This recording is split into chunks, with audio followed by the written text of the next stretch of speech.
Orange Quick, how are we doing? All good? I hope. You sure hope all is good?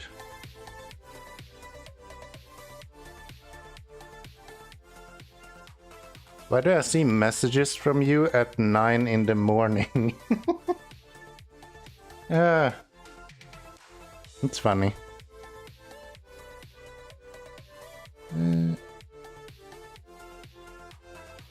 Yeah, you had the tab open. I see. And then you just accidentally wrote in the tab as well. Yeah, that happens. That makes sense. That totally makes sense. Let me see if I can get rid of those bots before we start. 00 Ava. Be gone. Fox D. Damn it. Gone. And Rodriguezu. Be gone. There we go. Laser Dev is certainly your most dedicated lurker. Yeah. Sure is. Sure is. You do show up every now and then though, so not too bad. I guess the most dedicated is probably Miss Silvermoon, even though she does show up a little bit more. But you know. Well, I meant to click the ball this tab next to this one, but as I refreshed this one, I checked that your bot was present. Yeah, it is. It is. Usually, unless I restarted my computer and forgot to start it, then the bot should always be there, just some of the commands do not work while I am offline.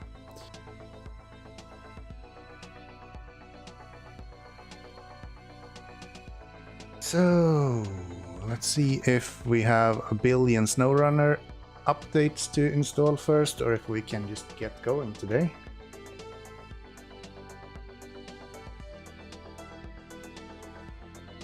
She's been around for far longer, but not even nearly as consistent in comparison. I think I can actually check when people first started watching. And let's see. No, I cannot. Never mind. I probably can, I just don't remember how to. Probably can, I just don't remember how to. Should be logged somewhere. Just scrape logs if I wanted to, really. Ted, hello! Welcome in. How are you doing? You can see dates of following if you use modview and type /user. Yeah, but usually people watch longer than they are followed. But yeah, I know that. I know that. I can see that in StreamerBot as well, so that's fine. I just took a shower, so I have no fucking clue how I look like, but I think we're good. I think we're good. How are we doing, Zed? All good, I hope? Welcome in. Welcome in. We're just warming up a little bit here. Why is my Twitch not updating? What's up with that? Here you are. That's better. And this is blown out like shit right now because it's so light in here. You look like the usual mess you are, so you're all set. I'm actually a little bit better today. I got a new whiskey. So, yeah, I think we're good.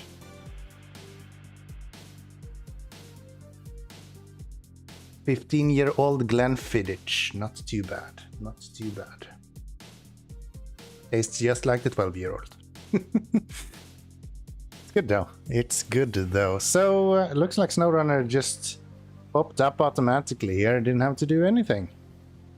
And I already brought down the volume, so we're not bringing that up too much. Happy to hear it. If we now can get rid of this fucking Opera GX bullshit that we're dealing with now. There we go. There we go. All right. And let's see how many of our settings we have forgotten. We forgot which steering wheel we're using, which means that we have also forgot my shifter setup. Cool. Hello, Mr. Diller. I don't think you guys understand. It's not my selection with Dill, okay? You should make fun of Vakita for that, not me. I'm not the problem here, okay? That's the wrong mindset. I'm never the problem. You can't blame stuff on me. It's you. It's totally you. Nah. I will never submit. I will never submit.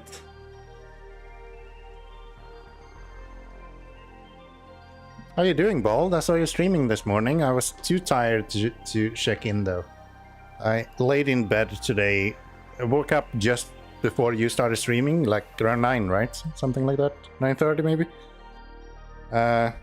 So I woke up at like just before that, 9:15 or something like that.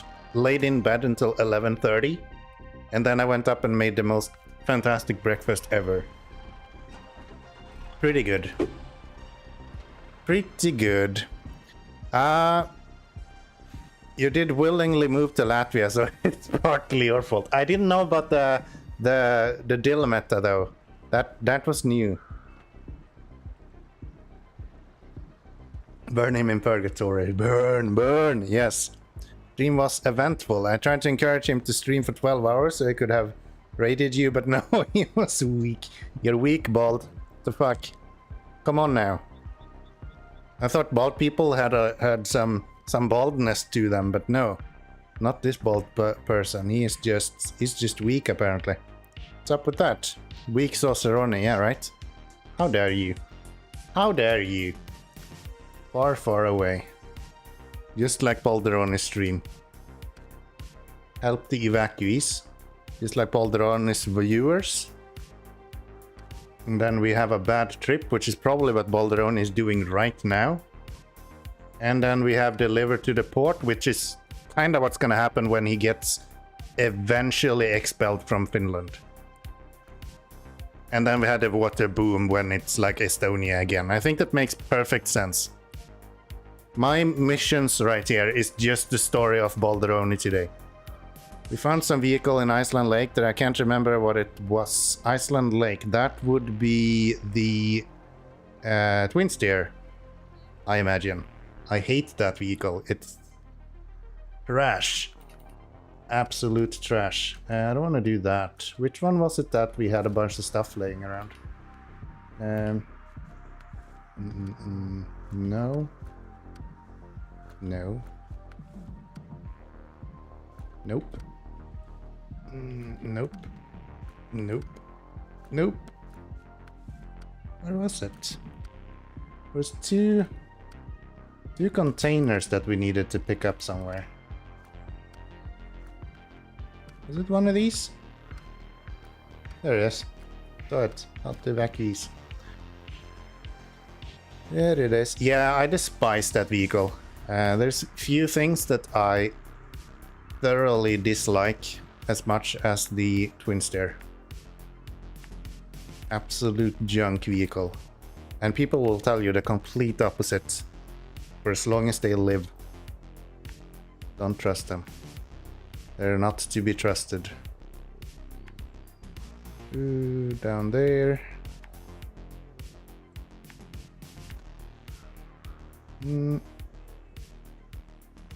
easier to go around that way and go this way, or go around this way and go up there? I think going up here should be fine, maybe. Don't remember, did we go here before, or... I'm sure we can make it up here somehow. I'm sure we can make it up here somehow.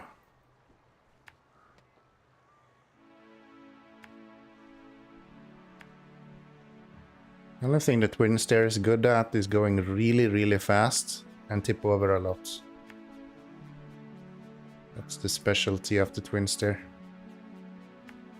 Have you ever driven it fully upgraded though? I have not, I can see that, but I don't like the idea of a vehicle that can only do one thing.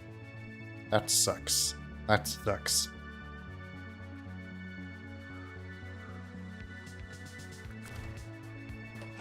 I like my versatile vehicles that can do a little bit of everything. That's way more fun.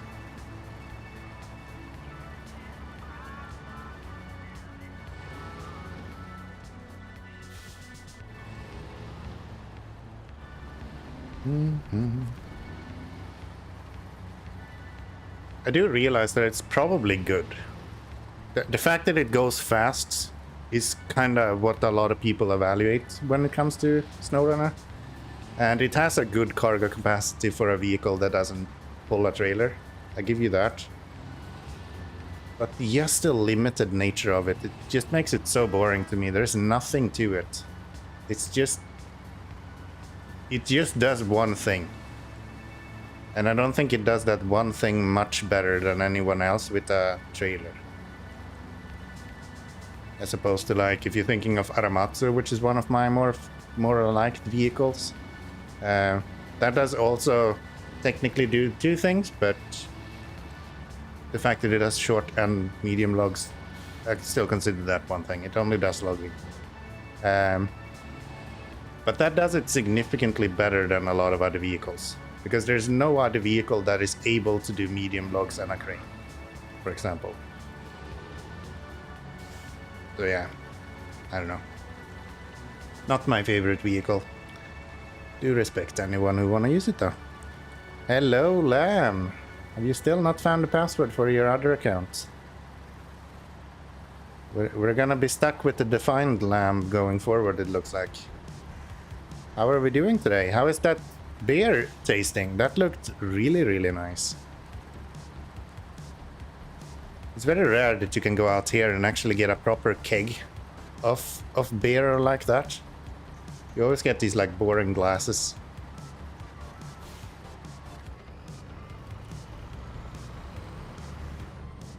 So I'm intrigued. I'm intrigued.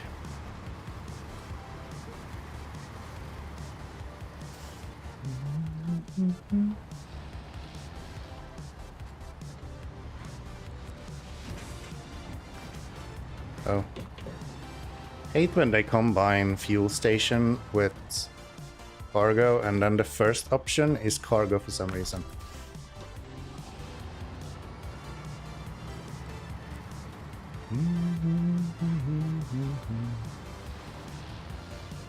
But say we could bring the Hummer as well, but I'm not sure I want to lift up a Hummer on top of a cargo. Yeah, that's probably a bad idea. Let's not do that.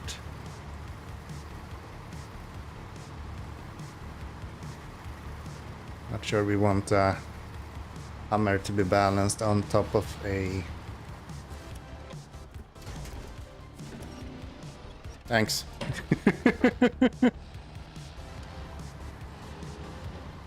Saved. Saved. You bastards. You bastards. Rigged? Never. Never. 1 liter of beer and grilled lamb sausage. That sounds really nice. Great minds think alike. Yeah, you're both assholes. Congratulations. That was not on top of my mind. You saw me like hitting the handbrake first before I realized I should release the winch. And then I anyway had to save myself with the winch at the end there. So, well done. Well done. You got me good.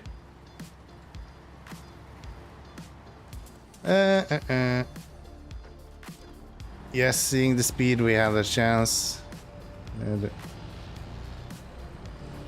Too bad he had this vehicle. This vehicle is actually quite prone to tipping over. It's not a super stable vehicle, to be honest. If I didn't have these tires on it, I have pay to win tires on right now, I might actually have tipped over there because these are wider than other tires.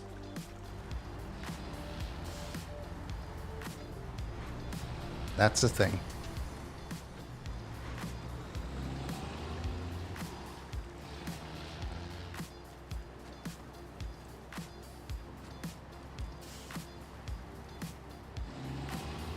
Yeah, that's right.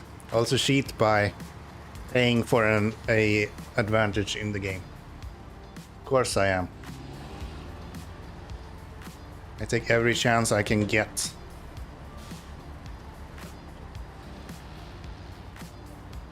Oh wow, considering how easily the other two trucks went through here. This guy is just digging in.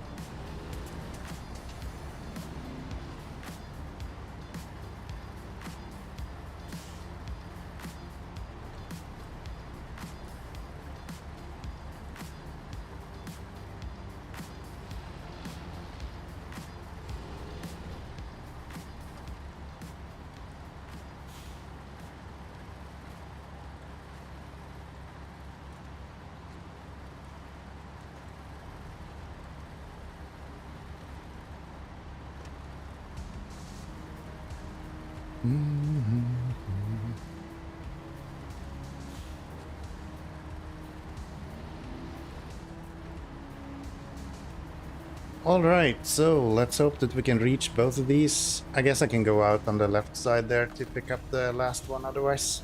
But I think we can reach them both.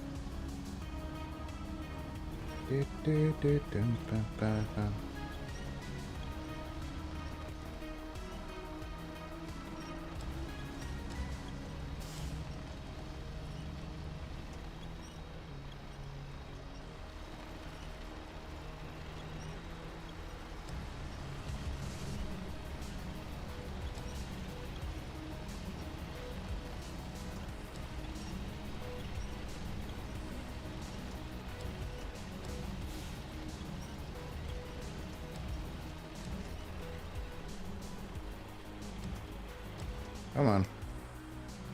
There you go. You back that? Of course you can. Of course you can. By the way, how do you do that? Like triggering winch key so the game thinks you press the key, or you somehow inject into the game and trigger actual winch function? There are two ways I can think of. I am doing it really easily. I'm just triggering the hotkey for the winch. I'm currently looking into ways to actually inject actual actions into the game, because I would like for there to be a way for people to increase the weight of my vehicle, for example. Or for cargo that I'm pulling, for example. I think that would be really cool. But yeah, I need to be able to do some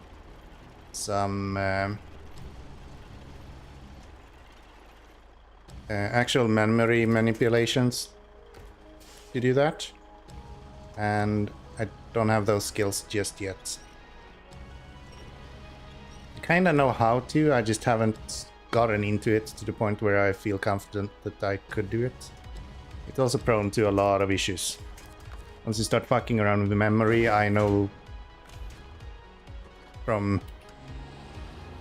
others that you're very prone to having all kinds of issues with security and RC code and stuff like that, you know. But yeah, it's just a hotkey. It's literally just clicking a hotkey. That's why the lights and the hand... No, not handbrake. I think it's only the lights, maybe. It doesn't always work because it's trying to click the hotkey for you controlling the game with a keyboard. And for some reason, the key press is not registered the same depending on which key you're clicking. Which is just insane. I don't know how that works. I'd love to be able to suddenly increase the weight of that container you're lifting. Yeah, right? Wouldn't that be hilarious if that was a thing? And I'm fairly certain that is possible to do. It's just really tedious to find which kind of memory location you need to edit. To begin with, I've started to look into, and I think I already know how to do that. So that's something that I just need time to implement. But I'm looking into a way for chat to be able to write a command and get information from my save file. It should allow you to do things like check how much money I have in the game, which mission I'm working on right now, how far along I am in the game. More or less everything that you have in the save file, you should be able to query through with chat. I just haven't really built it yet. But yeah, it should be possible to do that. Which region I'm currently in and so on, which regions I have completed, all of that should be able to query in Twitch chat. It just takes time to implement. I have like a fluid FAQ based on my actual game save file. I think that would be fun.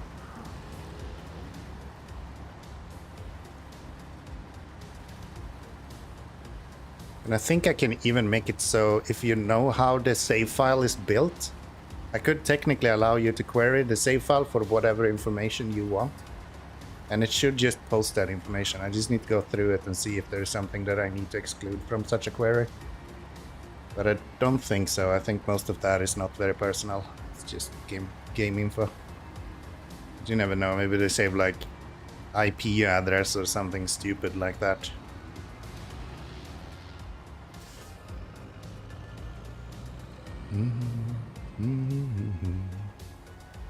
But yeah, once I have that up and running and some basic commands for that, I will start looking into... I've already started learning a little bit of assembly just to be able to do these kind of things. But yeah, programming takes a long time, man. It's tedious. It is not that easy. It is not that easy. No, you won't. No, you won't. I'm ready for it this time. I should have opened a window. I am already sweating. I literally just came from the shower. Bad. Can we stop? Literally spamming the button to release the winch going forward, okay?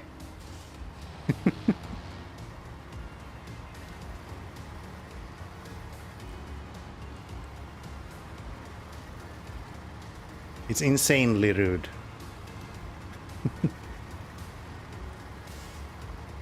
Okay, I'm actually gonna open the window because this is outrageous.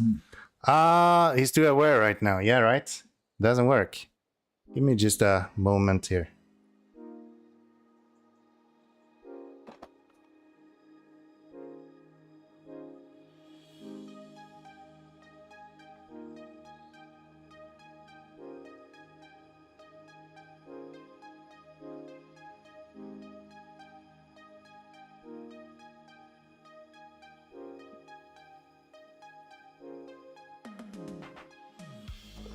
Turns out, I figured out why my camera looks so fucking bad.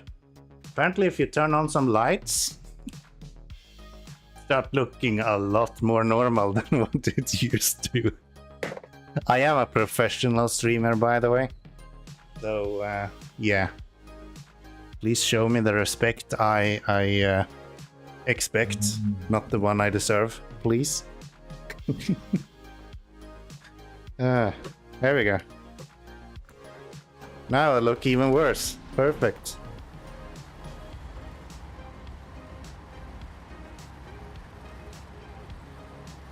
The only thing important here is the sign doesn't look completely blown out anymore, so I think that's fine. I think it's fine. I can look like crap as usual. That's not only fine, it's actually expected at this point, I think. Is there a way to go past these rocks on the left side?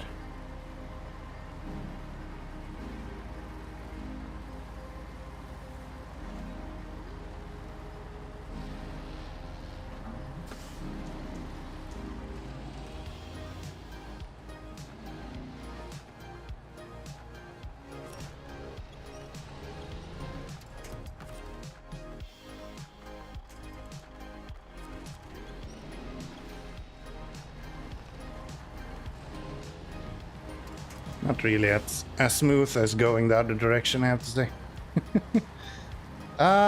You know what I hated about SnowRunner? There's no way to make money by contracts repeatedly, which is annoying forced push. There is technically, you can do it through the contests, right? So there is missions that you can repeat. But yeah, I don't know. The game doesn't really... I like the linear feeling of the game. You can only do it 3 times. You can do it as many times as you want.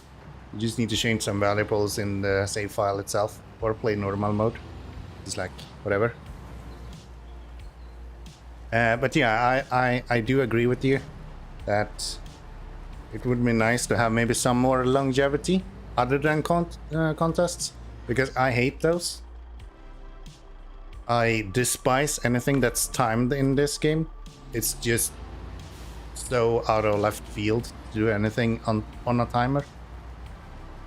The whole game is based around the idea that you slowly make it across the map and find the best routes.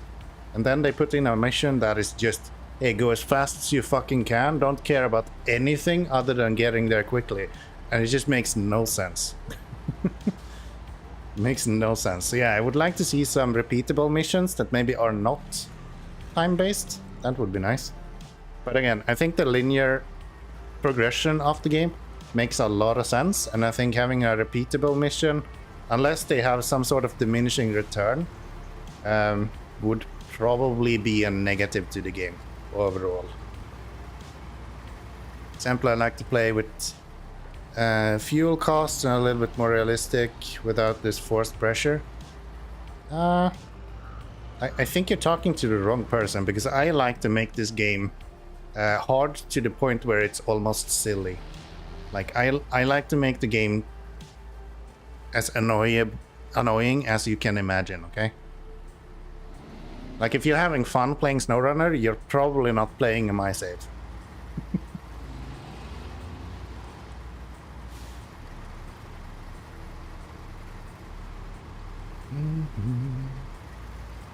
But yeah, I think that's a strong point of SnowRunner as well, the fact that you can play it exactly the way you want to.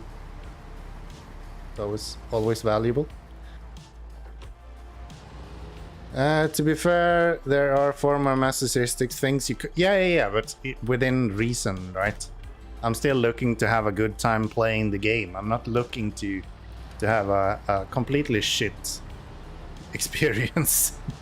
But yeah, you can absolutely make it way worse than I have made it, if you're actually looking to make it a bad experience.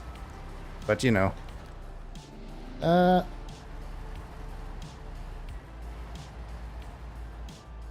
yeah, not saying that hard mode should not be there how it is. Saying I never understood why they did not also cater to players that seek more relaxing fun. I think that's what normal mode is for, right? That allows you to have a really relaxed and normal thing. Is doing a playthrough with only 2 powered axles or something like that. That sounds like a lot of fun. That sounds like... I think it was District who did a highway only playthrough. Been Down Under. Okay. Actually have not seen him before. But yeah, I know District B13. He's been doing a highway only playthrough, which is kind of nuts. Not sure I would like to do that. So metal rolls and packaged sand. We have no rolls, beams, 3 rolls. Any sand? Yes. So we could get that to go over here.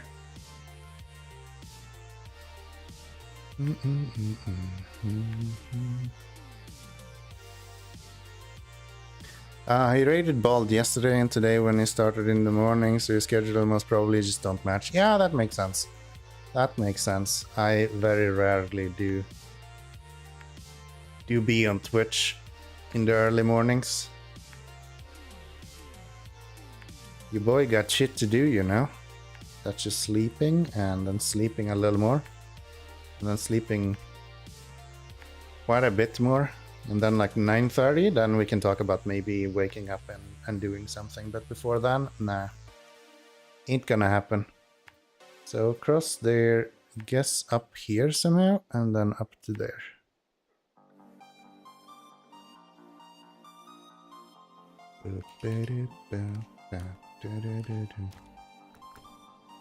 That'll be fine.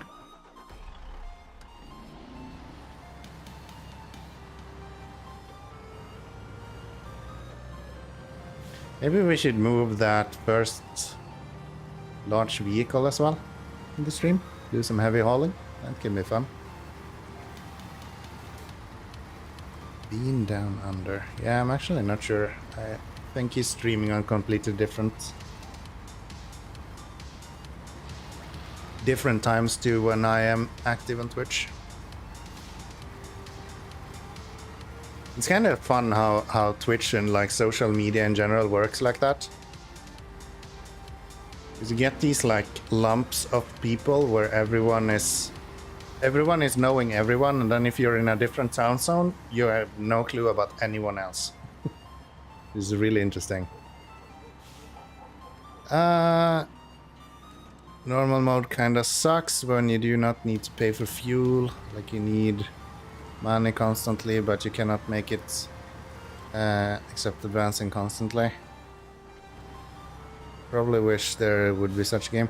I think the thing with advancing constantly, the game is built around you using the tracks that you find in the regions, especially in the early game, like Michigan, Alaska, Tamir. Honestly, all the way up until you get to maybe Amora, I would say. The best experience that you will have is probably by using the trucks that you find in that region, because they're usually kind of tuned around the idea of how you're gonna need to use them, so to say, maybe with some upgrades. But yeah, I think it's the risk that you run with being allowed to repeatedly do things is that players will not learn to actually navigate the maps, and then they will repeatedly do missions until they can buy like the best trucks in the game, and then they finish Michigan really easily, and they haven't learned the like basic structure of how the game works. So they haven't learned how to navigate terrain. They haven't learned that forests is not always the safest option. They haven't learned that sometimes you should look for another route than the obvious one, and things like that. So I think it's a double-edged sword to allow people to progress beyond what the developer would have expected you to progress through when you are done with Michigan. If you're level 30 and you bring a fully upgraded Tega B to Michigan, you can just fly through that. It doesn't matter. Like, there is nothing in Michigan that will stop a vehicle like that. So the whole point is for you to struggle with the fleet start, to learn, okay, where can I go? When do I need to pay attention? What should I avoid? And so on. So yeah, I think that the progression itself in SnowRunner is actually in a pretty good spot. I just wish there were more of it. Maybe like at the end, I would like that to be a thing. I would like when you finish the game, when you have 100% of the region, then repeatable missions unlock.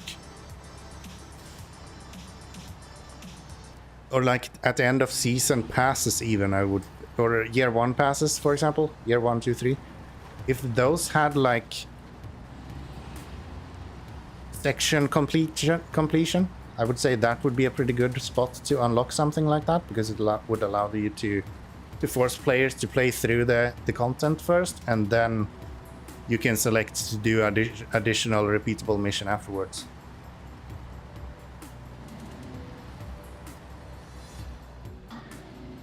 Lambs of people. It's more like open world and you're more free to do what you want without pressure of failing. I don't think you need to worry about failing, to be honest.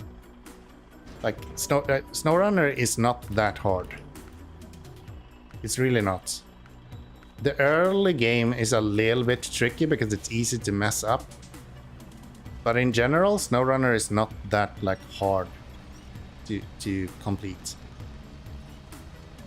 And it's stupid when you play multiplayer. Multiplayer is like a second thought in this game. It has to have been. I refuse to accept that they developed the game with the idea of multiplayer in hand or in mind, and then ended up with this multiplayer. I refuse to believe that that's a thing. There's no way that actually happened.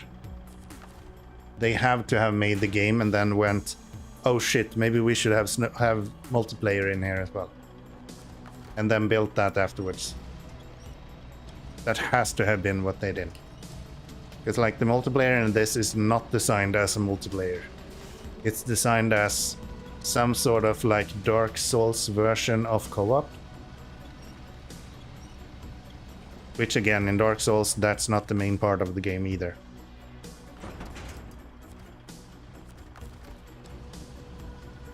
Makes a lot of sense. I thought about it that way. Yeah. I think SnowRunner is sort of a genius game in its own right. What the hell is going on? Lift. I think SnowRunner is a sort of genius game. They have gotten so much right, and the community is so invested in the game that people are outraged about the most tiniest things at this point. It's like, oh, but you released tires and they weren't free. We had to pay €4 for it. And people are just raging about it. Like, seriously, people. €4 for a complete tire set that technically didn't even make your truck much better? What are we focusing on here? It seems a bit misplaced. Yeah, there's things that can be improved, but like at the end of the day, the game has been supported for I don't know how fucking long. And people are still just up in arms every now and then about completely irrelevant stuff, at least to me. What setting would you recommend in a first SnowRunner for fun experience? I haven't played it yet, only a few maps of MudRunner, both single and with friends. I would suggest you not to play SnowRunner with friends. I would say if you are doing your first playthrough, then I would say play it by yourself. You're gonna miss stuff if you're playing with friends just by how the co-op works by itself. So you're kind of saying that there is part of the content that I don't want to do by playing multiplayer. Which is back to this idea that I don't think multiplayer was the main idea behind everything. I think the game was heavily designed around single player. So I would say play by yourself to begin with. Settings, it's really hard to tell because it depends. It really depends on what you value. I value a lot of my games in regards to variety and the idea that I need to rethink my methods every now and then. Therefore, I made sure that my specific playthrough forced me into some options that other players wouldn't actually have an issue with. I guess part of that is also I don't like the wiki meta where you're just looking up the best way of doing things. So I forced myself to remove a lot of these kind of best practices if you're just playing the game as it is. So the idea of using winches to move vehicles, for example. Yeah, the fact we don't play multiplayer. Really. Come on now. There we go. So yeah, I would say find the kind of things that you enjoy in gaming. Like what is it that makes you enjoy a game? And then cater the game to that. If you need help with like, hey, is this possible to do in SnowRunner? Then just shoot me a message on the Discord and I'll be happy to help you. There's a lot of things that you can do just by like save file edits. So I wouldn't be too afraid of like, hey, I would like to be able to do this, or I would like this to be a lot more expensive, or I would like it to not be possible to do this. That's definitely like within realm of reason that it should be possible to do. Hello Napster, welcome in. Proper username there. Brings me back. First thing I need to change is the steering input applied with controller, and if you do not change and test the input methods that are there, you will have a bad time. Yeah, maybe. That makes sense. That makes sense. I've never played on a controller. I can say the wheel setup is fine. It's not an issue. The only thing that I have is that on my H shifter that I have, that's probably the same because I think you have a G29, right?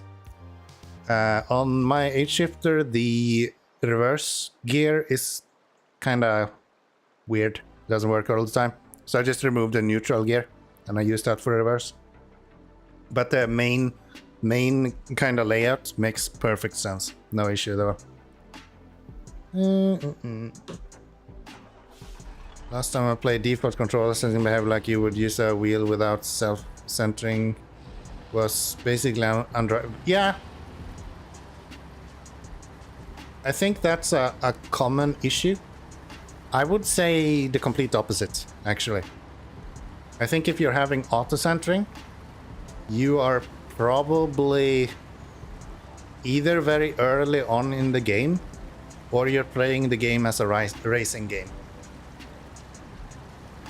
I think once you realize that the game is all about precision, you realize also that having auto-centering is not going to work. Because you need to be able to determine the angle of your tires. And if it's auto-centering every time you stop making input, that's going to be really tedious, really quick. Wish you can use the Tobii Eye Tracker. Yeah, I never bought one of those, but I tried these like third-party tools for web cameras that can track your head movements. And yeah, it was kind of cool. ETS 2 is the game I was actually trying it with as well.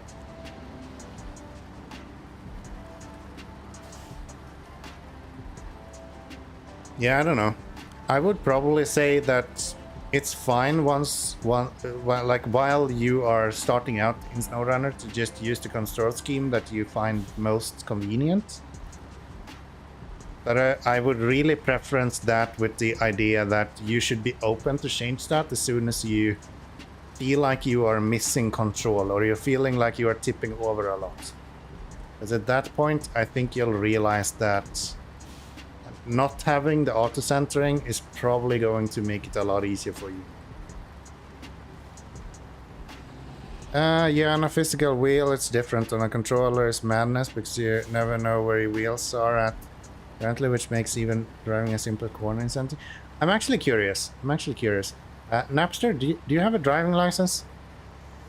This is just a theory that I have in my mind. Do you actually drive like real-life cars very often?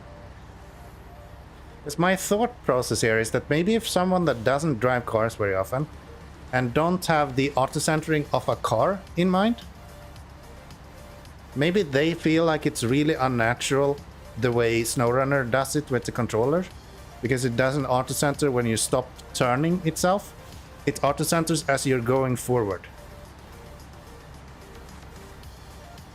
And that sort of feeling might be hard for people to grasp if you don't have the experience of it in real life. I misunderstood you. Aren't you talking about the in-game setting right here, the steering mode?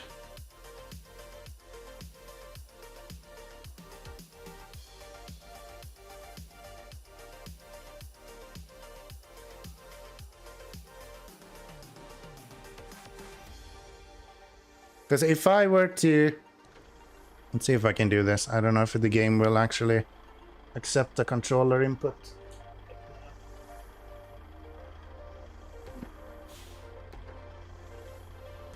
It does. Okay, so if we look at my steering right now, I am turning to the right, and it's holding right, and as soon as I release, it goes back. Right? That's what you are used to if you're playing like racing games and things like that. But on an actual like car, if you turn to the right, it will just stay to the right. And if you turn to the left, then it will just stay to the left. Until you start driving forward, it will automatically straighten. And will also make sure that you tip over if you're not careful. And that applies even if you are using a controller. So that's what this settings does. If you go to controller, what it will do, it's the exact same. It will just keep it there. So you don't have to force it back, but you can still do it by accelerating. That will still force the wheels, because the physics of the game is still applying. I'm not turning here, I'm just going straight forward. So I'm wondering if that is part of it, because I can correlate it very much to me driving myself. Can I turn off my fucking... The game just had a complete freak out. I can't turn off my controller. This is very interesting. Turn off. Thank you. Jesus. You're of course right that the wheel only straightens when you accelerate. Yeah. The problem is, on the controller you can let the stick go and the wheel is still in its position, because it stays there. Problem is, only the controller you can let the stick go and the wheel is still in its... Yeah, if you're standing still.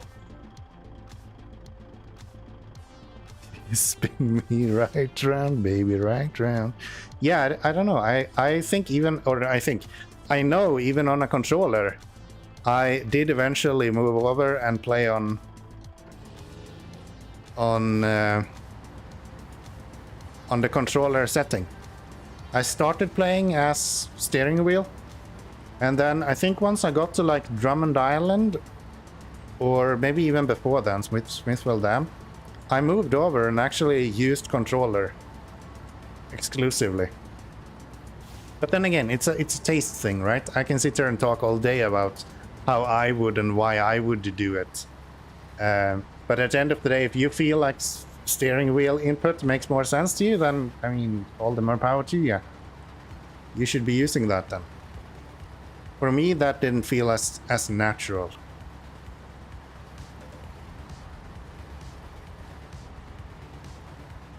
A wheel and drive starts turning back when you accelerate, indicating that your wheel position.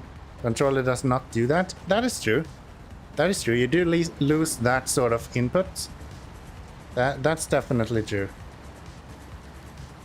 And I think that might be why people are complaining about some trucks steering slow. I never get that with the steering wheel, of course. But yeah, that makes sense. That makes sense. I can agree with that. And I've driven cars in real life and passionately did sim racing for a long time, but on a controller it felt so massively off I could not drive. Yeah, it was just a theory. I'm not like accusing you of not having a driving license. Even if you didn't have one, I wouldn't think lower of you. It is just a theory that I had, because to me that makes a lot of sense from the idea of driving an actual car. You don't have one. Yeah, maybe that is something then. If you just don't have the like natural feeling of it kind of returning in a way. I don't know. Who knows? Who knows? There we go. That's that one done. It's also very hard to explain though. Yeah, it's a subjective thing, right? So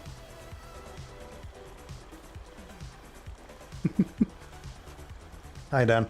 Nice to see you. Nice to see you. That's the hard part with like controls and things like that. Can I go around there?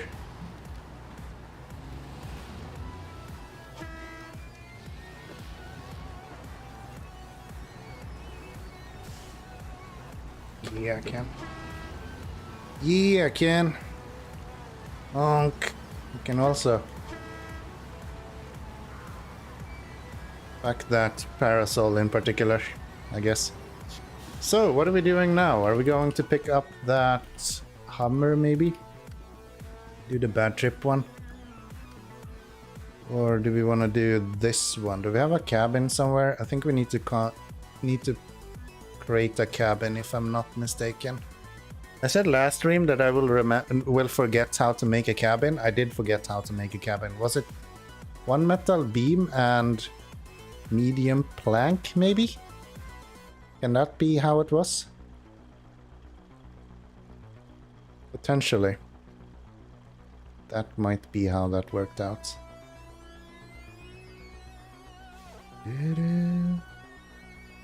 This is the slowness. You try to straighten your wheels out and you either under or overshoot. I think you need to keep in mind the speed that we're talking about with trucks in SnowRunner, especially if you're coming from like a racing game.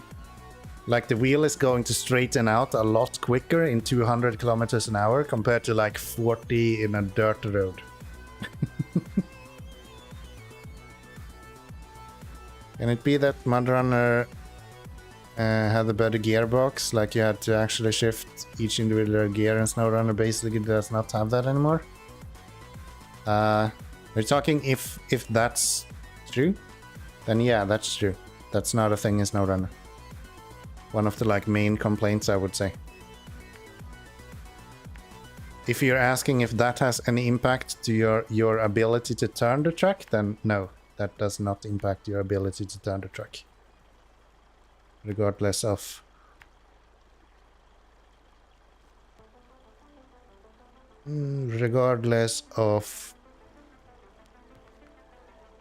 your gearbox, that should not have an impact on your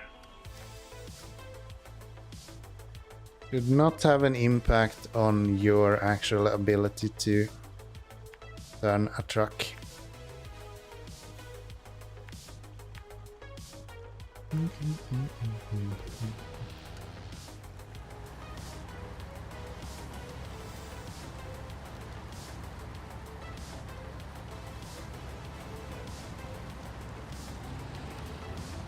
And of course it depends on how you play the game as well, right? If you're just blasting through everything and you like are one of those people that go to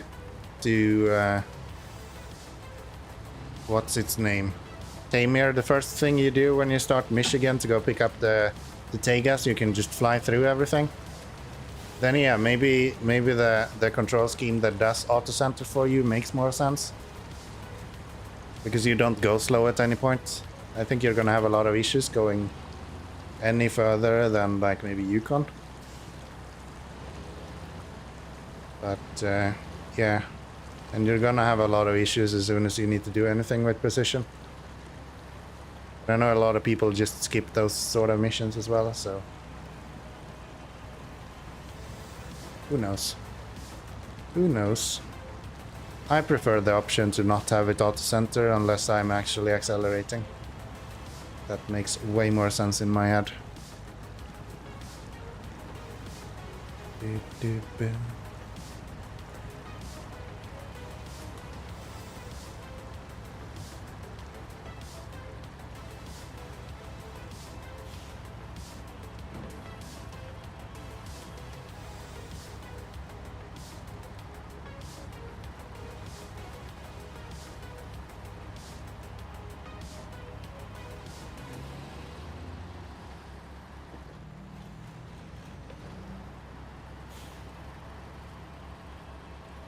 Interesting to not have a driving license and still have a username that includes Napster. Napster was like almost before my time. And I am way old. Maybe it's necessary simply because of the controller analog stick does not have the range to turn a wheel that far compared to a steering wheel, and that's the reason they went for the setting as a default. I think it gives you better control. I think that's the main reason as to why they did it. Because it allows you to set the wheel at an angle and then fine-tune it as you go. If you're going really slow, as opposed to with a controller, it just allows you to set a specific angle and then you can do a percentage change to that. But it doesn't give you the same kind of fine-tune that you get from the way that they have it with the controller setting right now. Who knows? Oh, you're 37. I see, I see. How come you don't have a driving license? Where are you from? I know there's a lot of countries where it's not actually that common to get a driving license. Way back when I was younger, back in Sweden, like if you were 19 and didn't have a driving license, it was like, hey, what's going on? Why don't you have this? I don't know where I'm going. I'm going up here. I think so. Use a controller with steering wheel settings. You use a controller with steering wheel setting. That's the one that is auto-centering. Maybe people do prefer that one. I did not find it to be the more convenient option. I felt like I lost a lot of control of how the truck itself turned when I did that. It makes it a little bit of a learning curve to actually drive like on straight road or just plain terrain. But I don't feel like that was like the point of SnowRunner in the first place. So I always defaulted to controller mode when I played on a controller. Unless I like exclusively drove on main roads.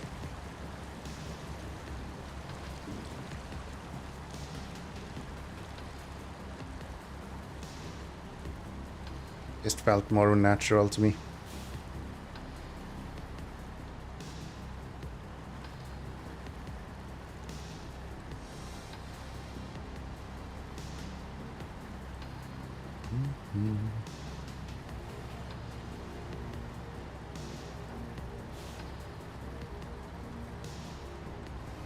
Yeah, I remember when I was younger and like when we turned 18, like a few weeks before, people already started like asking, hey, when do you have your final exam for the driving license and all that stuff? But I know that's not commonplace in all the places. My sister was a lot slower getting driving license as well, so I guess even in Sweden it's not as common, especially for girls.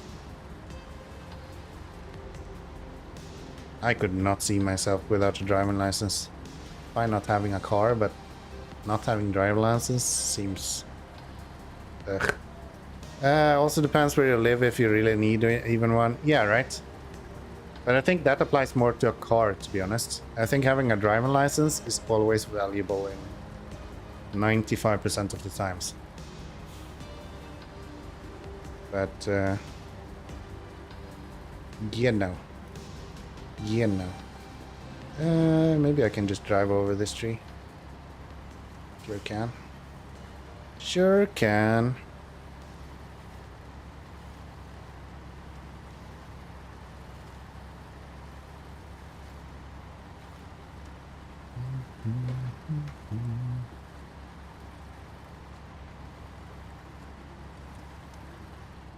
Wait, the road is over there. It's letting you guys know that over here there's actually a road that you're supposed to drive on. Maybe I'll try to use that one. I'm from Austria. Yes, it would be common to get a driving license here, but the cost of cars and prices that come along with them, and at some point realizing the cars I'd like to drive are never going to be an option. Yeah, I was not dependent on it. I never took second intent on it. After I failed the first, the year sucks. Wow. Okay. Yeah, I guess I was born and raised in a small town in Sweden as well. So you kind of need a driving license and car to get around a lot of the time. Currently I live in a fairly large city in Latvia, so for me really I don't need a car, but I'm really happy I have a driving license. Road, this isn't EGS. Nice try.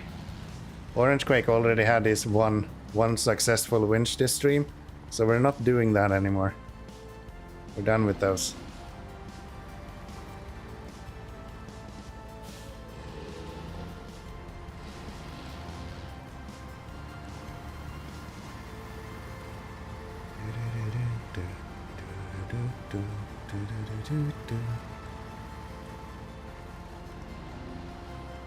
I have exhausted my pool of silly winches already.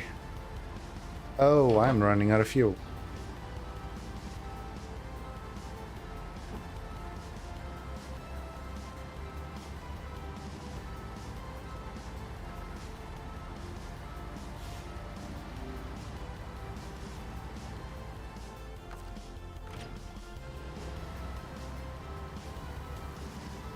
How about we turn off the all-wheel drive, and maybe that will help us a little bit in saving fuel?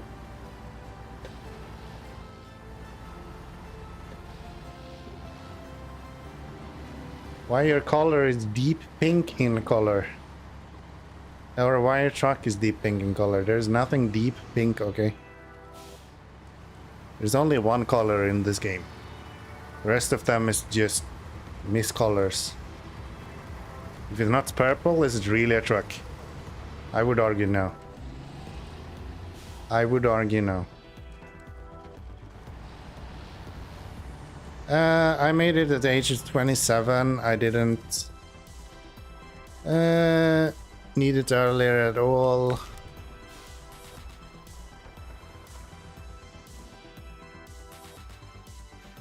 My friends got it when I was before 18. I guess it works differently in Poland. Not sure how that worked though. As for main PCAT license were required to have 18. I think you can start in Sweden to get the driving license before 18, but you can't actually get the driving license. So I started driving when I was 16, but I was only able to actually get the license when I was 18.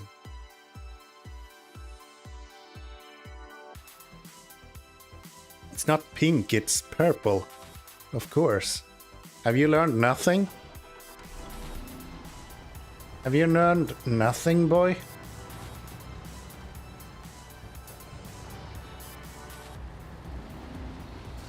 Maybe that was the case. Yeah.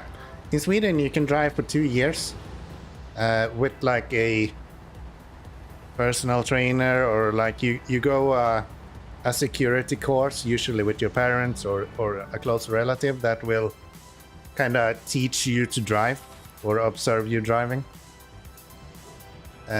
So I did that, and I was driving for at least a year and a half before I actually got my driving license. And then of course I aced my driving license test, so I think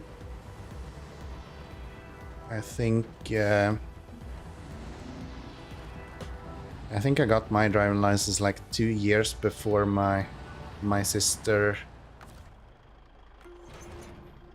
2 years younger than my sister got hers, because she got her driving license more or less at the same time as me. She's 2 years older than me, so.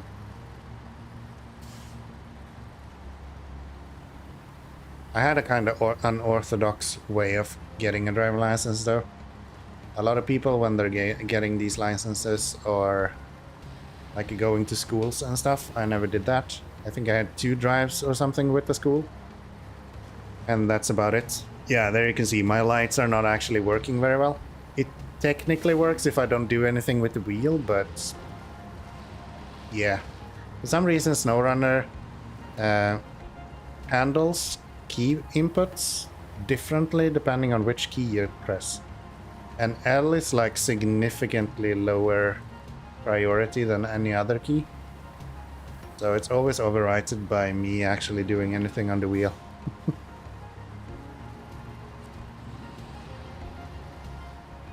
Alright, so we are going to...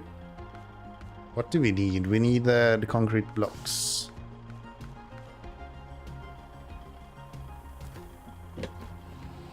It's generous to call the loading zone blocked. There you go. The only driving license I have is a motorbike one, but only for small bikes, 50cc. Yeah, that's like we call that a moped in Sweden. When I was a kid back in the days, like early 2000, 2005, is when I was having my moped years. You didn't actually need a license for them, so I never got one of those. Today you can drive a moped or those 50cc bikes. You can drive those on a normal driving license, so I don't need one right now, but never got one when I was younger either.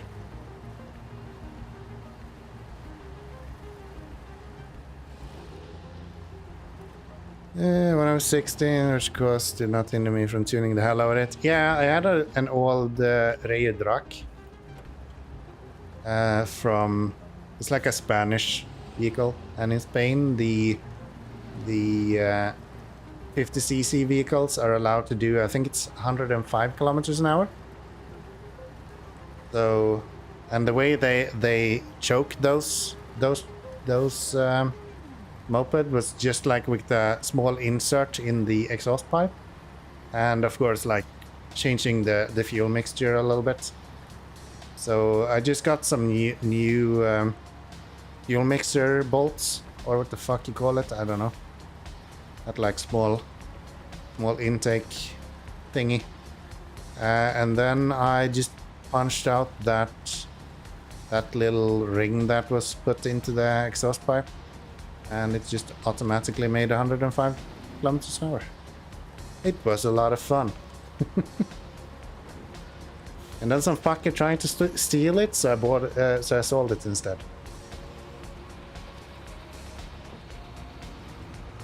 Do I go down and deliver these first? Maybe I do.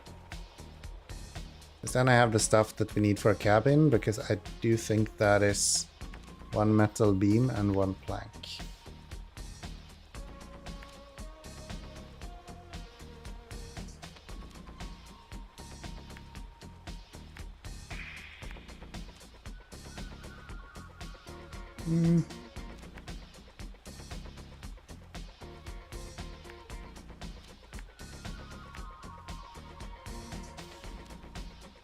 Sounds like you wanted to die. There is a lot more vehicles that go faster than 105 kilometers an hour that you can kill yourself in. I think that people born after 1985 required a moped license here, so I had to get one. I think they implemented moped license only for some vehicles. So some mopeds were only allowed to do 30 kilometers an hour, and some mopeds were allowed to do 45, I think. And the ones that were doing 30 were not limited to having a license. I don't think you needed a license to begin with for those. And that was usually the really old ones that people like put 7 cubic pistons and things like that. So they were obviously going way faster than that, but you didn't need a license. And then I think it must have been like 2007 or 2008 or something like that. They started with the requirement to have a license. I'm not 100% certain. That doesn't change the fact that it doesn't change the fast that you did wasn't very smart. What do you mean wasn't very smart? I had a shit ton of fun. It's like the best thing I could have done at 15.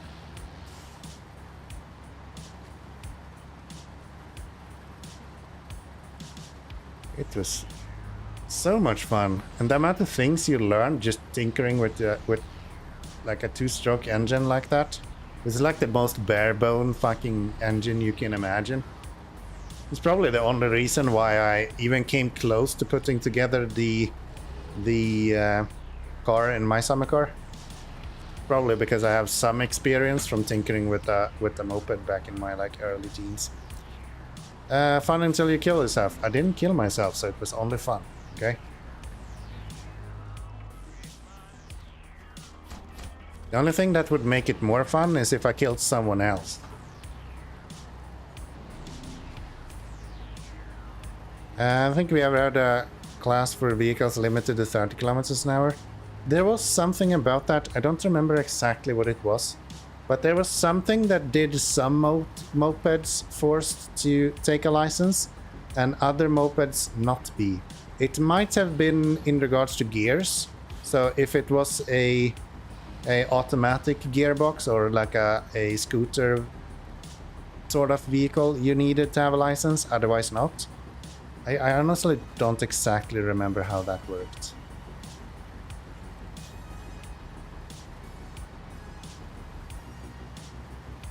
The first few crashes are almost crashes, which you will have at some point to get smarter.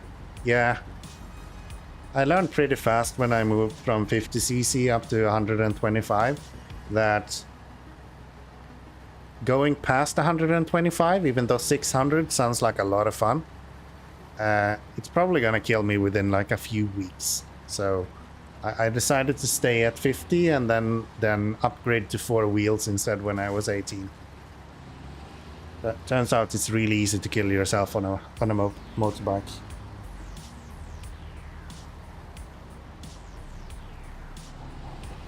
Probably because I was like really lightweight. I've always been kind of scrawny. So yeah, I borrowed a friend of mine's like 125cc bike. And I was way too light to be able to control that thing. It was just way too heavy for me. It was more him driving me around than me actually driving the bike. At 15 I was so stupid, so I cut my finger with a few friends and we made ourselves blood brothers. I've never done anything like that, mostly because I don't have friends. Sometimes wonder how I was about my young age. You and me both, brother. You and me both, brother. Alright, Tony, let's see if you got it this time. You don't stand a chance, as usual. You're fucked.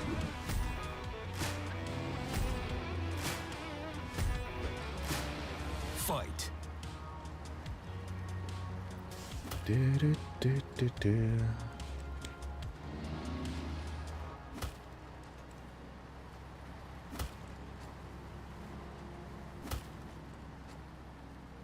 So, how is Tony doing?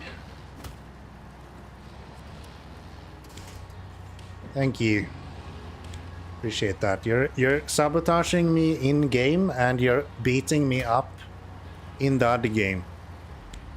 Do you have anything else to say for yourself?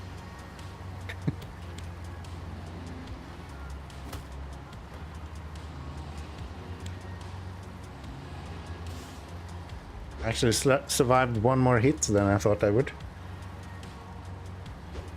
Player 1 wins. Mexico has the best pizza in the world.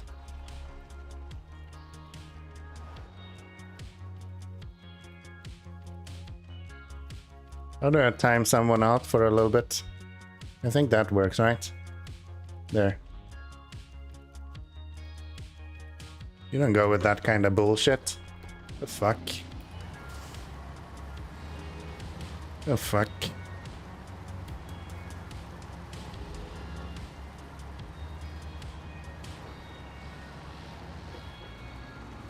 What the actual fuck?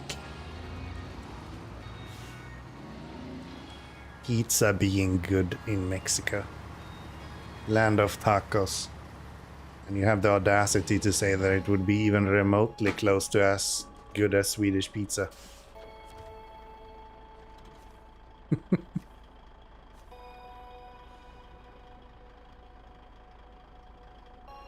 One medium and one metal beam. That's exactly what I remembered from last time, so we did have it right.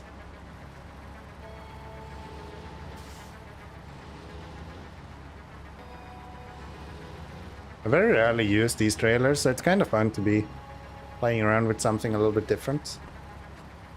You do not say those words to Swede, yeah, right? Have some dignity. We imported a whole culture to have good pizza, okay?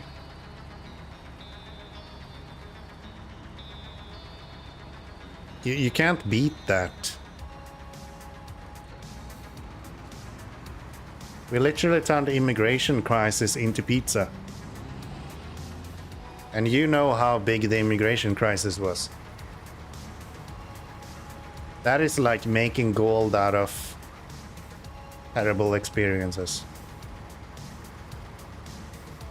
Die on this hill. No better place in the world where you get better pizza than Sweden. Thanks, I'll just leave that one there.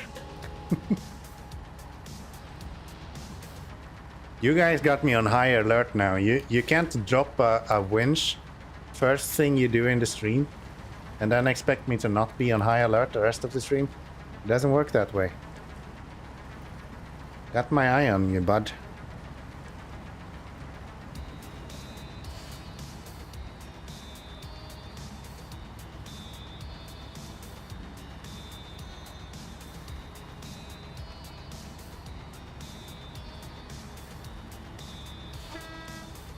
Sure.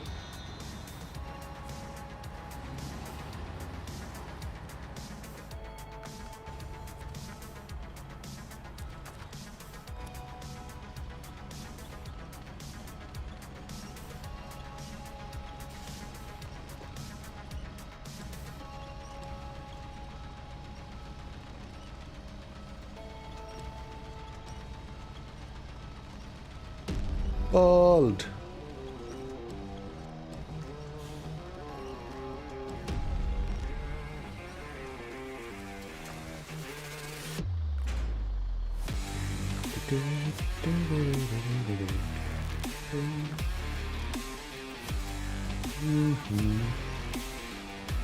Yeah, I can amuse you. That's fine. That's fine. If no one else wanna beat you up, then I'll beat you up.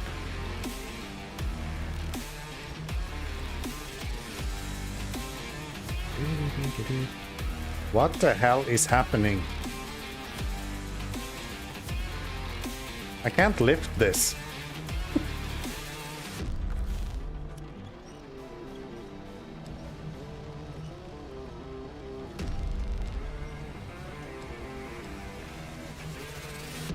There we go. Weird.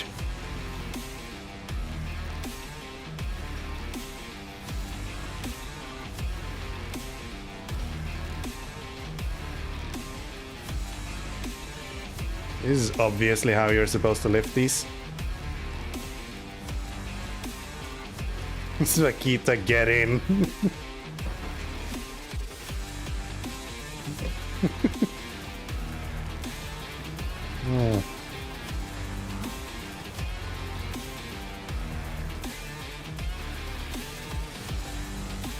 She doesn't know how to.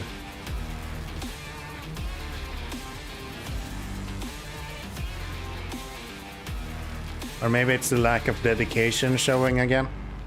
The fact that she doesn't watch me too much. 10 seconds, you're fucked. You're fucked.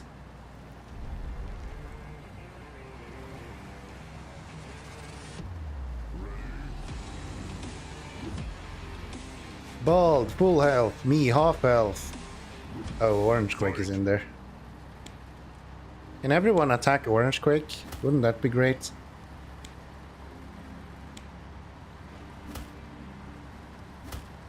Because then I might be able to hold my own, but I mean, kill me. Fucking troll. You fucking troll.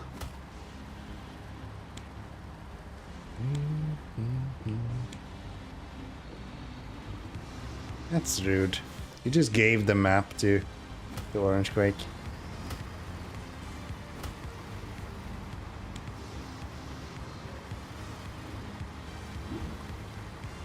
That's what you get. How you lose.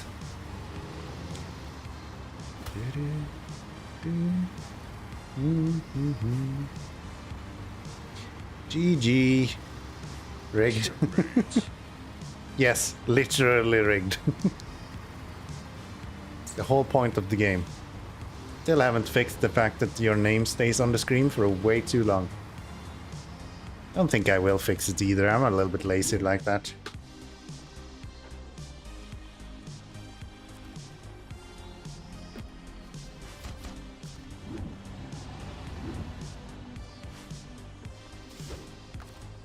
And it's making a bunch of noises as well. I think we're gonna pick up the Hummer before we leave as well. I'm just gonna craft this and then pick up the Hummer and do 2 missions in one go. I think that should be pretty good. Can we just hunt you this way? Almost.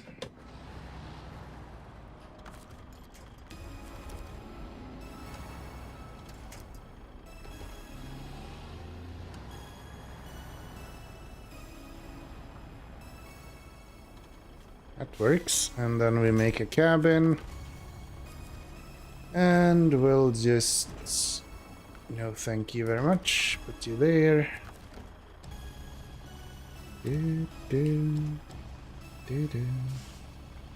I am happy. I'm glad you're happy, Bald. You deserve to be happy sometimes. I've seen you play SnowRunner, so I know it's a struggle for you lately. But I promise you, things will be better.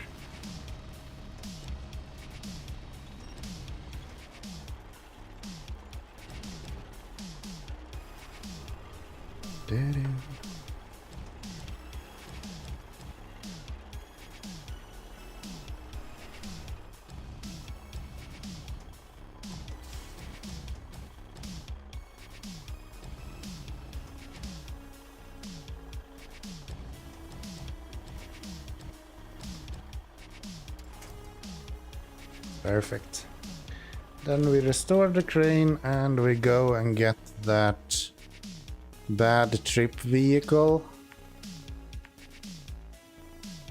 which is over there. How do we get there? Probably. Yeah. This way, through here, down this way. There, and then pull that vehicle out of there. Wonder what Dan is doing today. Don't we all? Don't we all?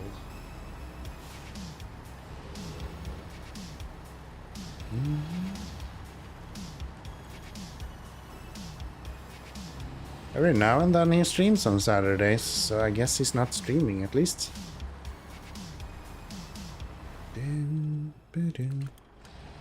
Looking at my waypoint, and then I went, oh, did I set up a route?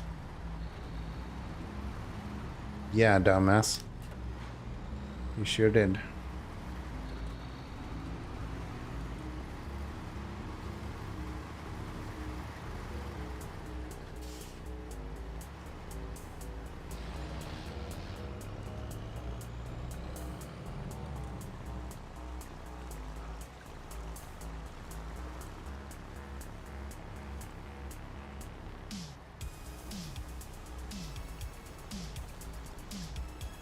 I learned this trick from you. Lay down many waypoints and then ignore them. Yes.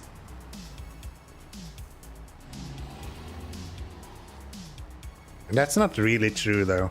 My specialty is laying down as few waypoints as possible and then kind of learning and expecting them to be there to the point where you're no longer driving towards them. And then you realize at a later date that, oh shit, I should have turned here. That's more my style. But yeah, making a shit ton of waypoints as well, preferably so they're kind of tying into each other, right? That's also a good way of doing it, and then you just ignore it afterwards. That makes perfect sense. A little bit low on fuel. I hope I have enough.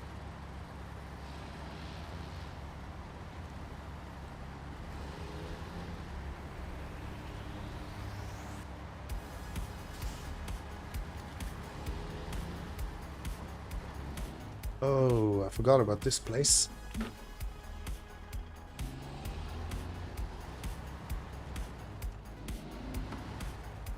This is the worst part, playing on a steering wheel. Really hard to turn your camera from side to side. There we go.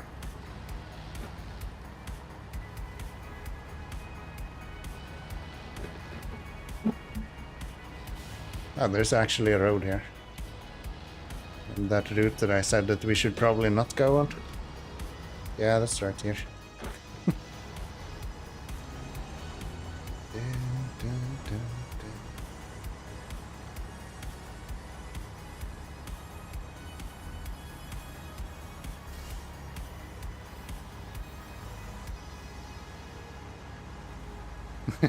I was there, Gandalf. I was there 3,000 years ago, back when Dan Dawson used to stream.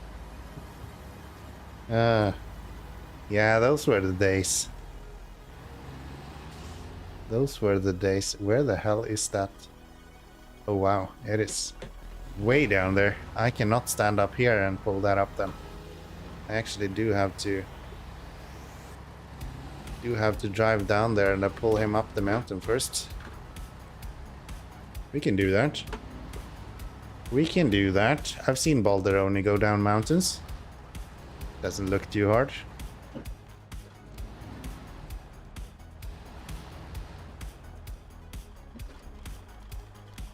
Okay, stop.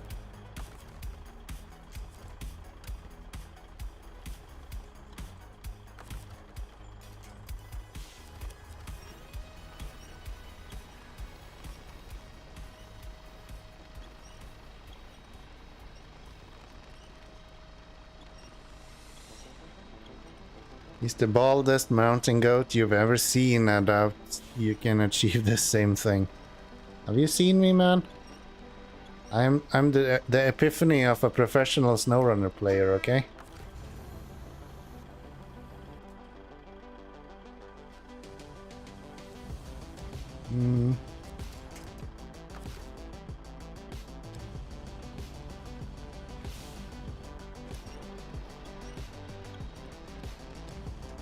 Oh, can I just lift you up this way?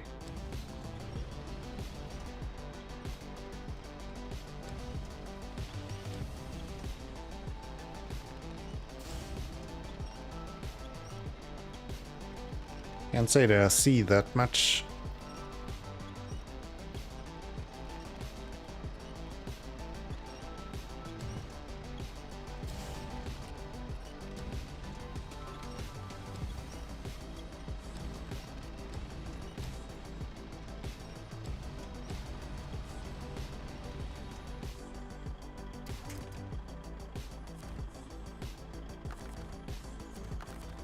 Okay, can I fucking use my winch? No, apparently not.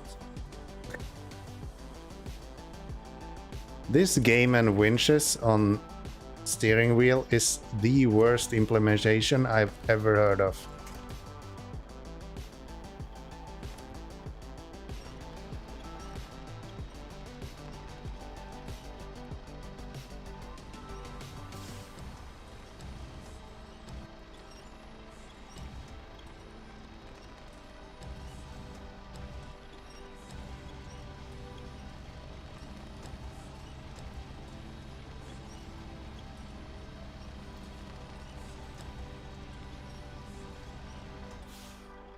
Hmm.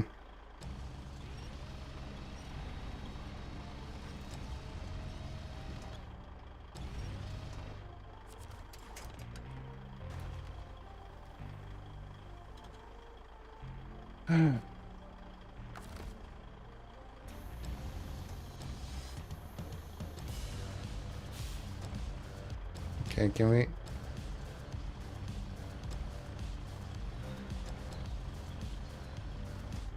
Apparently I cannot unwind my... There we go. What the fuck is wrong with this crane? Okay, I guess we're resetting you.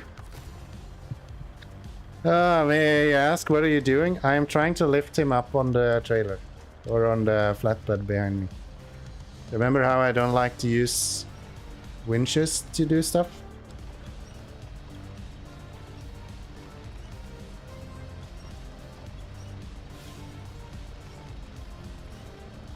That includes this. Can you stay there? No? Okay. What if we do this then? Yes. What if I go with you here instead? Come here. Come here, you little...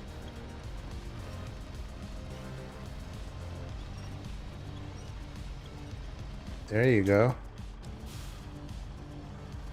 And then I think you can actually be lifted in the roof without tipping me over. I don't have any outriggers on. That's a bad time waiting to happen.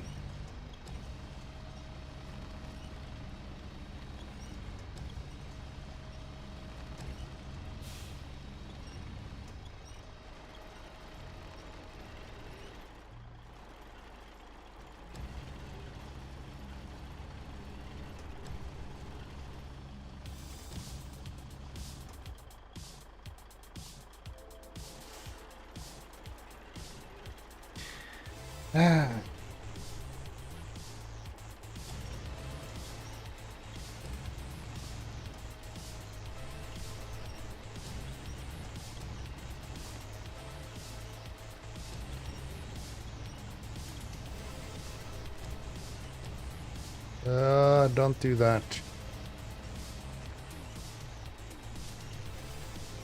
Kinda wish I could lift you a little bit closer to the roof. Can we do that?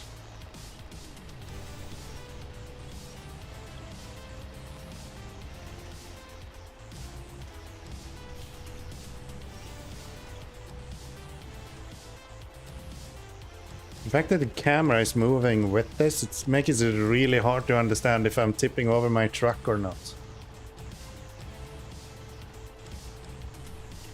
I think I am. This is so disorienting. Seems very productive and extremely safe. How dare you suggest otherwise? Of course it's safe.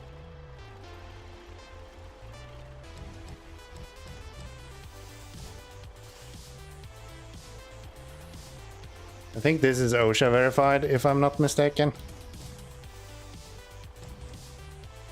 Okay, maybe a little bit further to the right.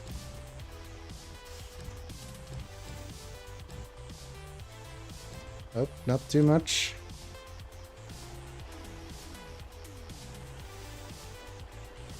Doesn't matter which way I rotate cargo, it seems like it's just moving the same direction anyway. There, I think that's the right way.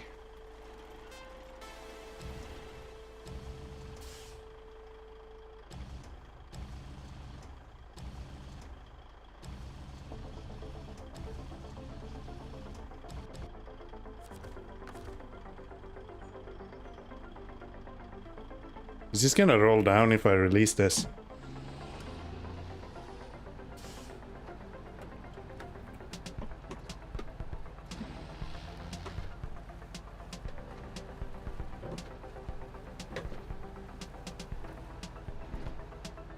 Come on. Oh, maybe I should activate anchors. That might help going forward. Potentially. Come on. There we go.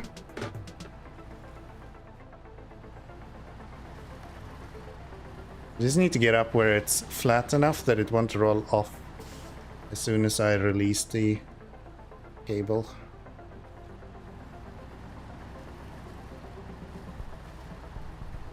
This is why you play SnowRunner. This is why this game is fun. You do stupid shit and then you sometimes succeed and it actually feels kinda good. There we go. So there, I'll release you, back that down, and then we restore the crane. And I can probably steal fuel from him. No, he's empty. Very well.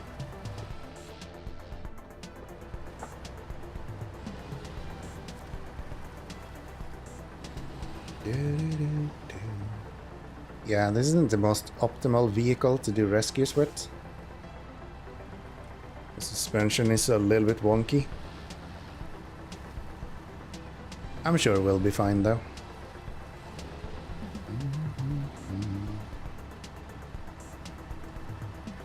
Okay, let's try to follow this road this time instead then.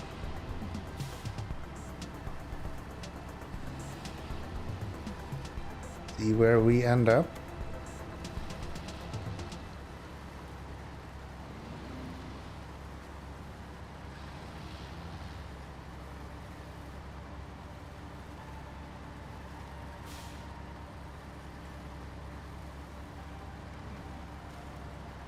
Success! I think we need to repair this as well, and then we get a free vehicle afterwards.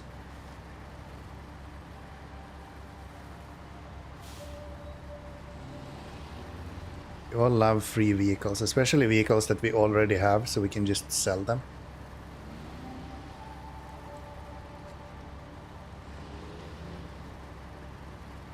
Even though I do think that the Hummer, especially upgraded, is actually one of the better NA vehicles.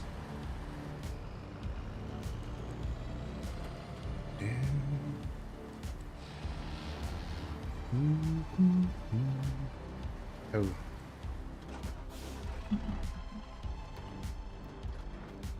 Just remembered something. Really good stepson. I just realized my stepmom or my extra mom has birthday today, so maybe I should send her a message. How about that?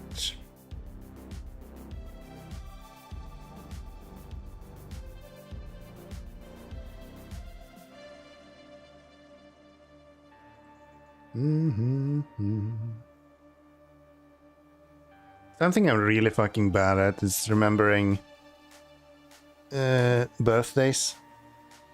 Horrendous. Even when people remind me, I forgot.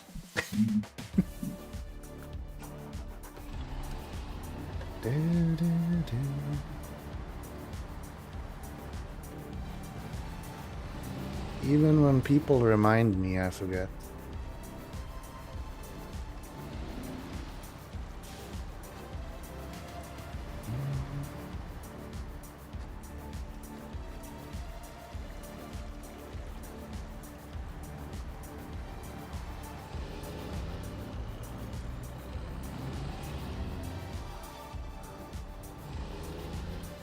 Found a new game today as well. I think I will make a video on it on YouTube during next week. It's like a farming idle game. It seems really cool. If anyone is watching Orbital Potato, then he did a video on it a few days ago. It's called The Farmer Has Retired or something like that. The farmer was replaced, I think it was. It's like you have an idle game and then you perform actions through coding with like loops and stuff. Looks really cool. Me likey. Can you pack the cargo? Thank you. Me likey. Did play a lot of Joys of Programming for a while, and this seems to be a more light-hearted version of it. Makes more sense to put on YouTube. So yeah. Next week. Maybe Tuesday. Maybe Tuesday. Maybe Thursday. Who knows? One day.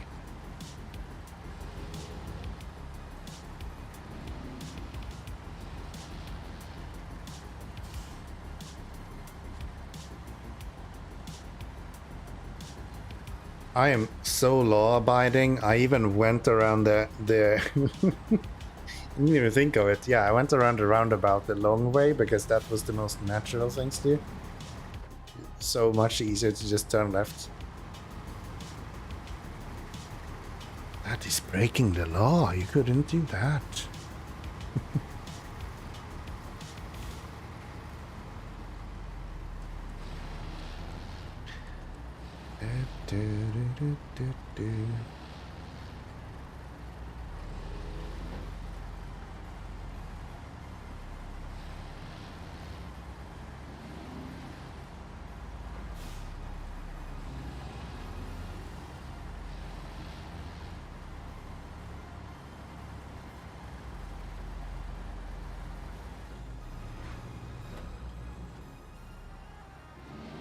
At least we're not using a lot of fuel driving around with this thing. One of the benefits of the American trucks.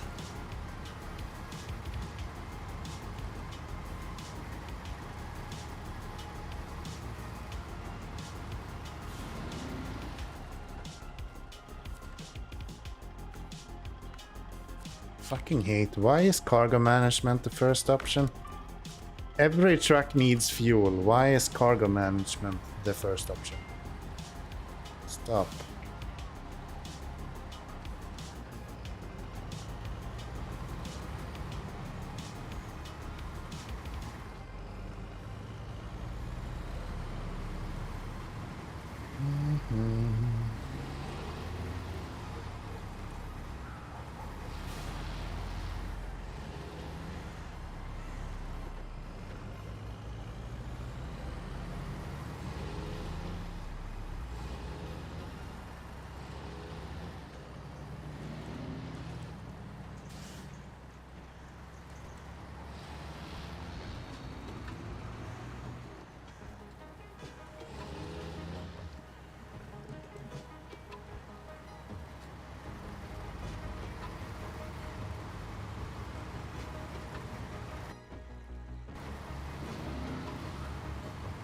Up above 100,000 now again. That's nice. Yeah, we wasted so much money on that fucking special last stream. Just pumped all kinds of stuff into it. Awful. Just to realize that the 612H is way better at it. Oh, don't do that. That was really unnecessary.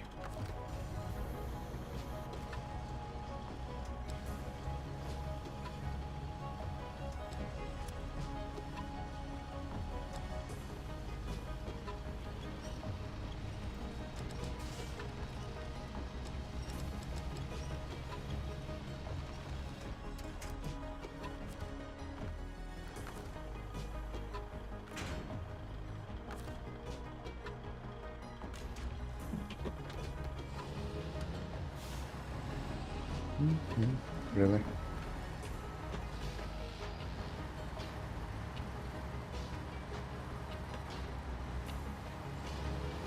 It literally fell over on the goal line.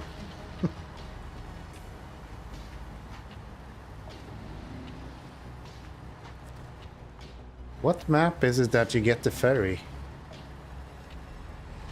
It's like North Carolina or something?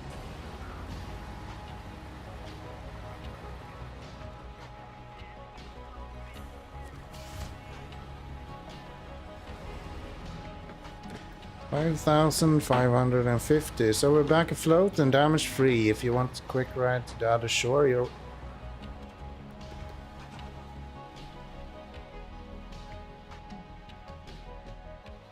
So this is where you get... No. Quick ride to the other shore. Do they actually mean that?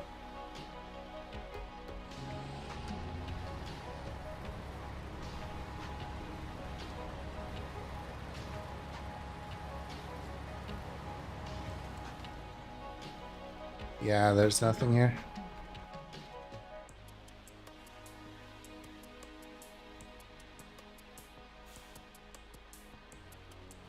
Maybe they mean that you can drive across here somehow?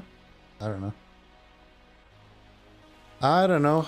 Anyways, bad trip. That's the one we're doing right now.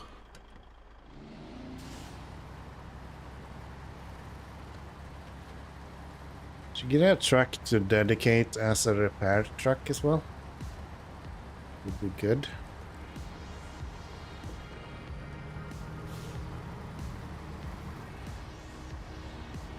Actually, I think we have an option already. We have the cat, right? 680.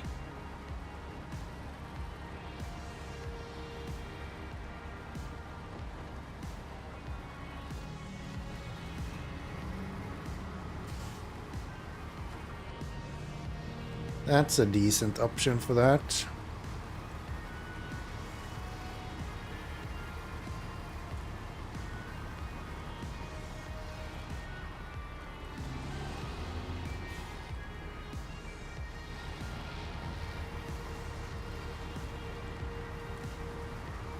Don't think I need to go get fuel.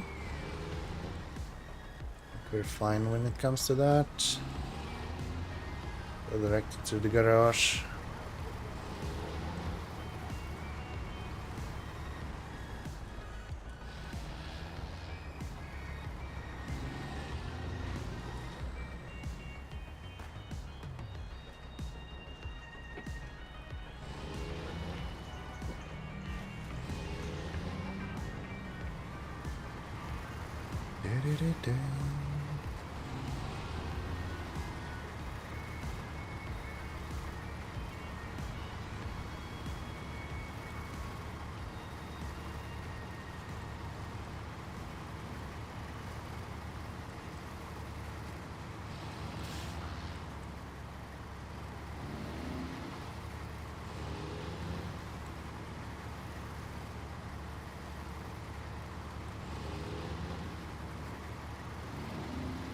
Alright, deliver this here and then we need to repair it and then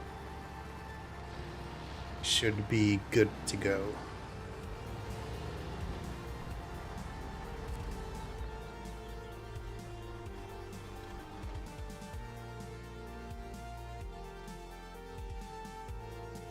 Are those actually trailers that we can use?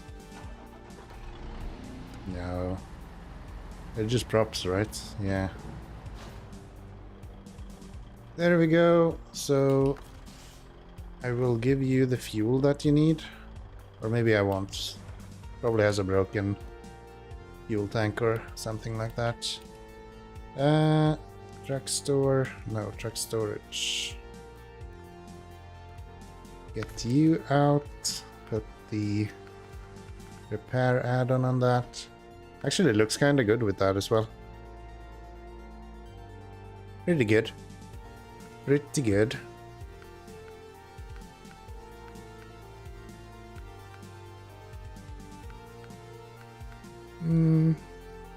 There will. Probably not needed.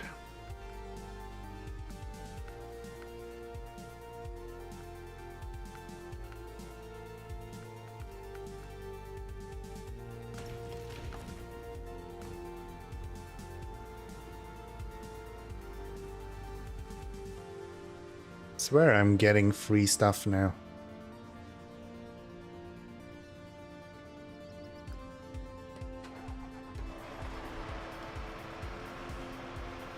I think there is a bug because every time I do this, I get free stuff, and then if I go in here and I'll just change this again,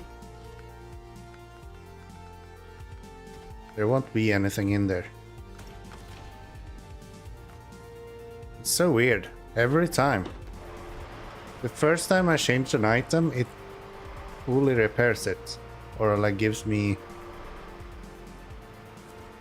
Yeah, I guess it might even fully repair it as well. It's like I'm getting a new item even though it shouldn't be.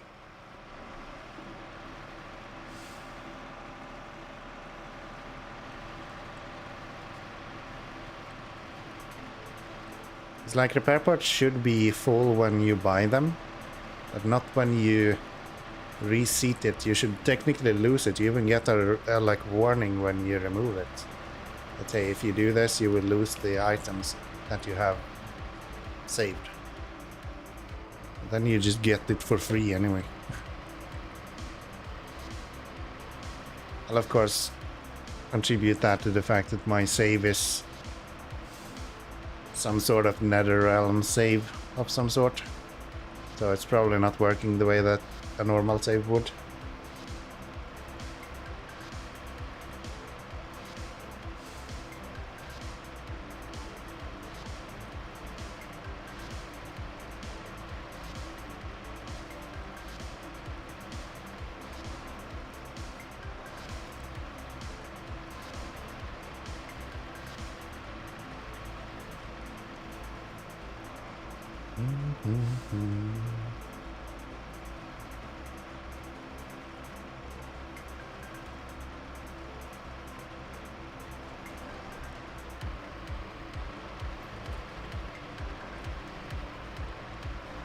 Just wish this had a race suspension, it would be so much better.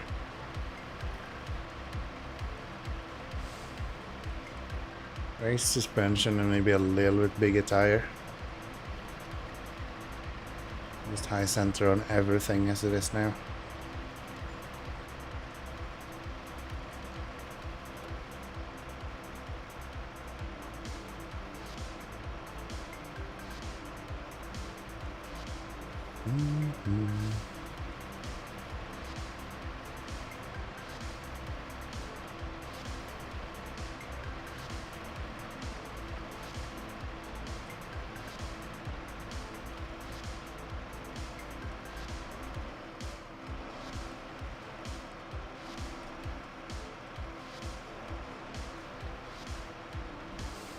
Alright, let's get some repair parts. I did unlock another place to get repair parts as well. It was the train station, I think, right? It's not even that expensive. Even with the repair parts, I guess this Hummer is gonna pay for itself. I guess we can get some fuel from the crocodile while we're here. There is any in the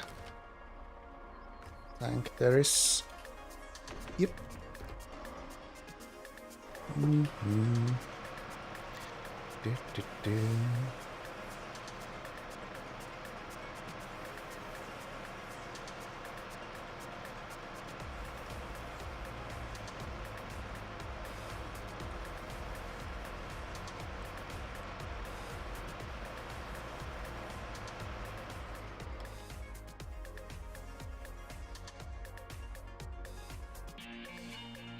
I think I'm gonna try this route just to see where we end up.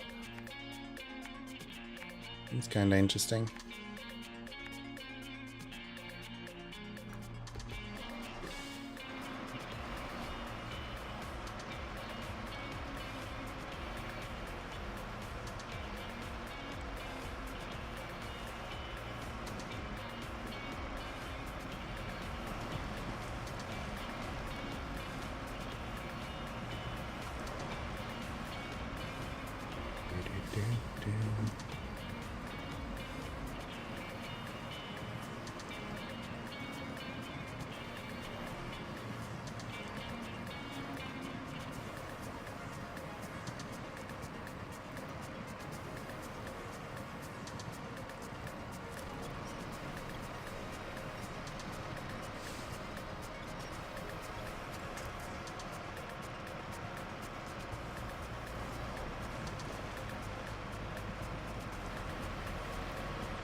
Hey, look at that.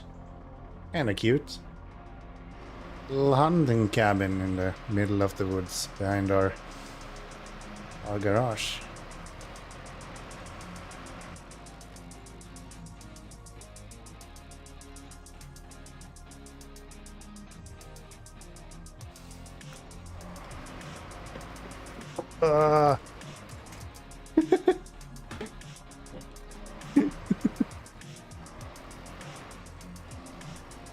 Can you use P16? I don't have a P16. It's stuck in Michigan. Here, I'll show you. How the fuck do I get to the... There.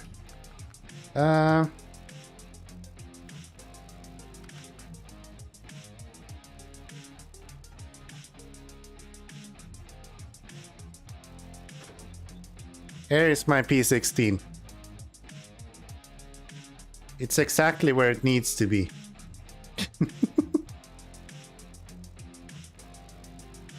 I'm not rescuing it, no.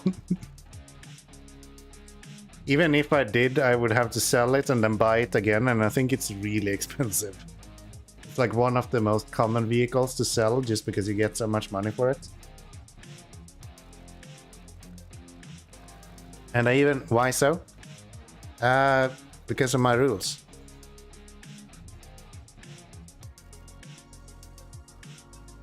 A monument to celebrate your failures. Yeah, right? I don't even remember what I was using it for. I think I was just on a rescue mission and decided to give up. Apparently my Kodiak is here as well. Ah, this was back in the days when I actually put all of my vehicles in a row and made like these... what are they called? These like group photos with your calls. Cheaters rules. I am never cheating, man. I am perfect. Here's my scout, by the way. Back in the days. I use this a lot, to be honest. I have not looked at my Michigan progress in a really long time. I guess I'm done with everything, so there isn't much left here. So yeah, that's why I want.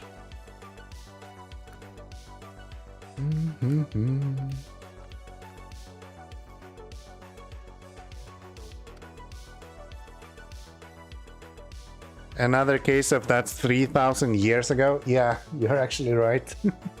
It's a long time ago that I was there. That was not yesterday. Gandalf's been everywhere. So has Kianomi. Almost everywhere.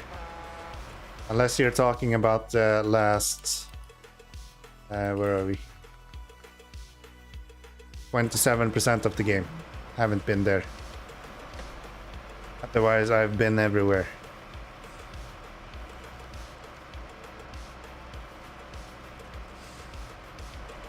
Except for maybe some of the weird corners of the map that you have found.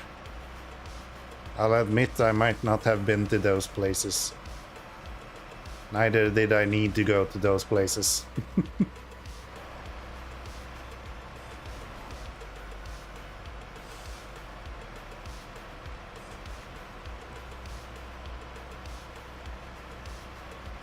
You need, it's important.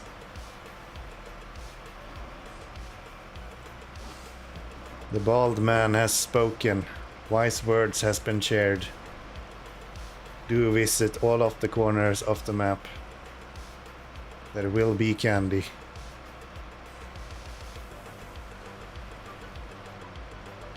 Alright, that wasn't too bad. Some say it's the wise man. Yes, there is no longer 3 wise men. There is only one. And he's Finnish. And lacks a lot of hair on his head.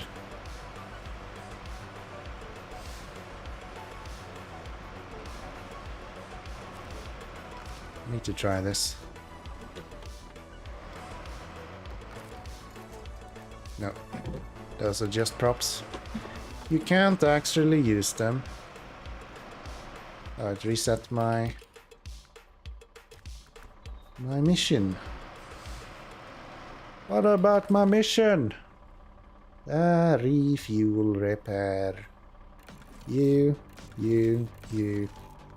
All of us is getting repaired. And then where do we need to bring this afterwards? Ranger's house. Okay, then I can just go buy fuel instead. I don't need to give him fuel from here. Or I can give him fuel from this guy and go buy fuel afterwards. That's an option. I just stole fuel from the wrong truck. There we go. Can I steal the fuel back? We did progress. Yeah, thank you.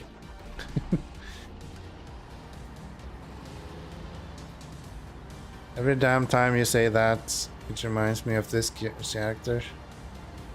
Wise old man. I wish I played more RuneScape, man.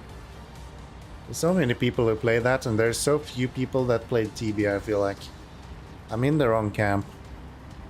This is C. I'm in the wrong camp, man.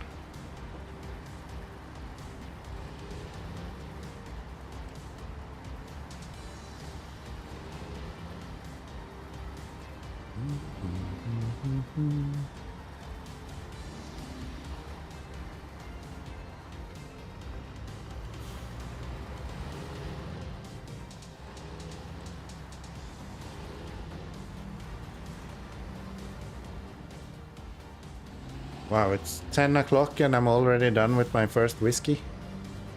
This is going to be a tough stream.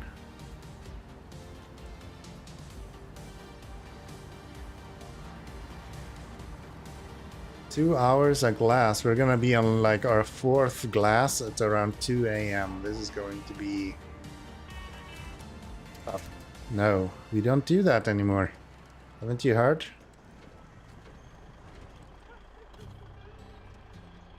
There we go. Free truck. Hell yeah. So we have one more mission left there, and then we have a bunch of other stuff. And this one, I think we've done some of it. Yeah, we need to do that one, but I kind of want to do this one.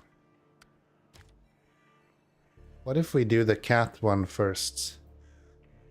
And I'm really curious if I can do that with the dairy special.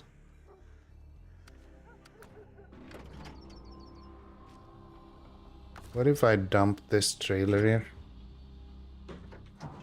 And then we'll go use this. What do you mean? Did you disable it? No, it literally attached. I just released it instantly. I'm just too good at it at this point. You alarmed me from the beginning of the stream. I'm obviously going to just release it every single time now.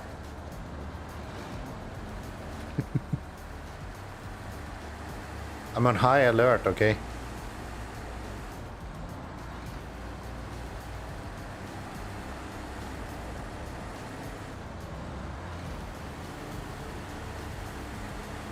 You just need blue paper and some scissors to make the hat.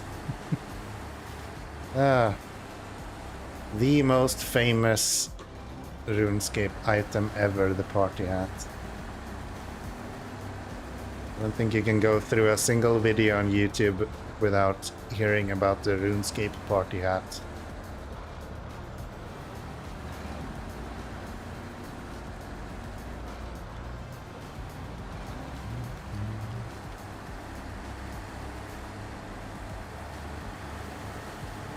We're getting rid of this damn engine though, because this thing was pants. I did not like it.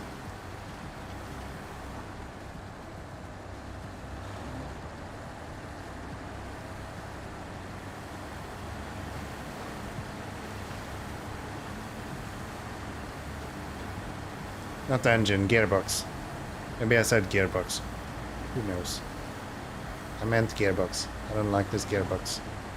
I want to have a high gear.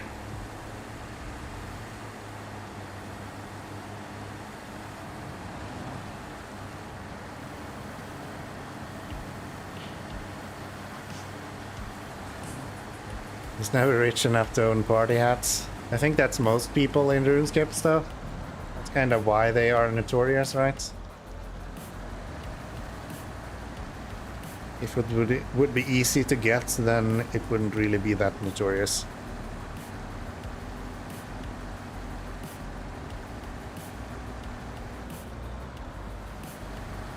Yeah, I wish I spent more time in RuneScape. I got kind of bored because I felt like it was so...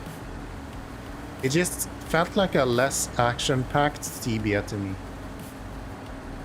So I just kind of stick to Tibia.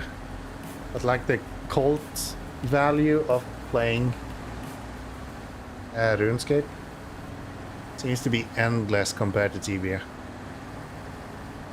Love RuneScape? Yeah, I never really got into it. Just started shopping wood and then I went somewhere and just died. And it's just, yeah, I don't know. I got into RuneScape quite late as well, so...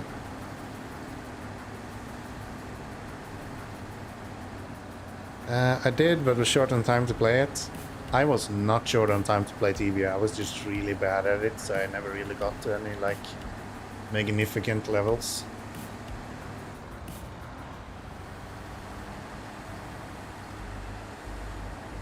More or less how I play games today. I'm just really bad at them, and it takes me 1,000 hours to finish 70% of a mediocre driving simulator.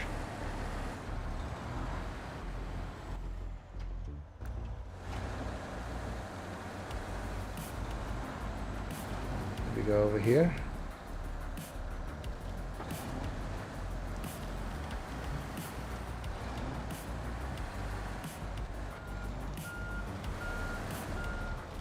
Yeah, I played Tibia fucking religiously for a while. And for a really long time after that, I kept getting back into it like a month at a time every year or so. But now I haven't played it in probably 6 or 7 years. I'll keep an eye on it every now and then, but... yeah. I think that's mostly because I don't have time for MMOs anymore. So much easier when you were just living at home or at worst my first job where I was still living alone, so I didn't have very much like responsibilities and things like that, right? So it's a lot harder to find time for 8 hours of playing an MMORPGs every single day nowadays. Sucks getting old. Why can't you just be 19 and drunk all the time? I think that is way better time. Now I can only be 19 and drunk every Saturday. Sucks. It sucks.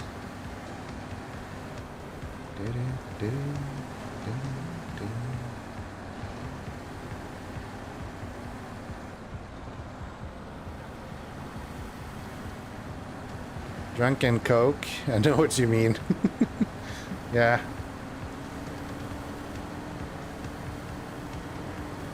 You know, back in the days when like Diablo 3 released, I literally took a full week off from work, and then I had this small, like really small apartment, like a 1-bedroom apartment where I just more or less had a place to sleep, a kitchen, and that's more or less it.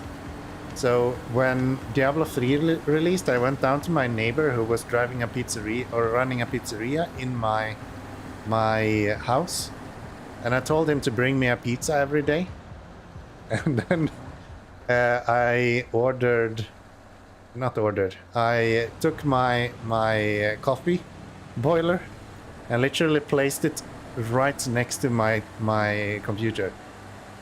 And I played Diablo 3 non-stop 24 hours until I slept for a week straight. And I didn't actually run into Error 37 more than maybe a few times. It was nuts. I would never be able to even survive that today. But yeah, that was good. That was good.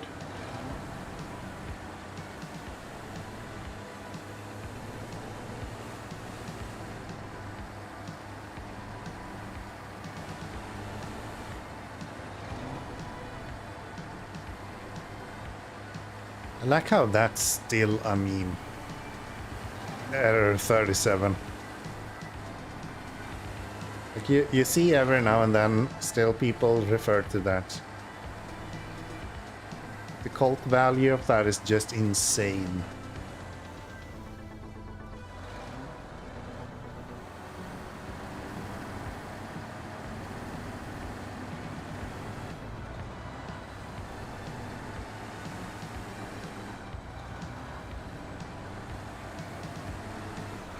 And if you mean coke as in sniffy dust, then I have never been involved in that. I've always drawn like a hard line, more or less, at alcohol.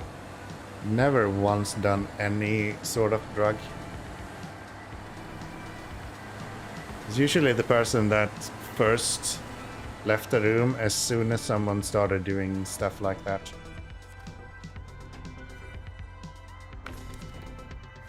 We do have fuel in the add-on as well. But yeah. Fairly decent whiskey drinker. At least.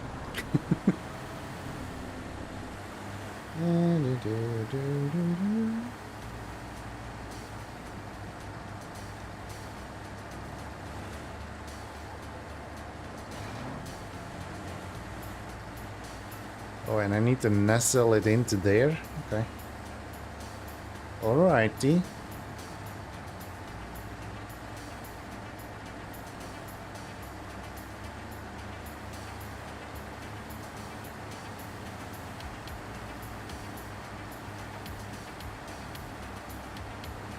We're going to the garage, by the way, to refit this with the high saddle.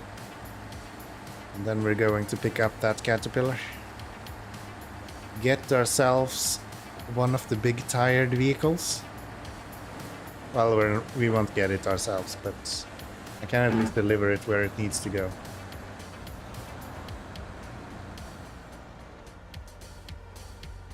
I'll also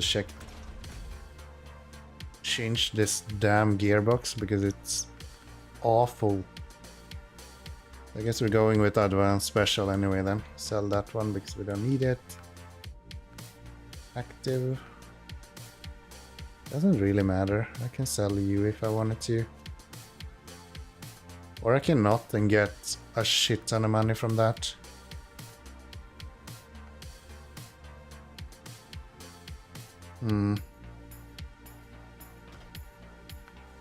Let's see. We'll decide later on. I think up until the FEM released, this engine was the strongest engine that you get in the game. Which is interesting because this truck is not very good at pulling heavy stuff. Tires are fine. I'm actually on off-road tires. Didn't even think of that.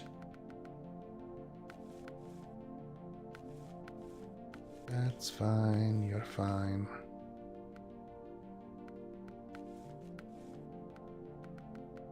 Alright, so we want to have a high saddle. We need anything else? Crane? Nope. That'll probably be fine.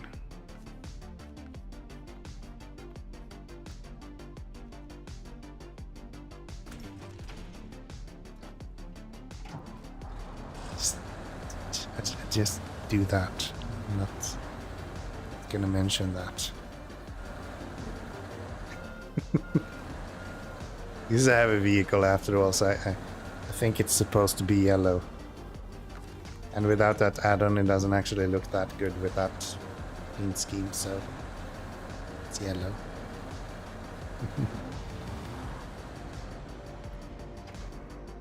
Alright, so we're going to pick up one of the vehicles over here. I think the easiest way to get there is literally just go up this road.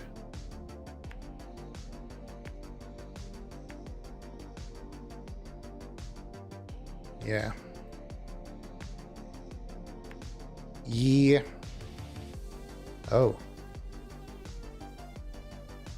No, we already built that one, so there's nothing there for us to do. I guess the water boom 3 could be an option, right? What do we need for that? We need a cabin and 2 packaged sand.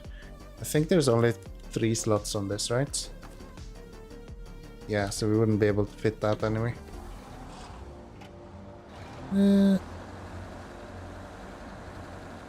I was somewhat intrigued to see this vehicle, but then I realized you would never drive it fully upgraded anyway. You are wrong. I will. Once we get to the next region and we get the next upgrade, we'll get the best engine for free. So at that point we will use the best engine. I just don't want to spend the money on the lesser better engines. Tires as well? I think these are like one of the better tires for it. Especially for these off-road environments. I just opened the wrong one. So if you look at the off-road tires for the dairy, they're actually pretty good. And then mud tires don't actually have that much more on it. So you gain maybe a few points, but you lose a lot on off-road, and off-road is kind of the majority of what you're doing here. So I think even if I would like or didn't care about money, I would still stick to the off-road tires, I think. You noticed, for example, on the A&K Civilian, I opted to go for the off-road tires instead of the muds on that as well, because this region just makes more sense with off-roads. Do I have the ramps down? Yeah, that makes a lot of sense. It's like, why is it so tough to pull this?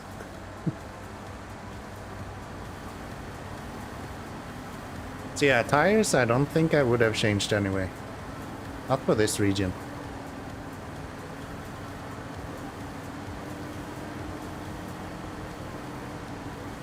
The only thing that I would like to upgrade is the engine. I think with a slightly stronger engine, this might have been a little bit better.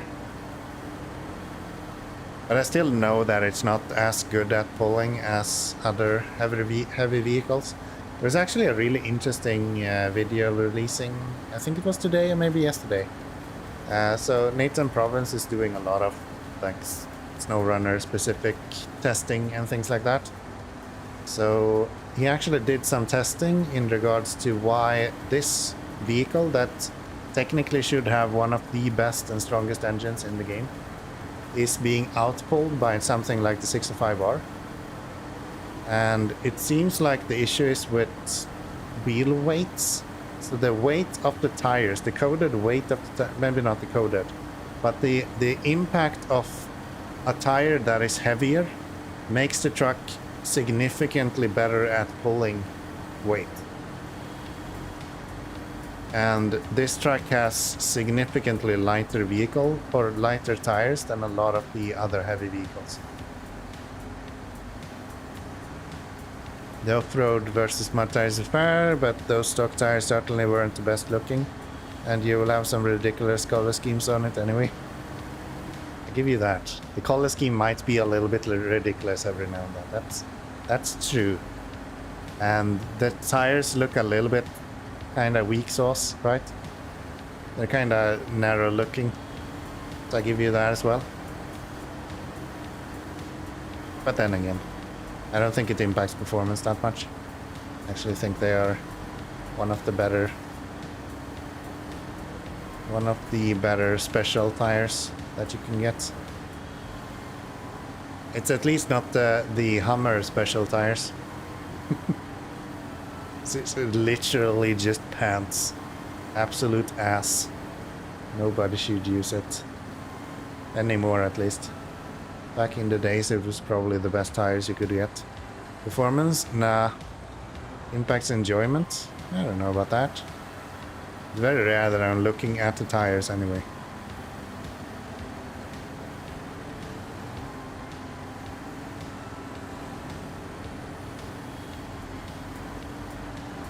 Let's face it, 95% of the stuff I do in this game is during night anyway, so the fuck doesn't matter.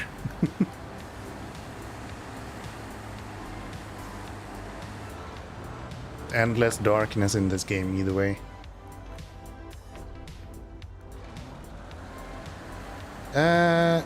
I like the look of mud tires. I mean, mud tires look very different depending on what tire you're looking at. I like the flotation tires, they're kinda nice. I think the general MHS tires are kinda boring. And most dually tires are just, in general, kinda meh.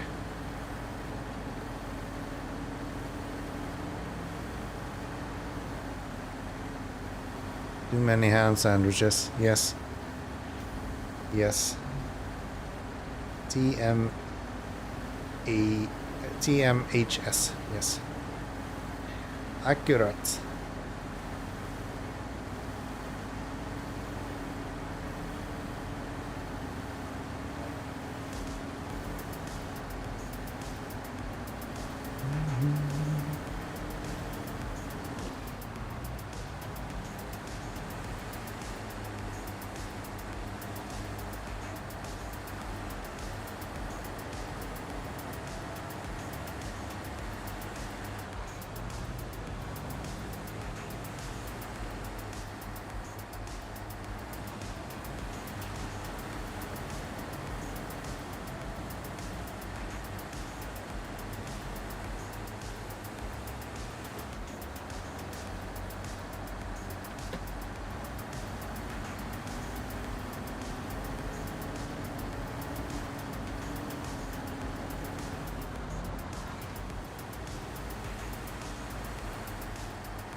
I think it's a decent looking truck, to be honest.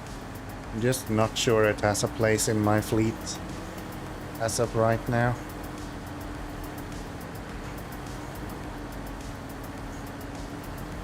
I think it would kind of have the same place as something like the Asov 7 or something. Maybe in between the Asov 7 and 612, and I think I have more use of a more cargo oriented lighter vehicle at the moment.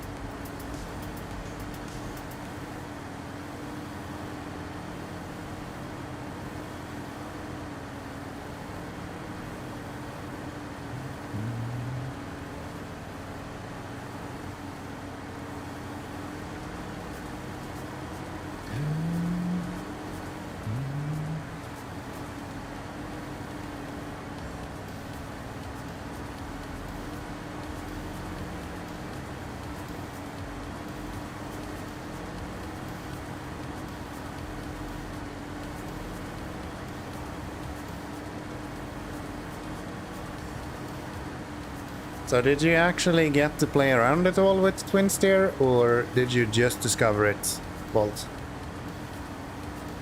I know when I was trying to rescue that vehicle, it gave me a lot of headache. It like sinks into the mud over there.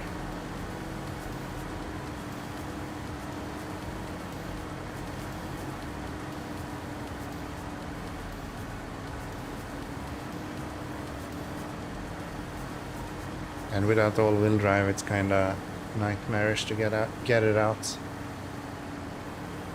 Especially for me, because I, of course, forced myself to use a trailer to pull him out of there. Spent way too much trying to rescue the GMC. He flipped while driving to Iceland. Like, alright. Gotcha.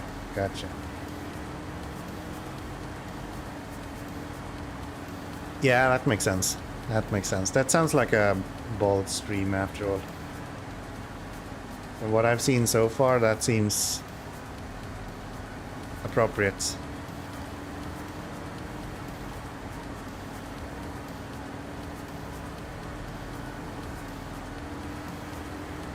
Took a while.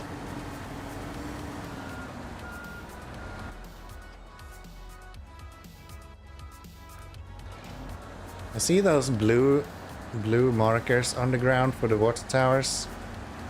And they look just like the markers that you need to drive to for specific missions. So it just tricks me every time that I need to go there.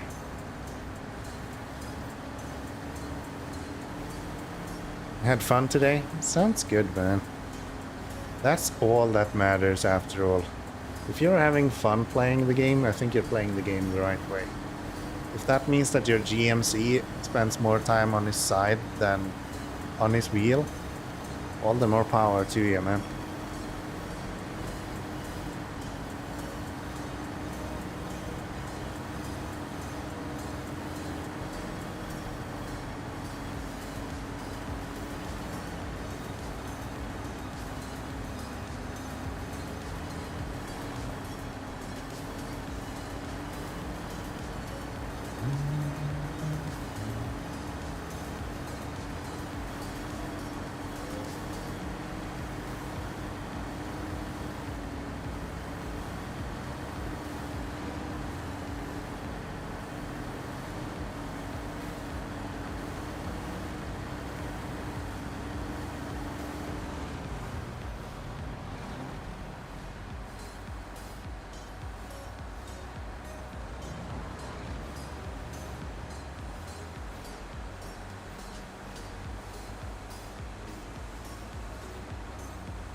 At least with the heavy vehicle, you don't have to worry that much about the trailer.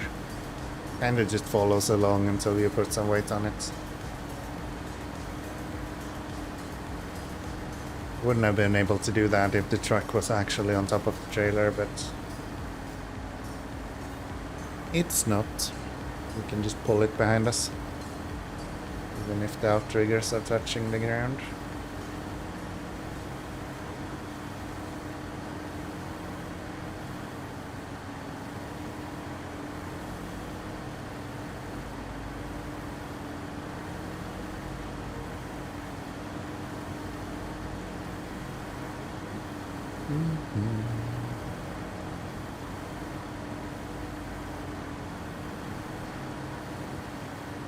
Imagine if you got these Caterpillar and the Twin Stair for free.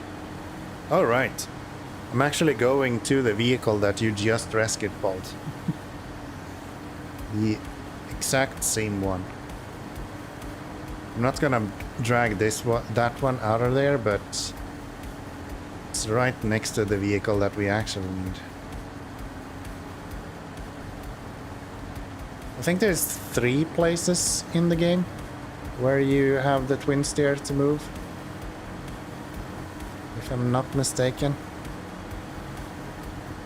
including this one. It's the first one in Michigan, of course, and then you have one in Yukon, and then you have this one. I think there's 3 of them. There might be one I'm missing, but I think there's 3.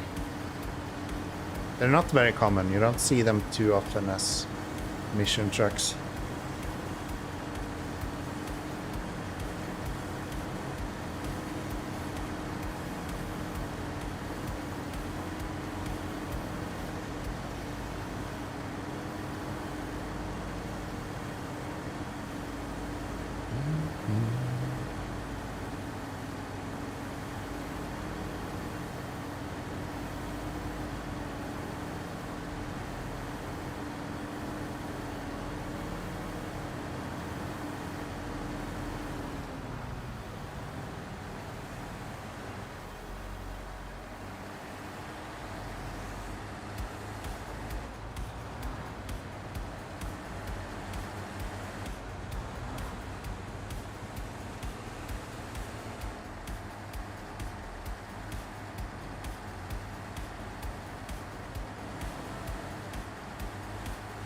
And there it is.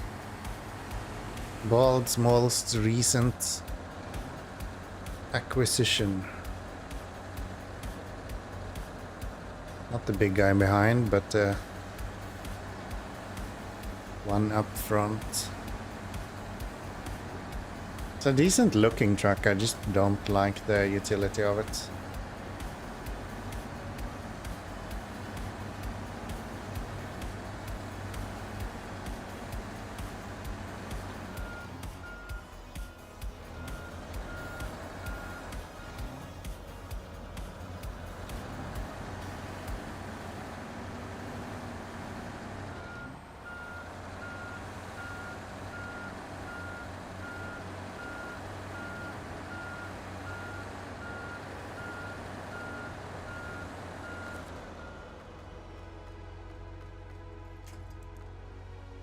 Excuse me? How do I not reach with the winch?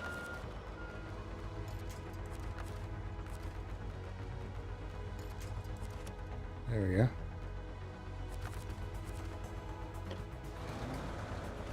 Let's try to straighten this out a little bit.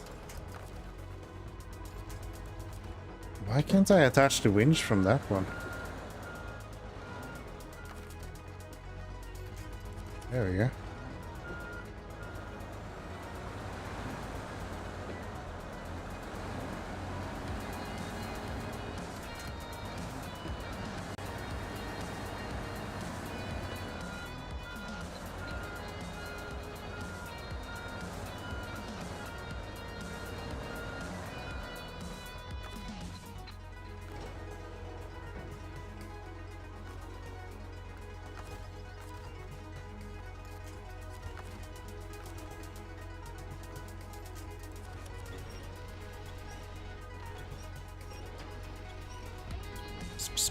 Come here, cat. Yes. Oh, I forgot. This guy does not like to get up on this trailer. That nose is too high.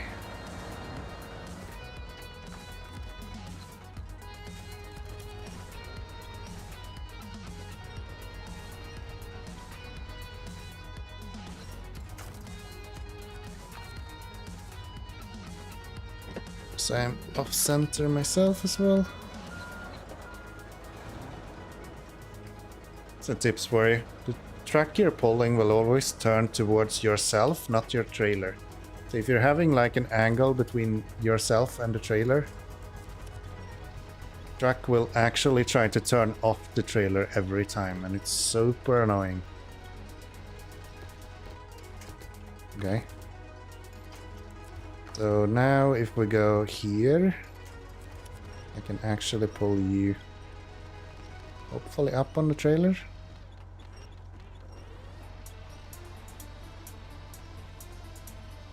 Come on, can I turn you on?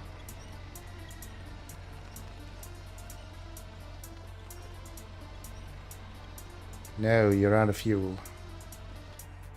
What if I give you some fuel first?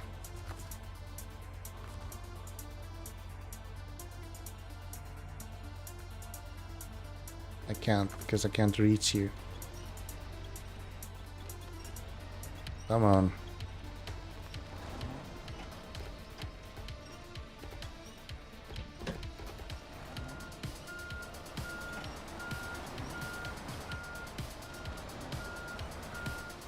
Wiggle, you bastard.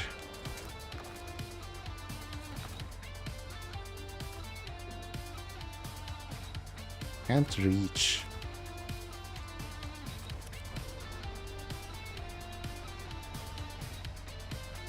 Didn't move. I don't know if it was moving in the right direction or not, but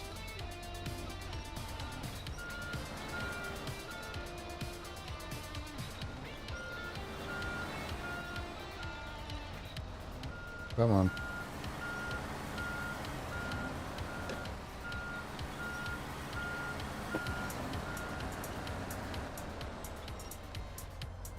I don't want to lift him up from the other side, but I might have to. Might have to go around and take him from the back instead. Activate ramps.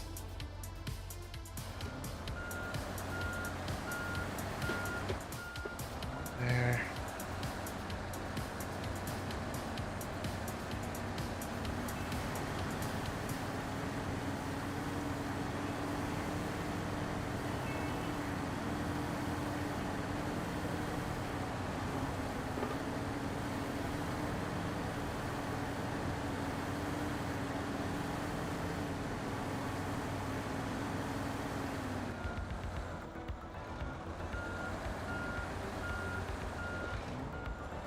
Way too early to stop.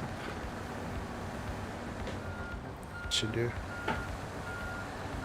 That should do a little bit better.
Hmm.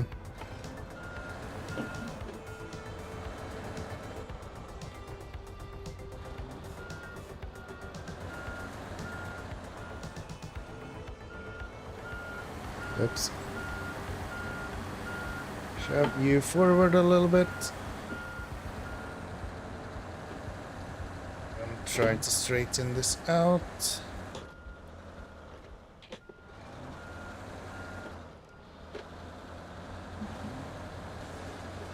There we go.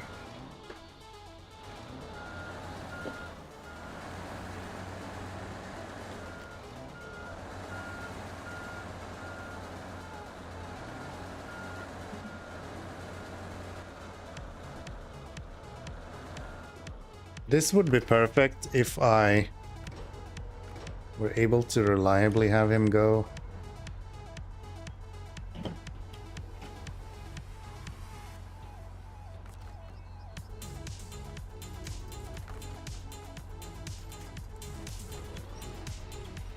He will turn the completely wrong direction now.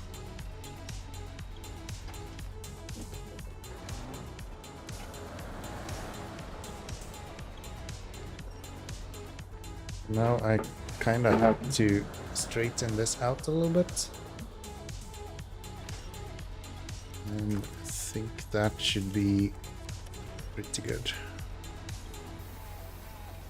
Even this like heavy lowboy is still almost too small for this.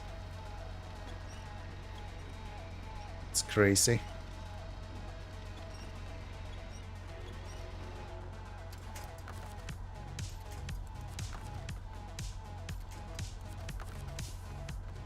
That one to there. Oh. That was too much to pull. Damn it.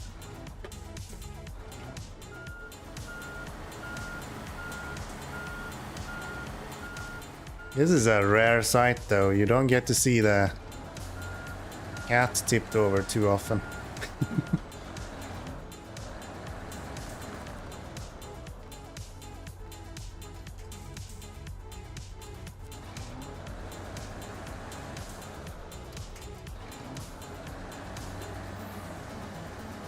Can't complain about my content not being unique, at least. An extremely rare occurrence of Kianomi messing things up. Yeah, right? It doesn't happen too often. Just like every Saturday, it's like once a week. That's not too often, actually. I think we can all agree on that.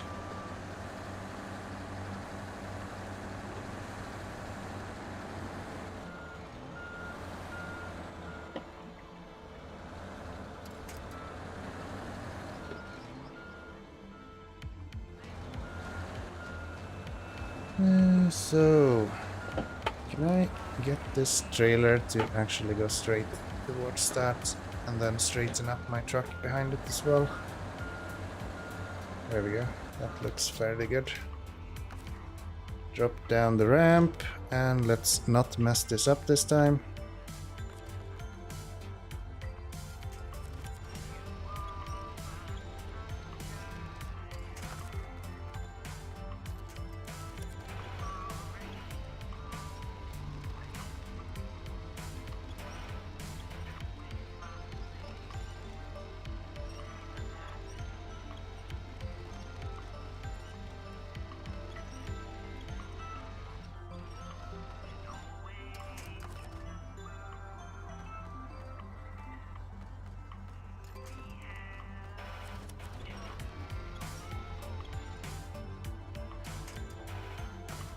There we go. Like that. Activate ramps. You're already out of fuel, so that's good. Alright, so we're bringing that over to the fire department. Do we go through the water or another route? I don't want to go through this. That's not going to be a good time. This I also don't think is going to be a good time. We could go down this way, go around and cross there. I think we've done a few times. That's not too bad. That's actually pretty doable. What about fuel? Yeah, that's actually a really good way to go. So if we go here, we actually do have the civilian here with the fuel as well. So let's do that. I think we'll stick to the roads now that we are pulling something a little bit heavier. No. Through here. Cross there. I don't really remember what this crossing is, but I think it should be fine. Cross there, and then over here.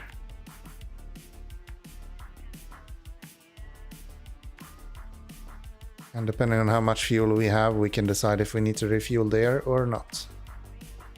And that will be dropped off right there. Alright. I need a whiskey for this. I'm not doing a heavy mission without a whiskey. So we'll be right back and then we'll get all the cats to where it needs to go. Put the cat back in the bag, you know? Maybe that's the pig, who knows? I don't know.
All right, then let's get to it. Let's get to it. Let's see here. Can I click the right button as well? I sure can. Look at that. So, we are loaded and ready. And I think I set out the route as well, so nothing left to do there.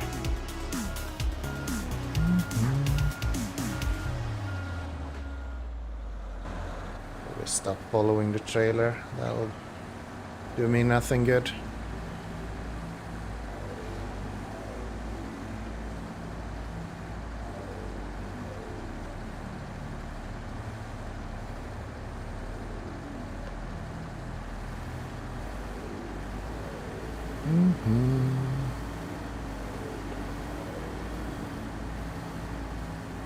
Gosh, that is a wide vehicle. Compared that 745C to the special. Like the whole special is about as wide as the frame of this guy. Hello, my favorite Swedish person. I am back. Guess that's what happens when I go get myself another whiskey then. You show up again. Are you just a drunk hallucination of myself? Can that be the thing?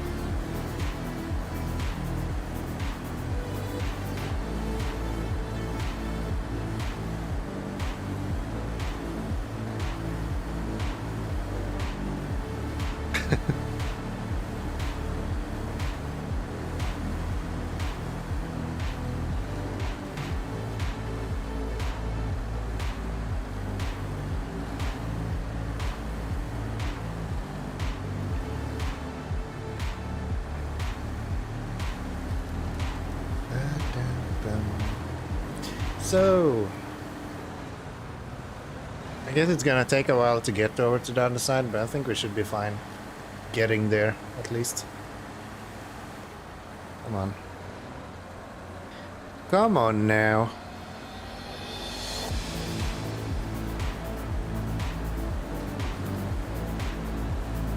Anyone who has been following Eurovision Song Contest, by the way? Gonna be honest, I have not. I did watch the semifinals on Thursday, I think. But that's about it. That's about it. Never really been that much into it, even though I'm Swede. Hasn't been a... Wow, imagine having engine power.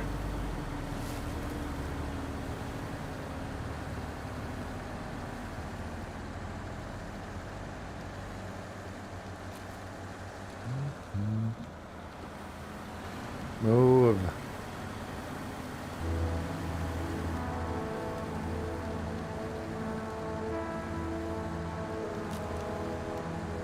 Absolutely not. I like the positivity there, Orange Quake.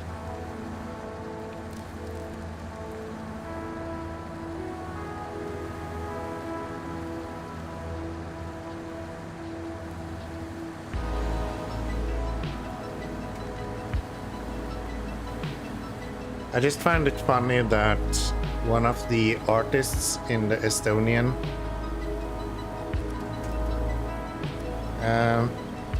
contribution, or what the fuck you call it, looked exactly like Vsauce, but like a few years older. Oh, I did not intend to detach the trailer. Thank you very much. Why can't I use my fucking winch, please? Thank you. Yeah, this needs a bit of an upgrade when it comes to the engine. For sure. It has the P12 issue.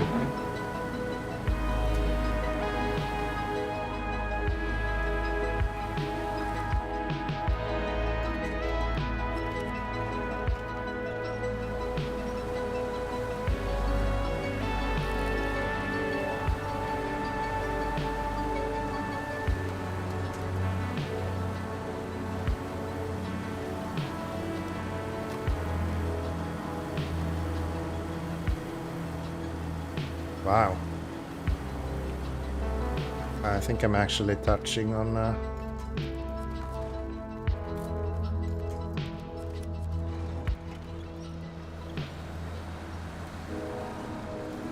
There we go.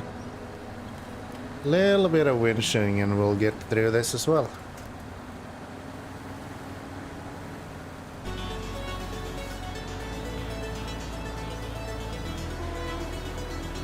Short. Oh, my brake music is still on. My bad. There you go. Fixed it. Sorry. My bad. I'm gonna tip over here.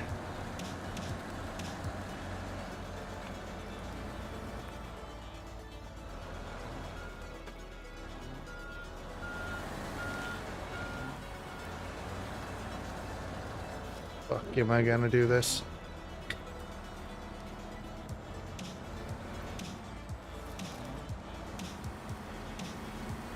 Okay, if you kind of skid down to the right, that would be fantastic.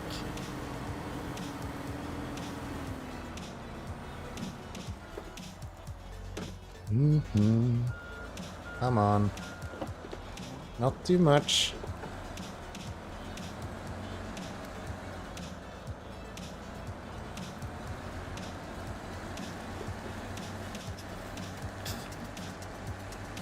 Ah.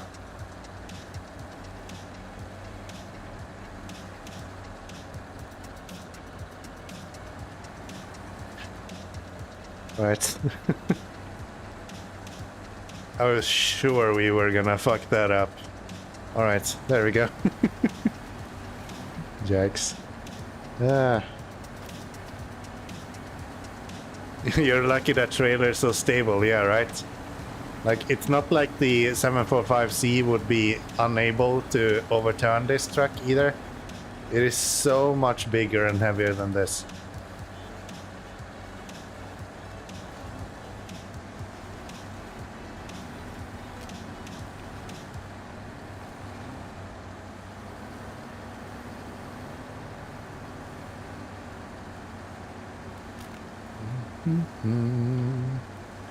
Do-do-do-do-do-do.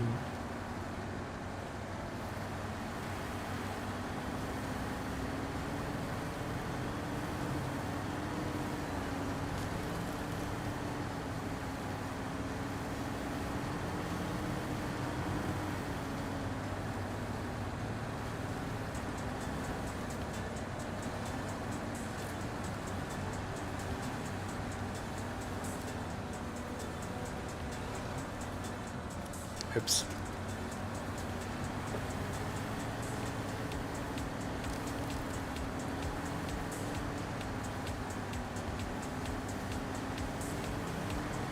Still think it has more engine power than the P12 actually. Despite the lack of engine power.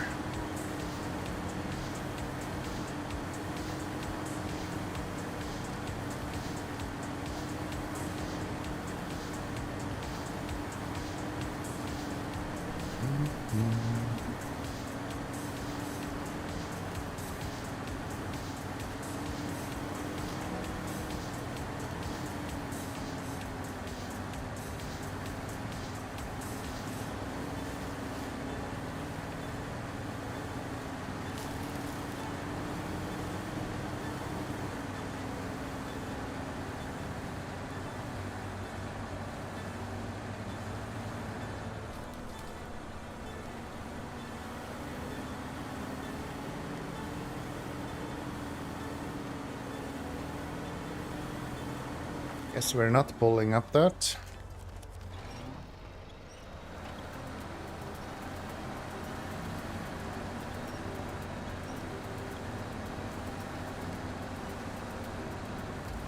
There we go.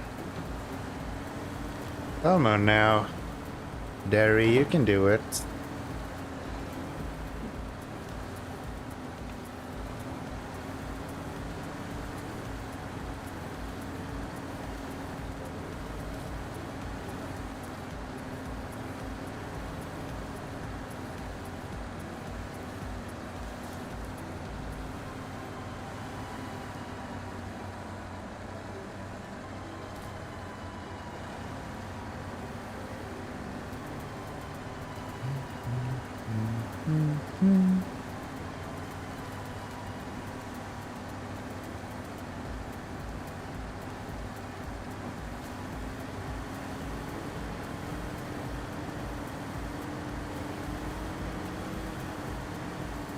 quickly running out of fuel as well.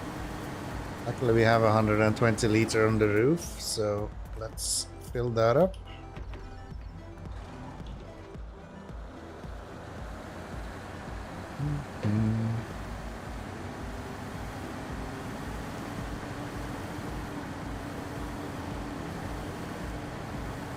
Hi Dan.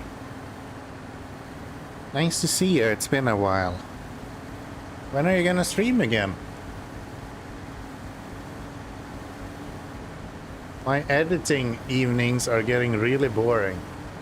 I have no Dan to watch anymore.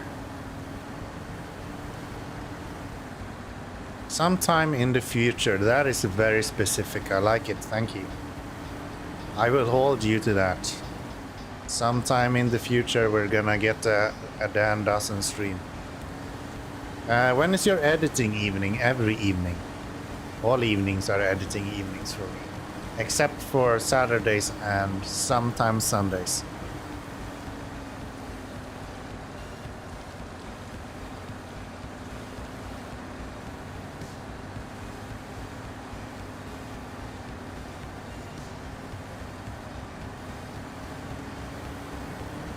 Fridays is not that much editing evening either, I guess. So yeah, except for Saturdays and Fridays, you're welcome to stream, so I can have something to watch while I'm editing.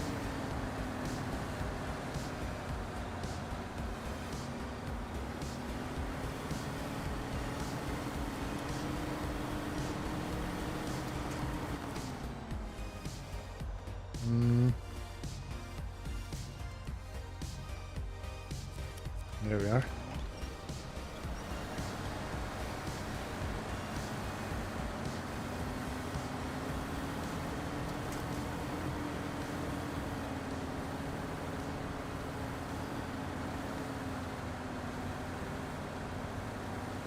It is a good looking truck, it just needs a little bit more power.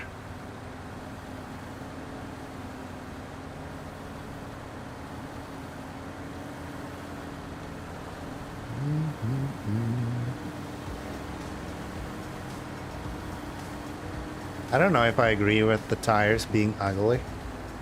Maybe they're not good looking, but they don't look off. They fit quite well. There's some vehicles where the tires just doesn't make sense at all. Like when you raise the suspension on the Paystar 5070. Those tires looks like toys if you do that.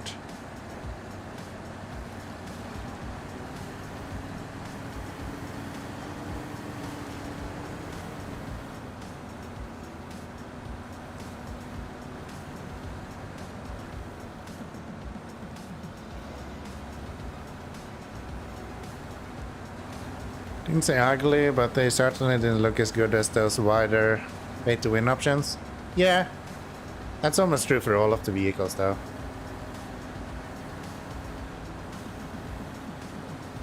Apparently, if you pay for stuff, you get stuff that is slightly better than if you don't pay for it. Big surprise there. I just want to point out, I'm in high gear. I may be standing still, but I'm in high gear.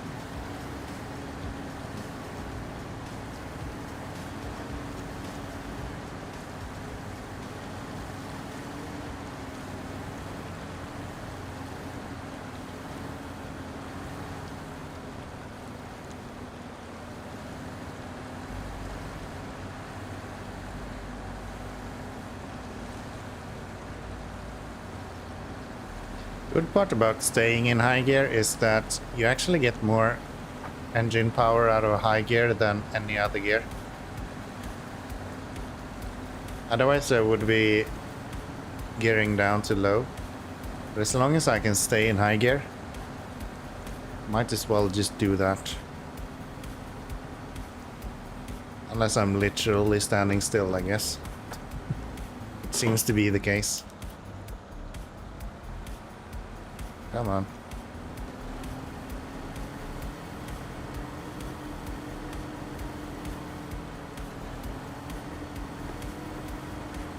There we go.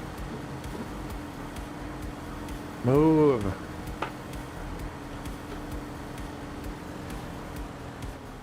I guess not. Oh, I actually ran past those. That was not my plan.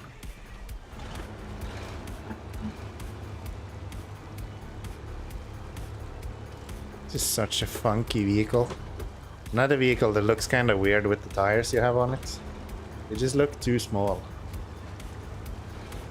Looks really good with the ham sandwich ones. But yeah, with off-road tires, not so much.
Special.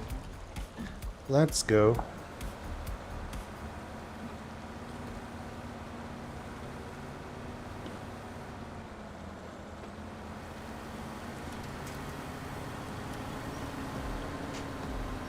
There we go. Move it.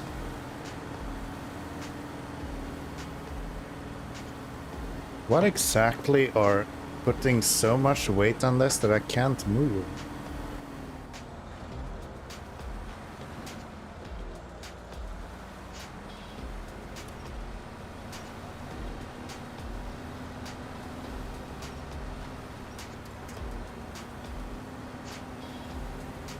Seriously?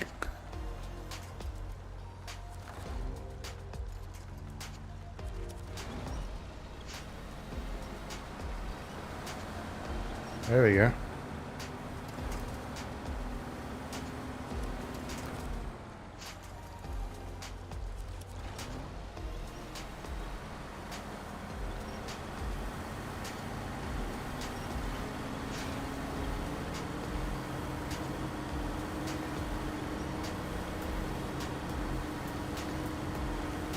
Yeah, I just cannot get any. What are you stuck on? What are you stuck on? There has to be like a ledge or something there.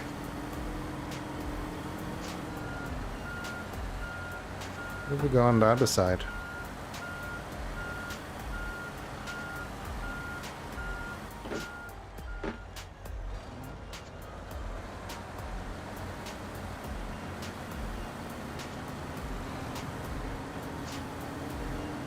There we go.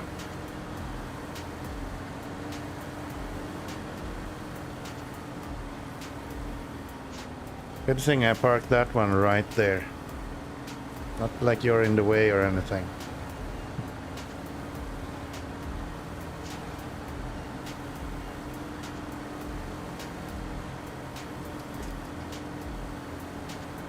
There we go.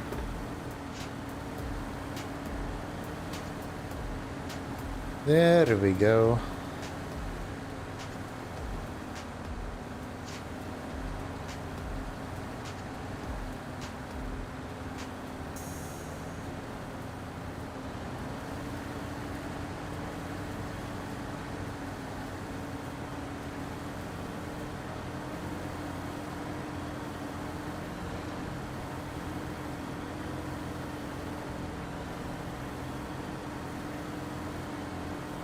Definitely doing better than the P12. The P12 would not stand a chance here. GG. You think?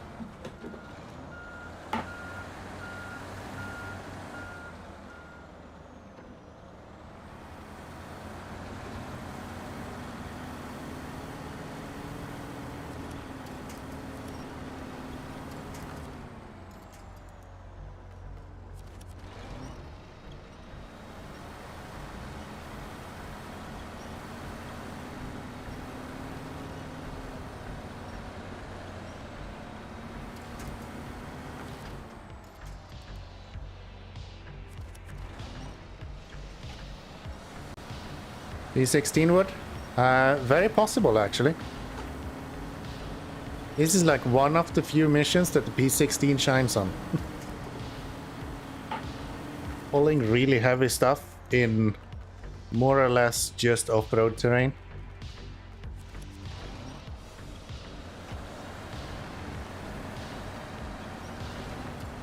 That's where he is good.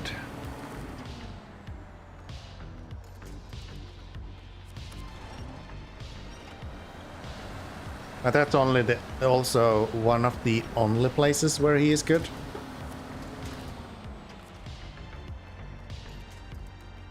Doesn't do that well in a lot of other situations. Might be having some issues with the rocks here even, to be honest.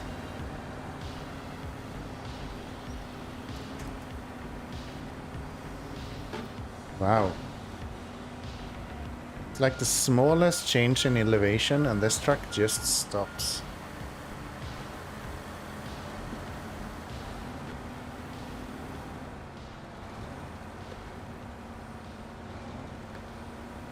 Come on. Pull, bastard.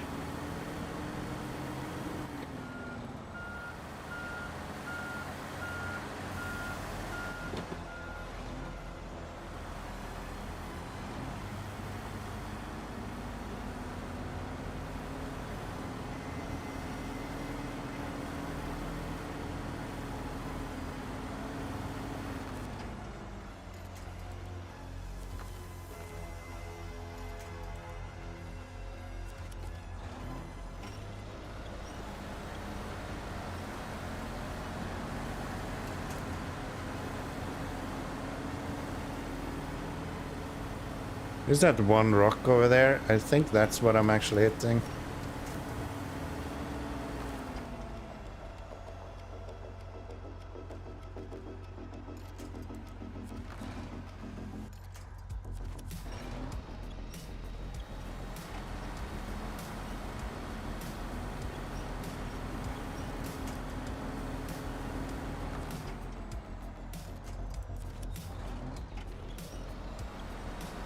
There we go.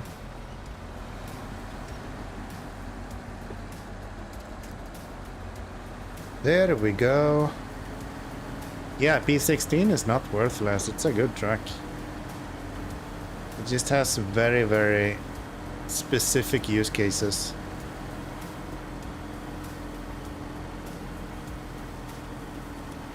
I honestly think P16 would have a way better rap if it was unlocked in Black River. So you could use it for the construction trailer. Really? You dumb fuck. You're just not gonna move, huh?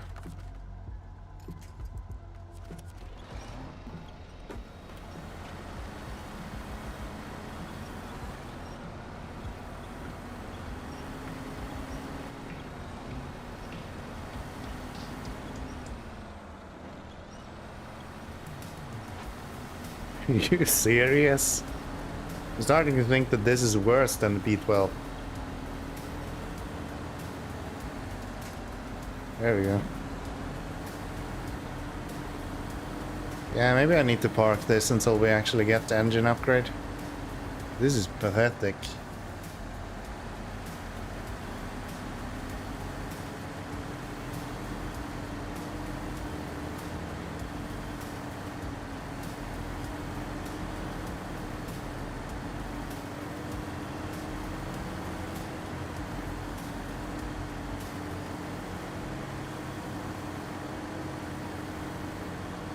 See how this goes then.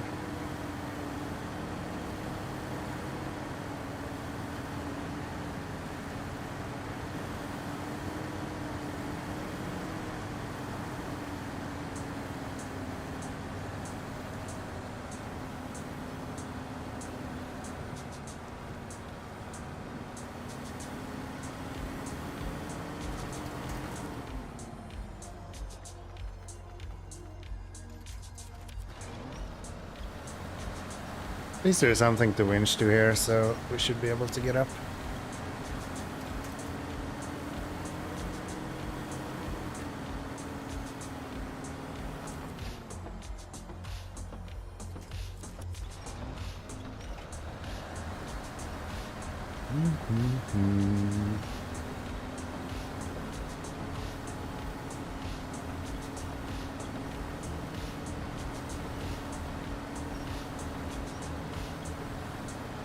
There we go.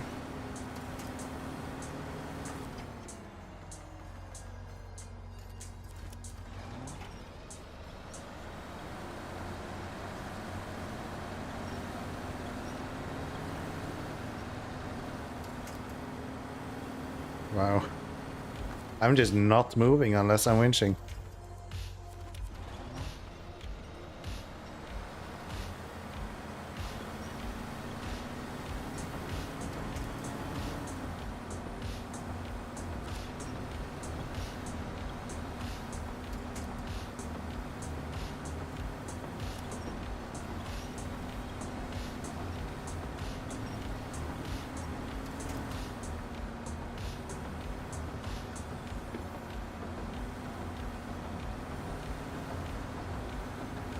There we go. Now we're moving a little bit again. For a second.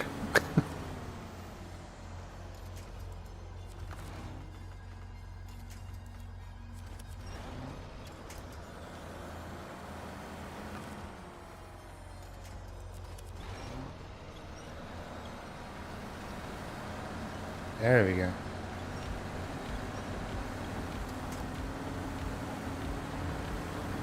Now then, just up on the road with you, and then we should be smooth sailing from here at least. Nice.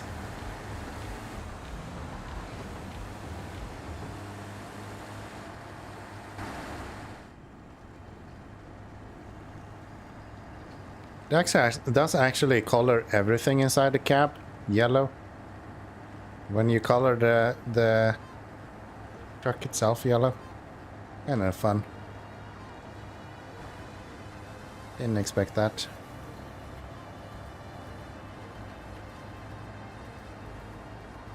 Ooh, I need to go through that hole again.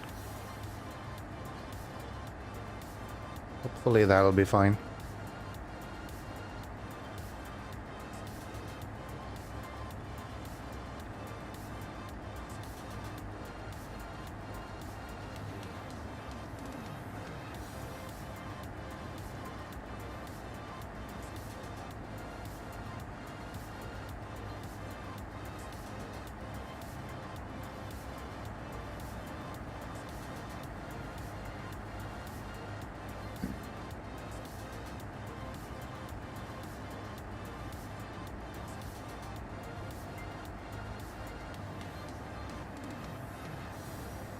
Okay, I'm not doing this in first person.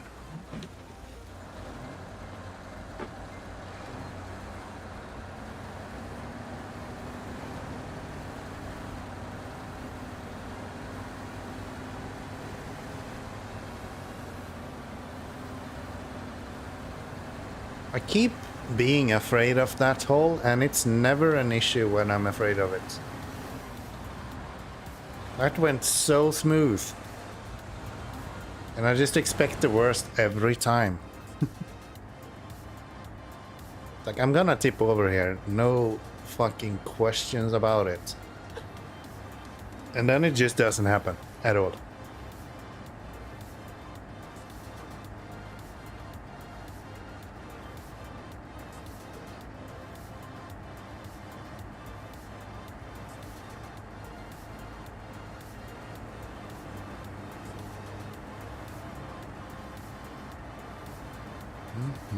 Let's get some fuel.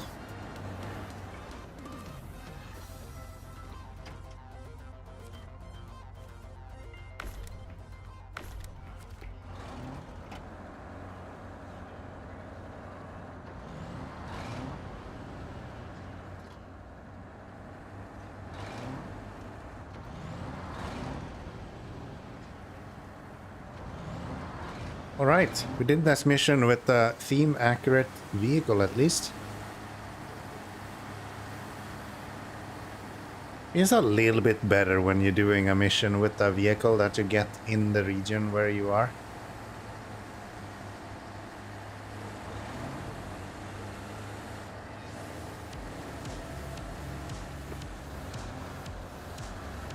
Are you gonna get stuck on that? No.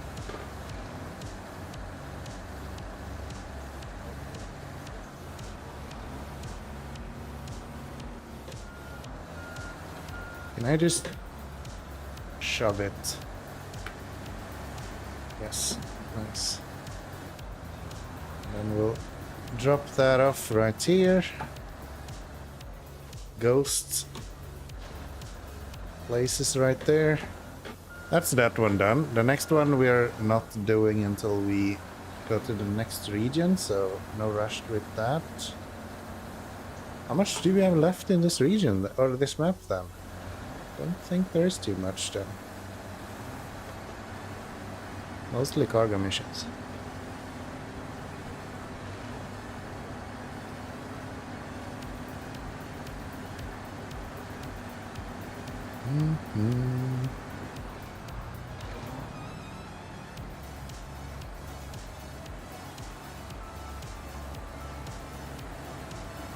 Guess I'll just bring this to the garage for now.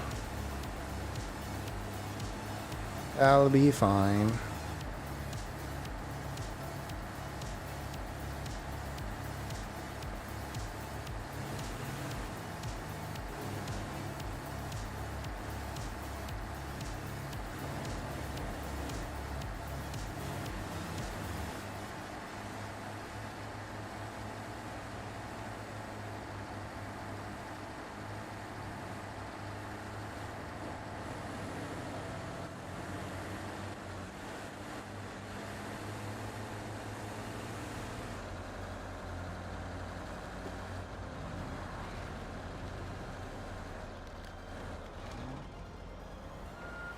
Almost. Seriously. There we go.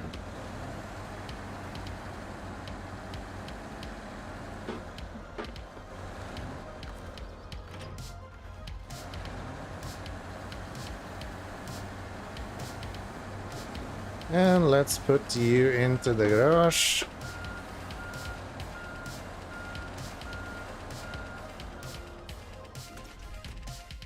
I'll be fine. I'm curious what this guy actually costs to buy. 600, so 315 is more or less what I would have to pay.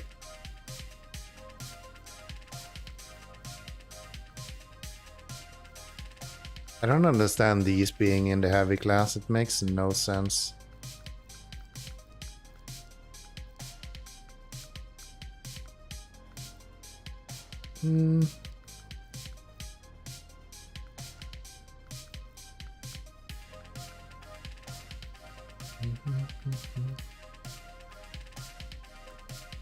Alright, so let's get the Freightliner back here.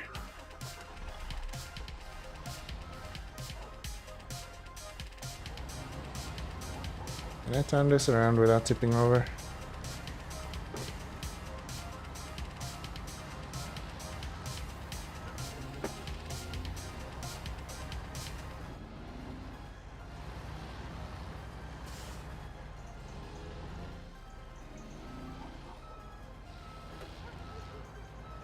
That works. Thank you. I think we probably want to go for the 4-slot trailer after this. The ramped trailer, so we can bring 6 cargo at once. 'Cause I think we only have that sort of mission left. Do I really have everything? Yeah, I do have all of the tasks picked up. Okay, that's nice. I actually thought I had another one here. Maybe that's just a delivery.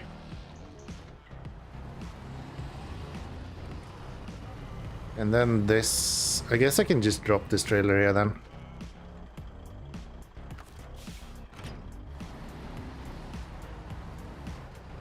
And then... yeah, and then we only have contracts left, and they're going to pay a lot better than this. So even with this truck sold, we should see a significant improvement in income here in the next little bit.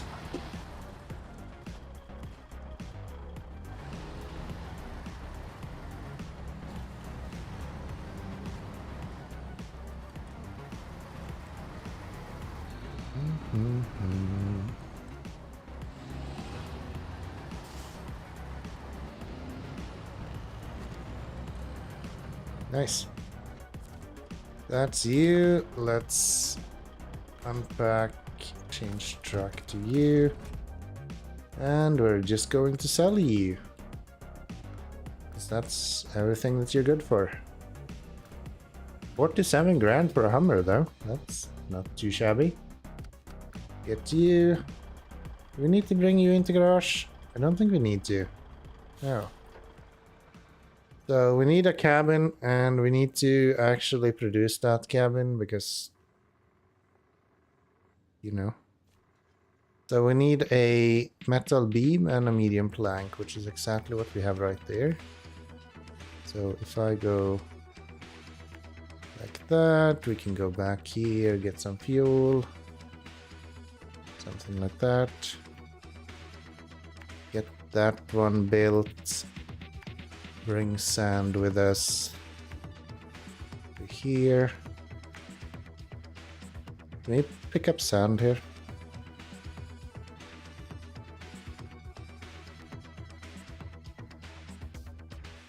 Do you have sand? Can I please click on this? Thank you. Package sand. Okay, we have everything there that we need then. And that needs to go there, so skip that one, just go through.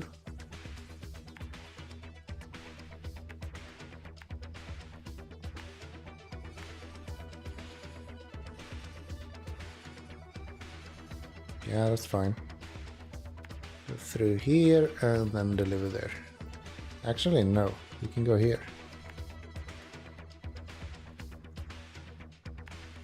That'll be fine. So, luckily we have really cheap trailers here. So we can easily buy trailers without too much worry. It's like 8 grand for that. And I'll get 90% back anyway when I sell it. Pretty good.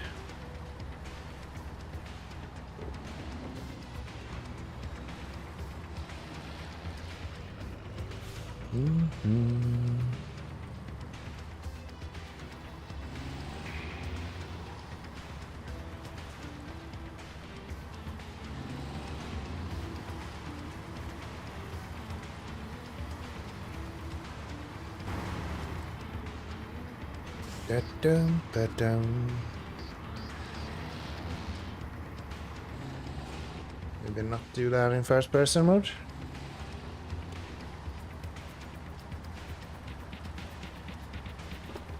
Yeah, I really like this combo, especially with slightly heavier vehicles. The 4-slot trailer and flatbed is So nice.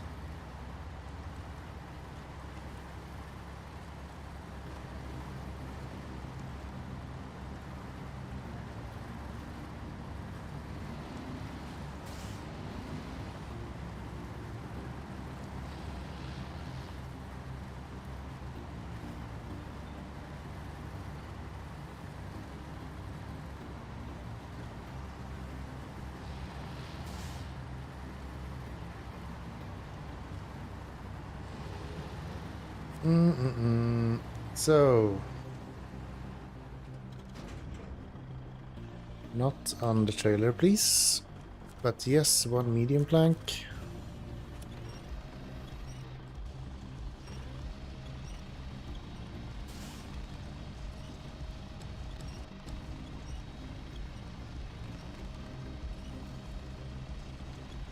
Can you reach that?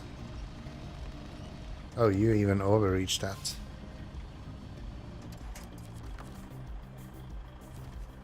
And what else? Medium beam, yes please. Or a metal beam, I guess. Yes please.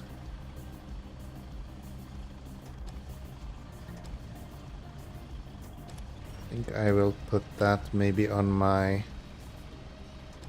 I'll put that on my trailer or my truck, I think. Beams are so heavy, as you can see. Let's see. We try that instead.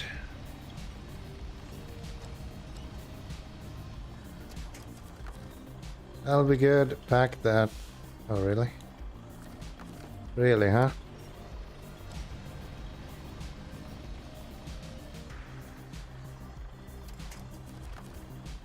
There we go. So, package sand.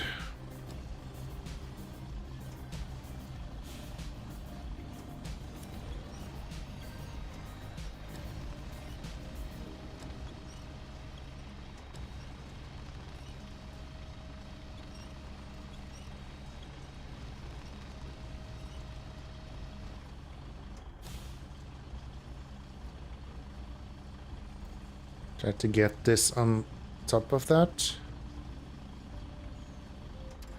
Just like that. One more.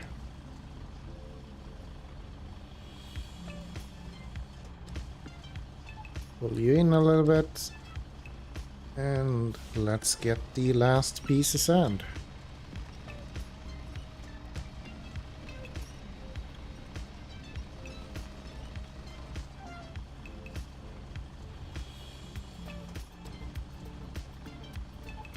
What are the other missions that we have? Is there anything that we can bring over on the other side of the map?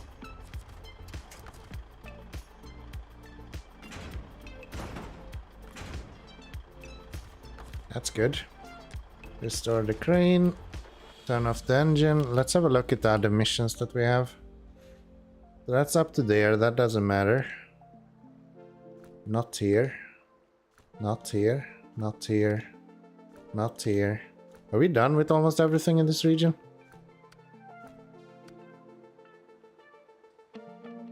Yep.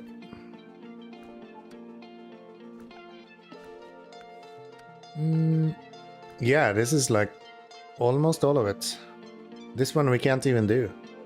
So wait, we have 2 missions left in this region? Or this map? And then we will go to the Barren Forest? I didn't expect that. Did not expect that. Okay, cool. Might do some scouting today then. Finally get to use my crocodile again. Dan is gonna be so proud.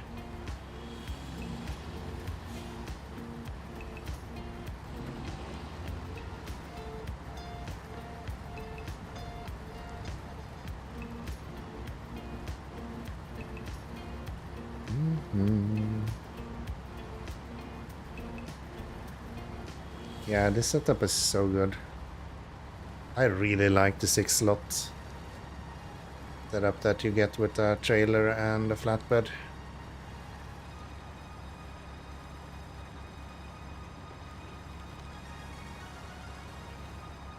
I like the semi-trailers as well, but the idea with the semi-trailers is that it's 5 slot, and so many things need 6 slot items at the later stages like this. It is so common that you need larger items. Okay, let's not take damage. Too slow.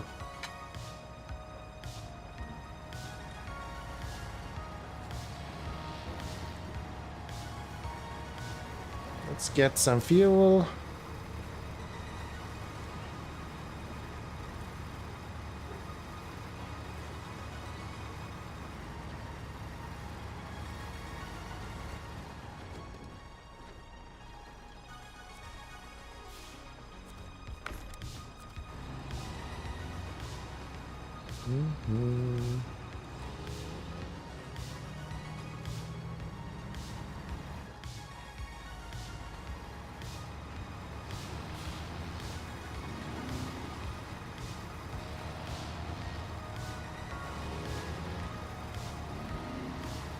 So,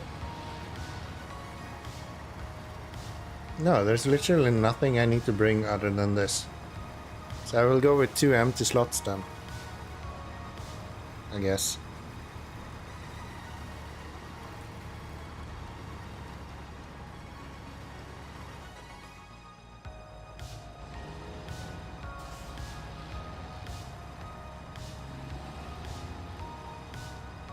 Pretty good. It's gonna be pretty good.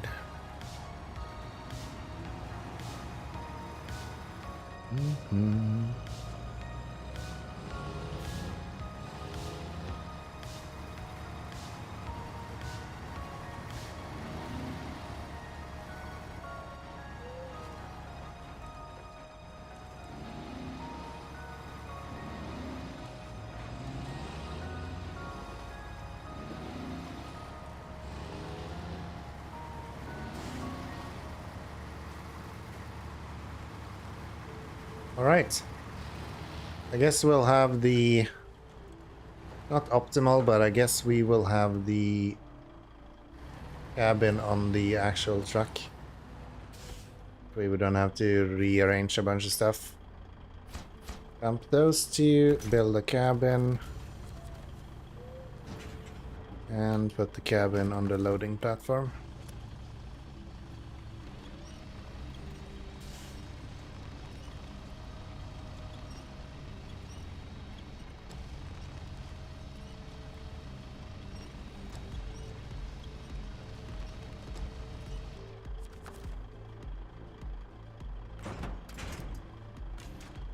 Very good.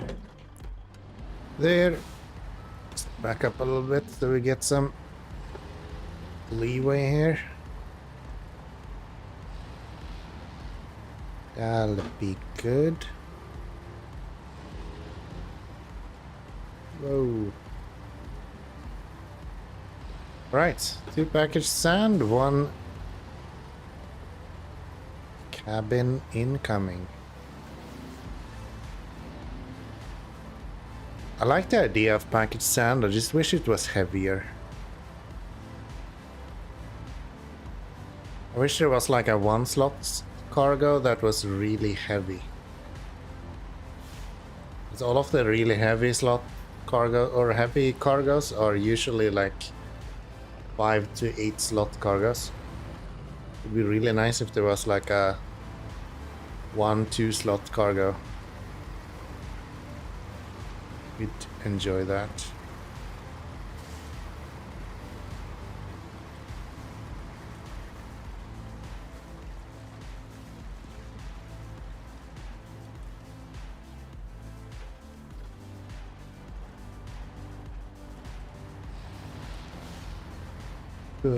Don't tip over there. That's why I didn't want to really have the cabin on the back, but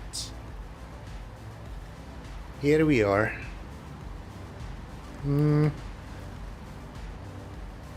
Feels so wasteful to just go with 2 empty slots like this.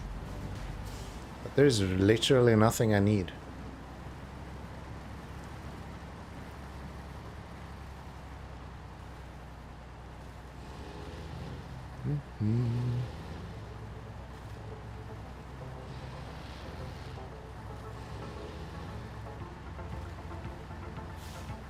Come on.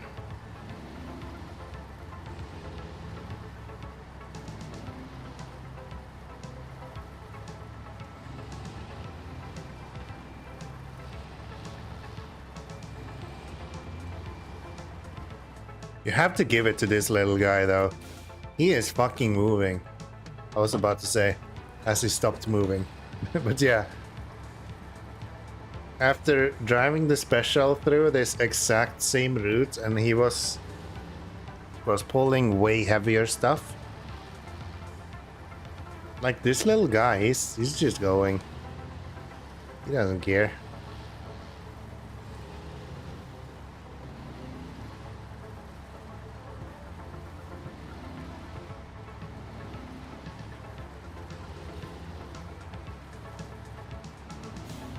Hello, Hank.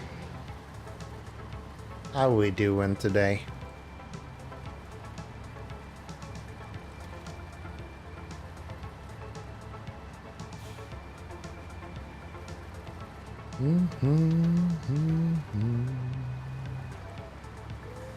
Come on. Really?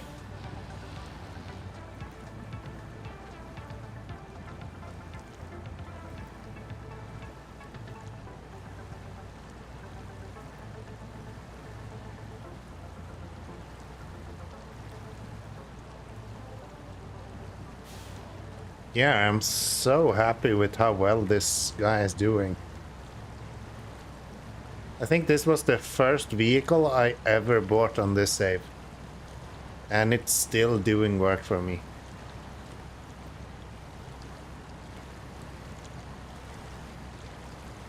No, the first actual cargo truck, I guess. The first one was the Lodestar.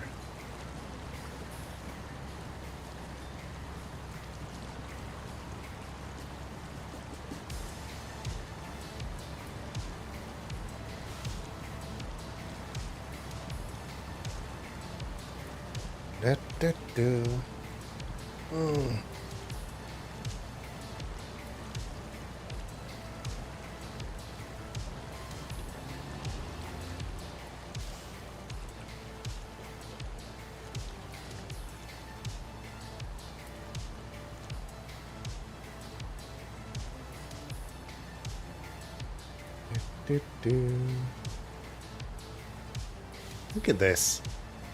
This little guy. He just goes. Freightliner is the shit, man. You don't have a Freightliner in your team, I think you're losing.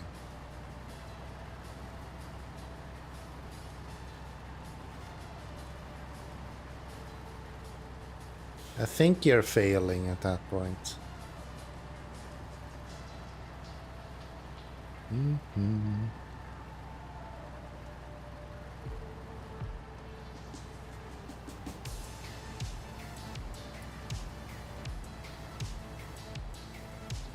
We aim for that little outcrop there, maybe?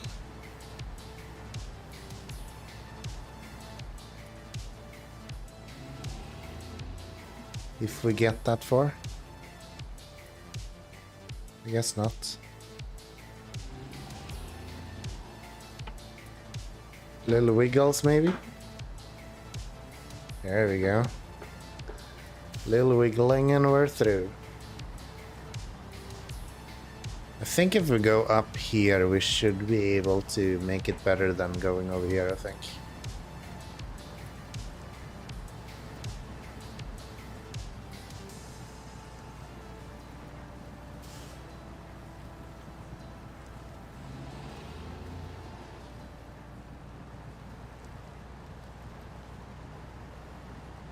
It's not fast, but it does the job. It gets where it needs to go. That's all you can ask for, after all.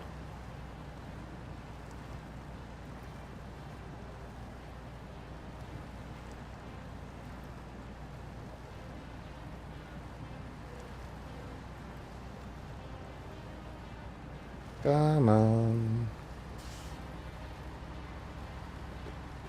There we go. There we go.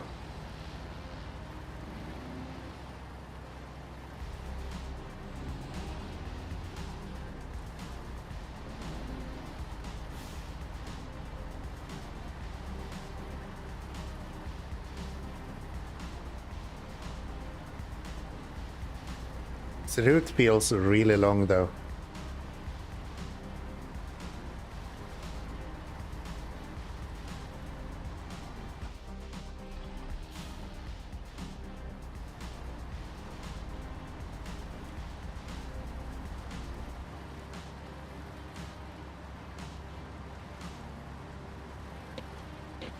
Oops. We're going to hide here. There we go.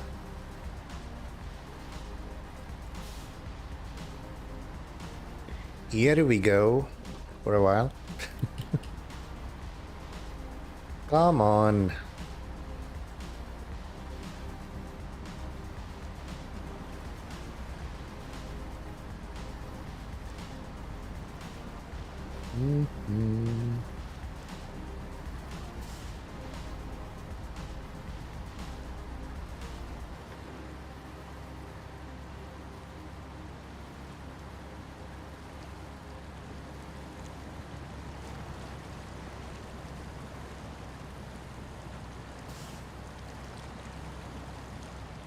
Here we go.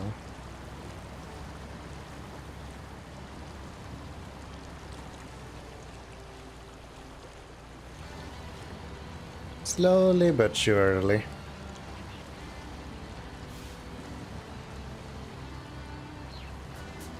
But yeah, comparing the amount of times we have used the winch with this compared to the special is just crazy.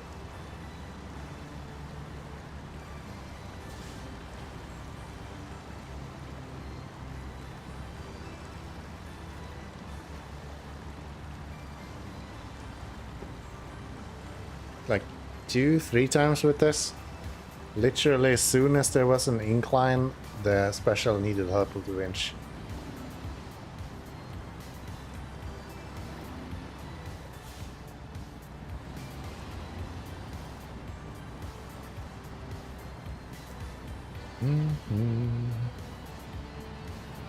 And this is where we saved him.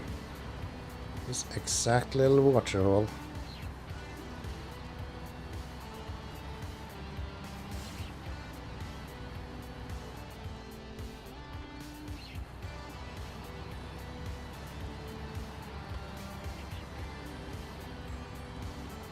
Usually really fuel efficient as well, but when you're loading it up like this, then it does burn a little bit of fuel. Ooh. Close. Close. Could have been bad. Turned out not so bad.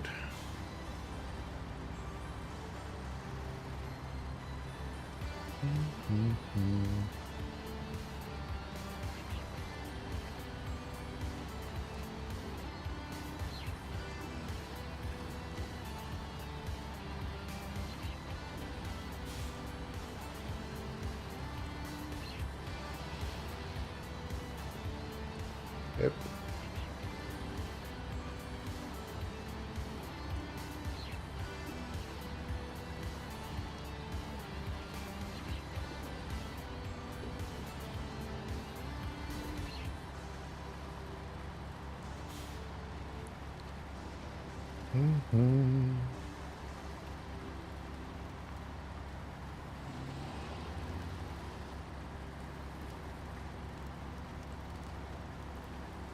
Is it watery? No, it just looks shiny.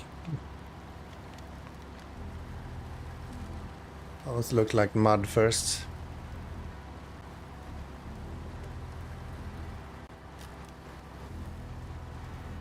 Wait, what? Where am I going?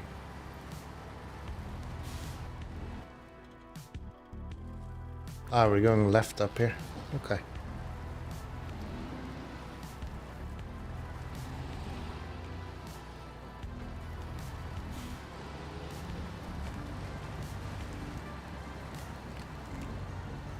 That makes sense.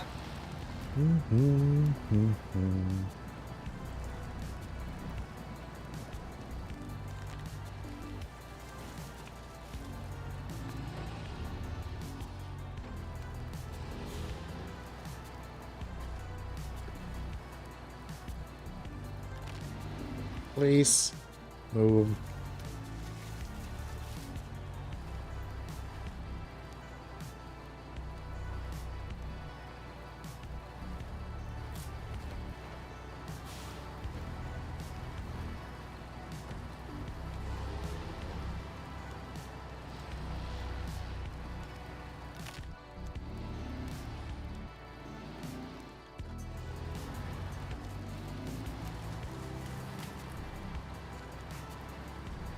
Nice. Even the turning circle on this is really good.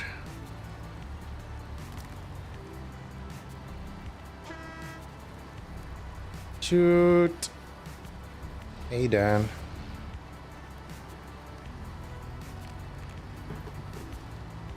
Let's get this delivered, and then we just have one more mission to do, and then we're done with this map. Imagine that. Boom, boom, and boom. Done, done, and done. Water has been delivered. Now then. Only one more mission to do. And it is... the... one of the fire department one, right? That one. Yes. Nice. What about the ones we haven't unlocked yet? They're all in the other region as well. Yeah. Cool. Oh, these are in this region. Sawmill renovation. That's in the other region.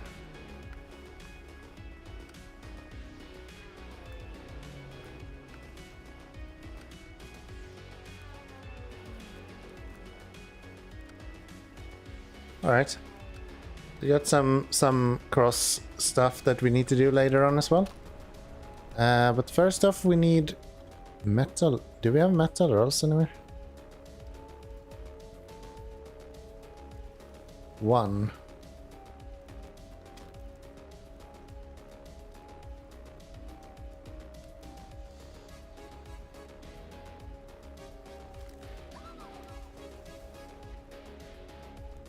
Wait, do we not have... We only have one metal roll here.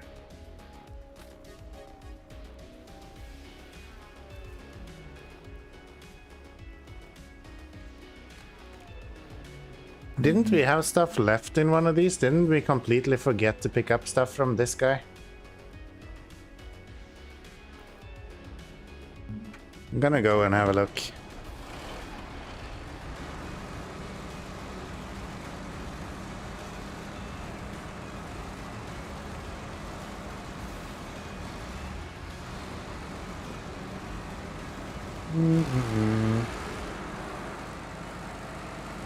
Yeah, why is that not showing on the map?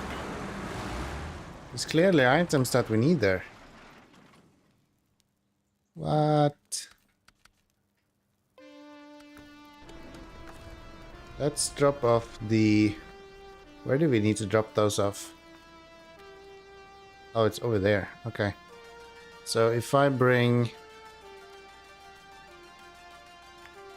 If I bring the trailer down here... That's fine, we can go through this. Drop off the trailer here and then go up and pick up the metal roll there.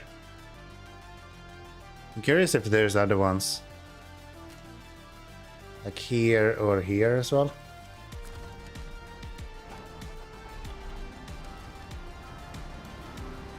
I don't think so.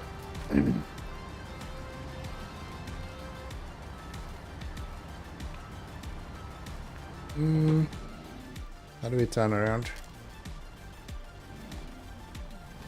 Should be over here.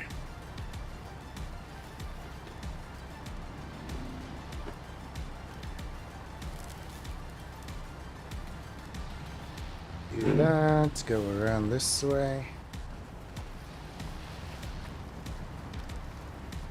Oh, we're running out of fuel as well. Okay. Noted.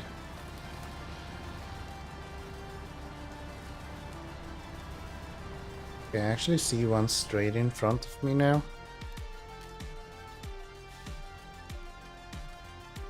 Makes no fuck.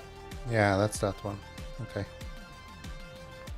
Okay, then let's just go for that.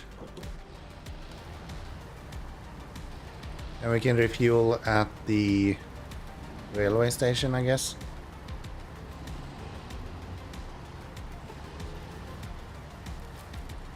So there's an exact amount of items that you need. If you delete anything from the warehouses unintentionally, that means that you need to probably go to the other region to get extra metal rolls here.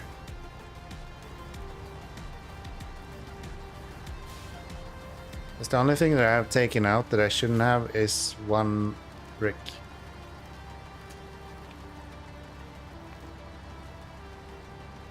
I'm actually gonna do this while we are. Let's see.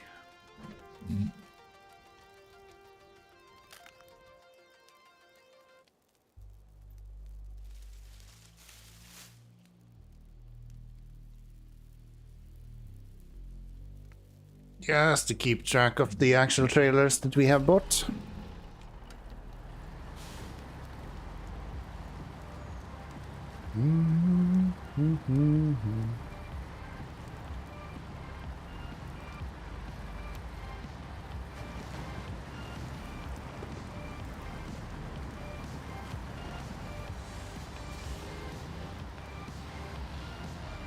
All right. So let's see how far we can make it with the fuel we have. With a little bit of luck we can make it all the way to the railway station, otherwise we are going to have to get the 612H to refuel us a little bit.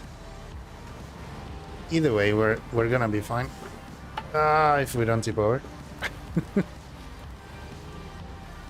If we don't tip over we should be fine.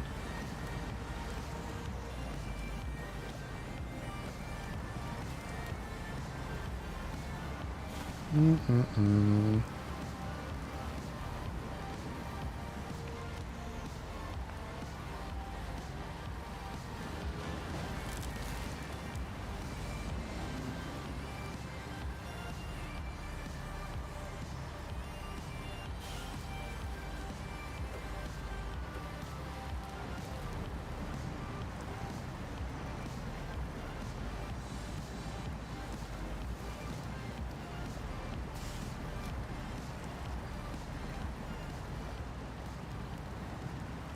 66 liters.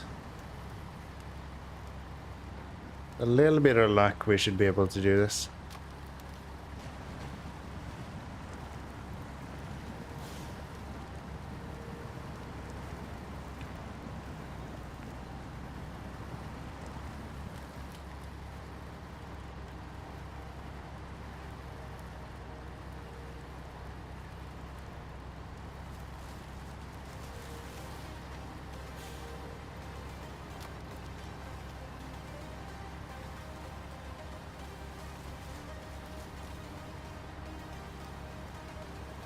$55 liters.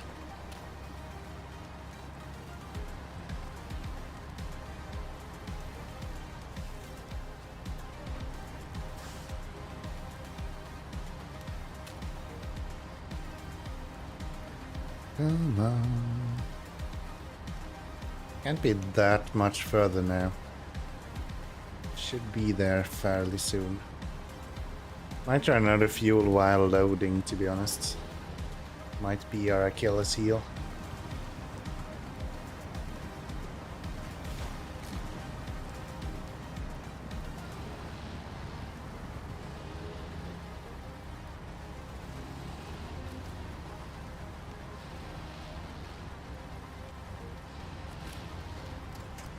Thanks, Bolt. Not going fast enough for that to be a thing.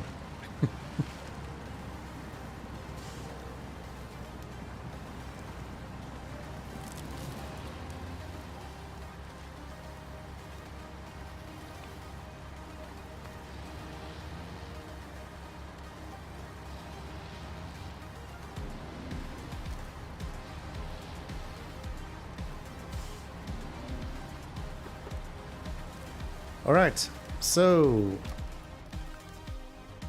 metal roll, thank you. And then we have one in the other region, and then we're gonna have to bring everything else as well. Back you, restore crane, and 33 liters. Let's see if we can make it to the train station with that. It's just over there.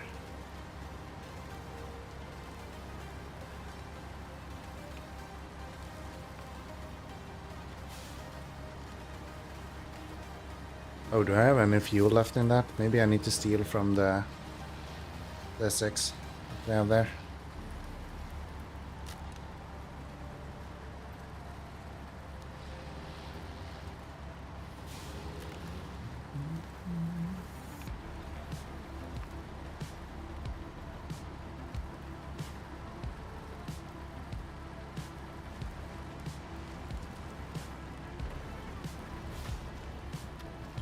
$25 liters, please.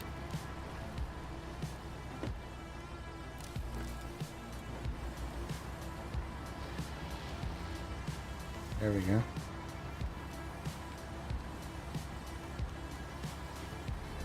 Take a little bit from the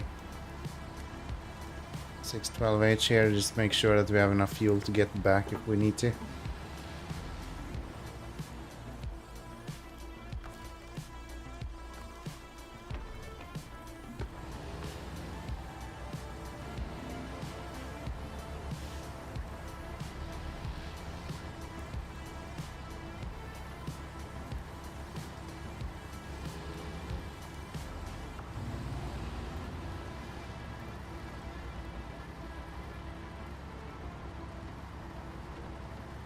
All right, so let's hope that we have some fuel in this. We do. Good stuff. And then we just need to make it back. So we're gonna need a...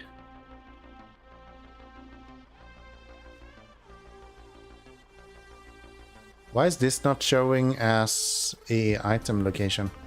It's weird. We're gonna go down this way, up this way, across here, up there, and then just go back and pick that up.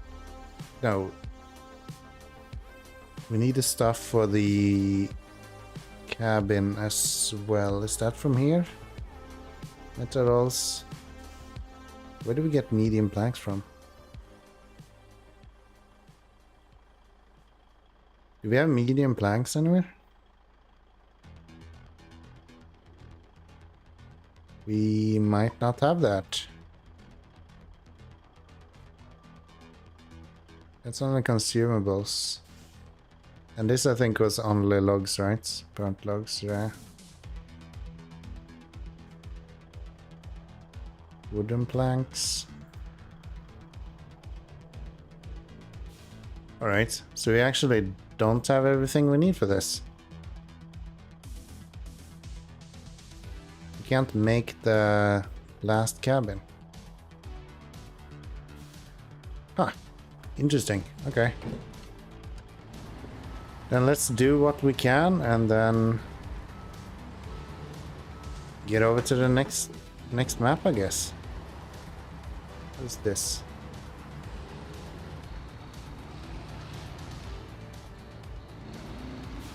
Some repair parts. Already have a tire, right? Yeah. Yeah.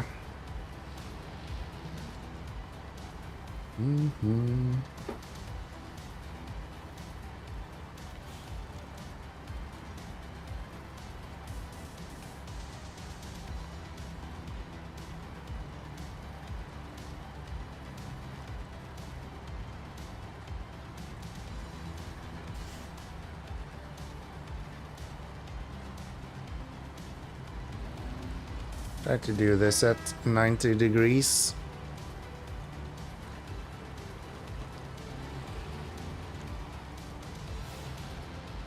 That works. That works.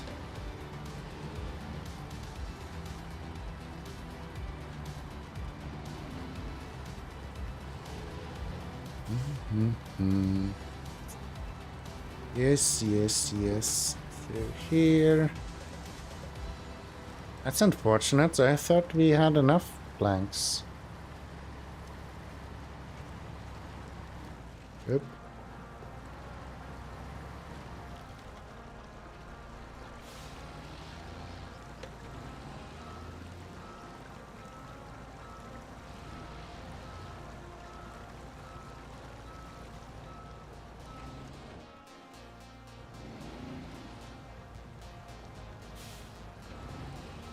That tree has me completely locked in here.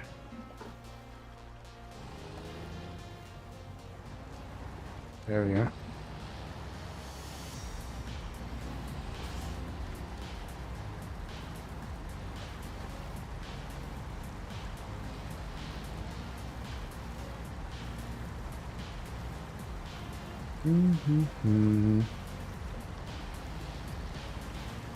Not surprised me if Austria was winning Eurovision Song Contest this year.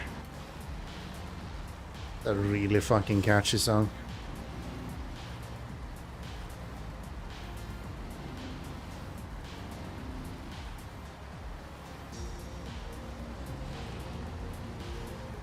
Has that Eurovision earworm quality to it.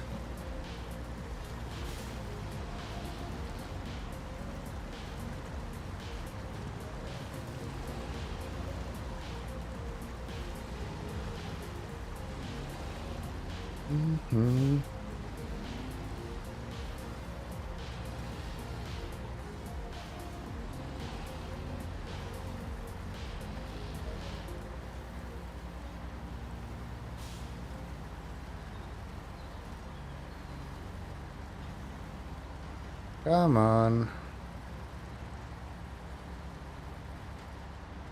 It's not fast, but we are moving through this without any issues at all. It's like I'm hardly using my hands playing the game anymore. I'm just slightly correcting every now and then. Like sleep mode.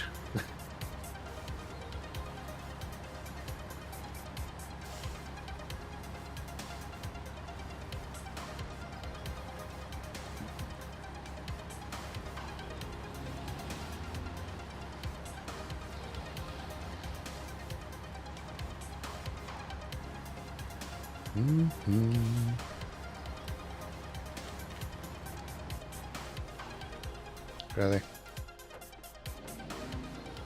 Really?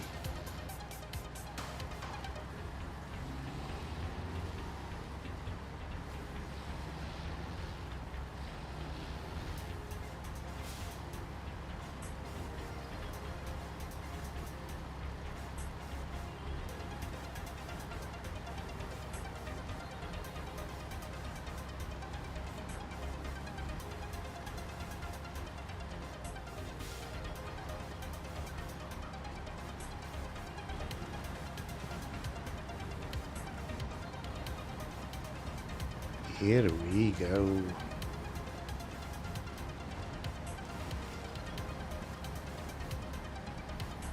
So we'll be able to get the metal beam and one of the rolls.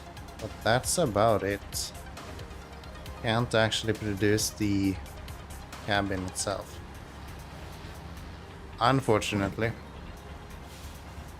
That's weird, with everything else available and then just this one item missing.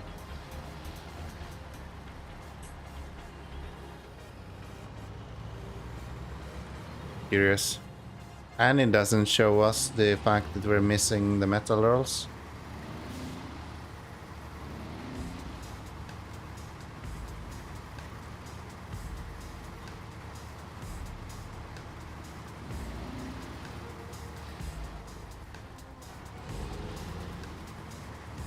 Mm-hmm.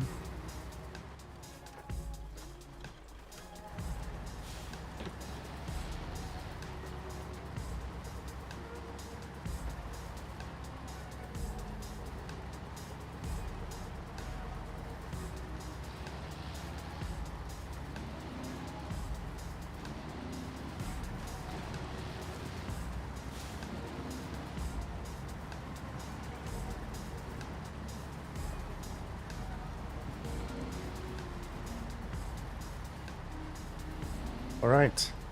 Maybe by some miracle we can glue together 2 wooden planks and it'll become a medium one? Maybe.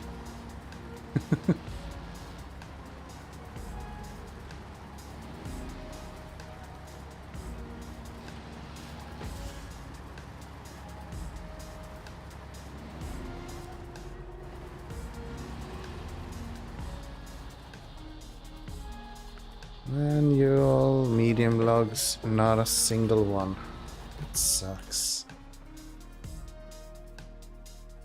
That sucks. I just want 1 wooden plank.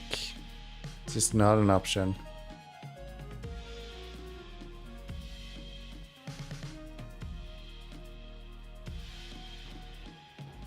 There's nothing around here that would give me... The only thing that is available is these metal things. For some reason it tells me that these are bricks and 1 rail. It's like, what? Surely that's not the rail that they are referring to.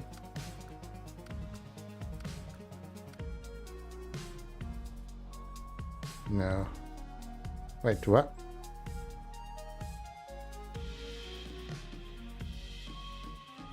What? Luckily I have a truck right here, so I can just go get that, but how did I not see this before? That says it's a rail, but this also says it's a rail. Alright.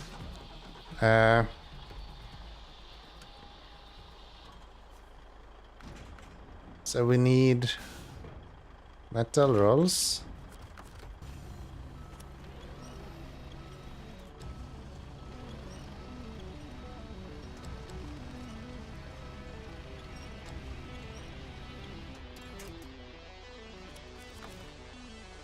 Something like that.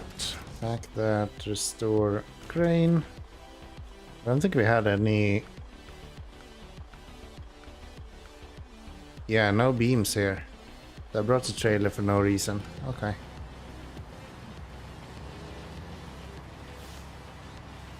Maybe I should do that one first then. Let's bring this up to the roads. Just so we don't stop it in the middle of nowhere. And then let's do the railway one. Because that opens up a warehouse as well. Maybe that has the items that we need.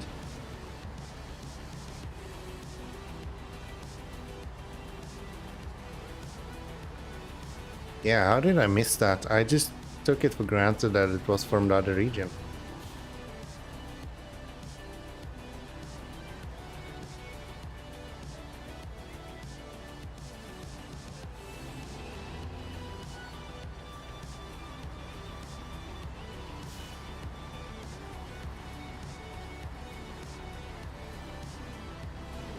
Ah! Please go straight. There you go. Alright, if we park you there, we can get the GMC. And we can have him go up here and pick up the railway thingy. What's that? Here, right? Yeah.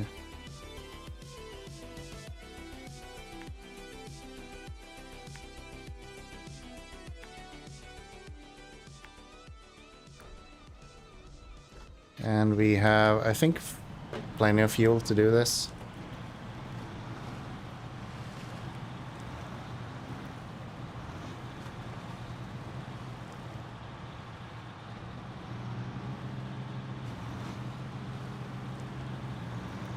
This would look so much better with a flatbed. Fucking sideboard beds, man. Should be illegal.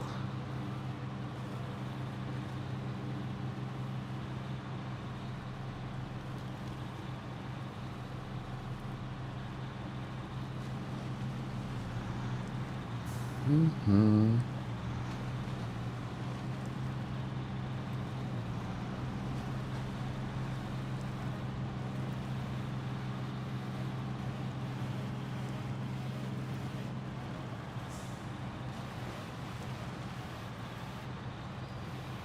All right.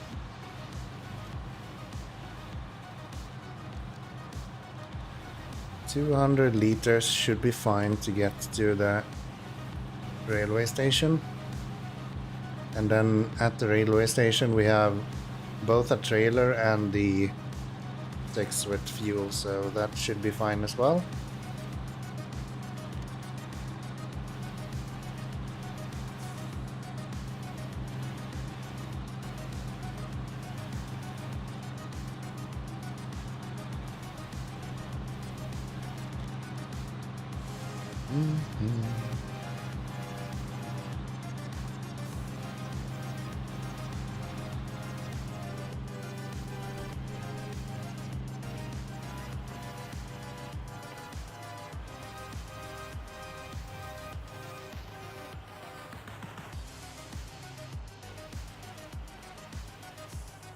Really?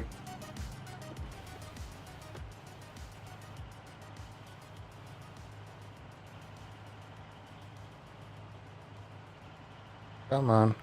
There you go. There we go.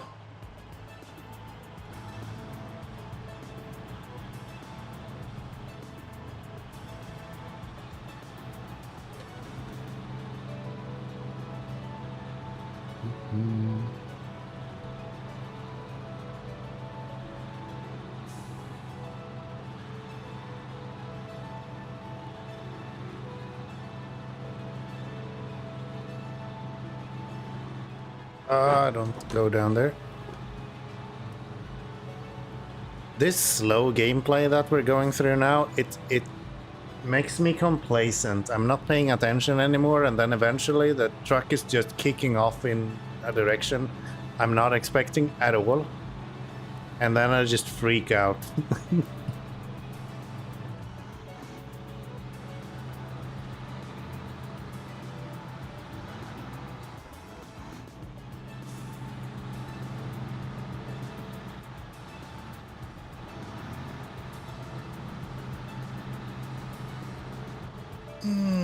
I didn't take damage. Okay. So, rails. How heavy are you?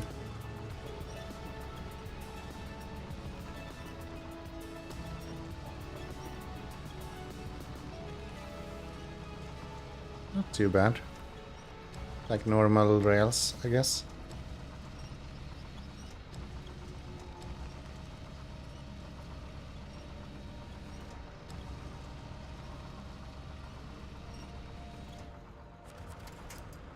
Oh.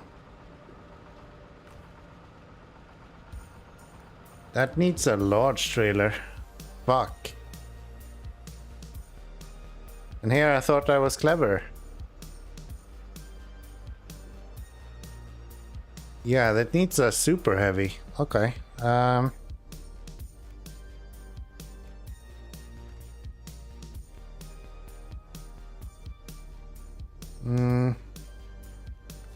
Can you have a crane?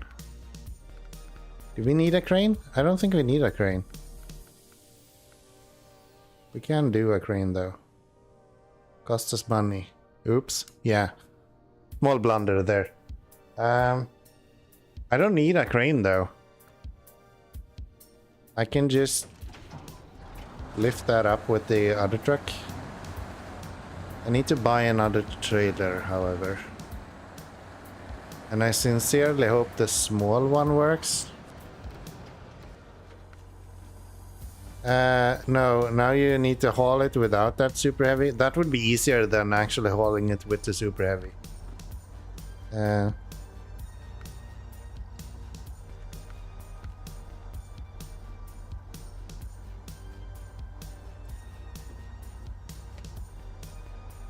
Wait, what? Is this a modded trailer? Do I have a trailer? I think the normal one is the one. They wouldn't mention the axles in. Yeah.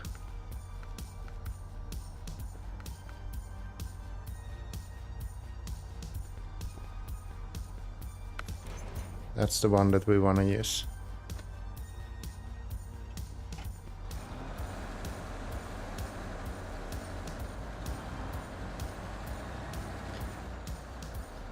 You need to keep in mind that all of the cargo that you are moving without actually packing it is way lighter than it would be if you packed it. So the easiest way to move that cargo is to move it without packing it first. The fact that I'm bringing a heavy trailer like this makes it way harder.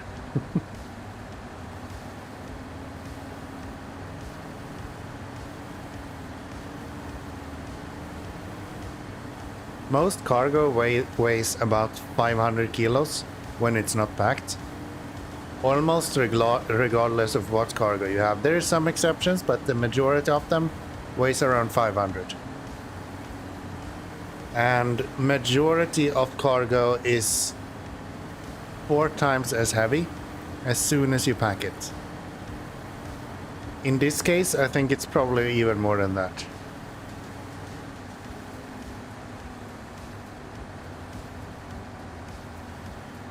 Can you deliver cargo without packing it? No, you cannot.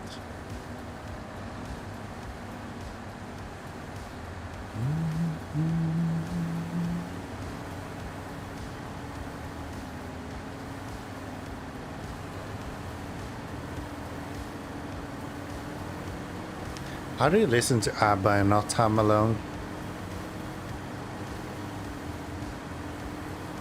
I don't know how that works. Apparently some people can. I don't understand how.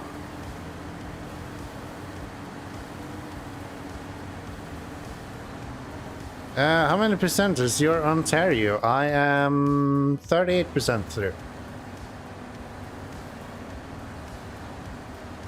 38%. I am just about to finish up in the first map. Burning whatever the fuck.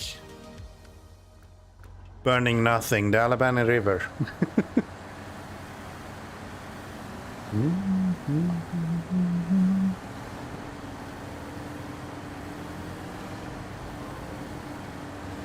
Welcome in, by the way.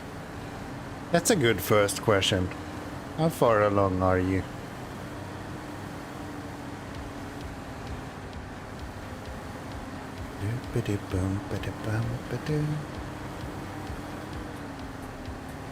How do you not love this? How good isn't this? Listen. YouTube is gonna fucking hate this. But hell yeah. You mean like way more ABBA, man.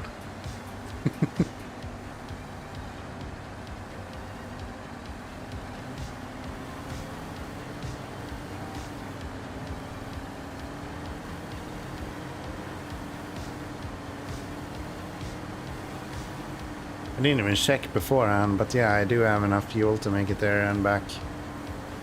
All good.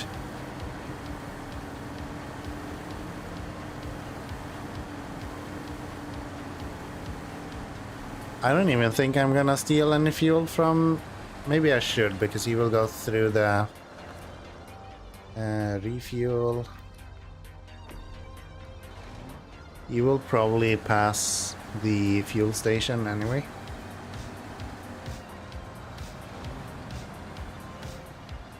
So we can steal some fuel from him, and then he will anyway refuel, so... All good there.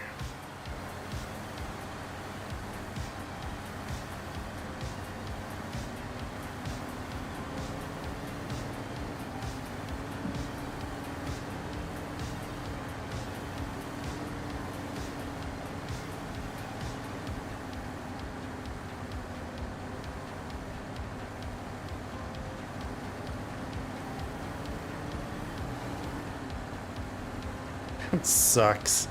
I went there so secure that we could bring that item with that trailer, and then I just get screwed over like crazy. Watch me go now with this trailer, and they'll tell us that we need a 8-slot trailer. I really don't think that's a thing, but that would be hilarious.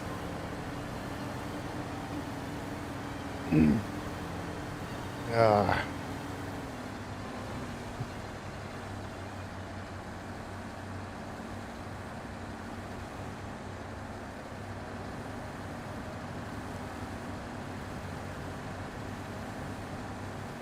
Mm-hmm.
A lot of this map is just driving at this point. I feel like a lot of it is super simple. To begin with, I was kind of caring a little bit of how I drove. Now I'm just going where I need to go. There's a few water crossings, that's about it. The rest of all this is very much like Michigan.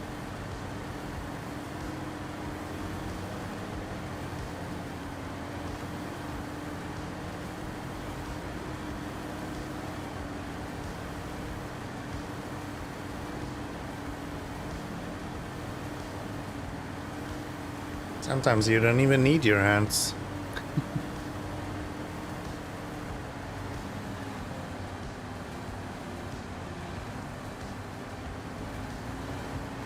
I need to turn sometimes just to avoid trees.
Bum, bum.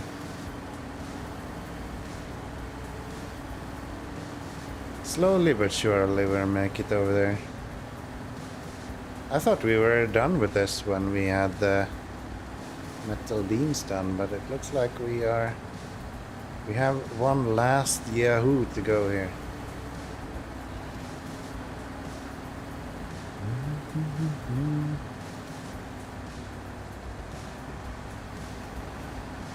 Hey Bald, if you're still here,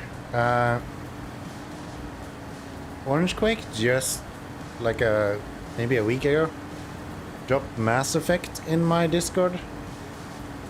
Do you plan to play through that on stream?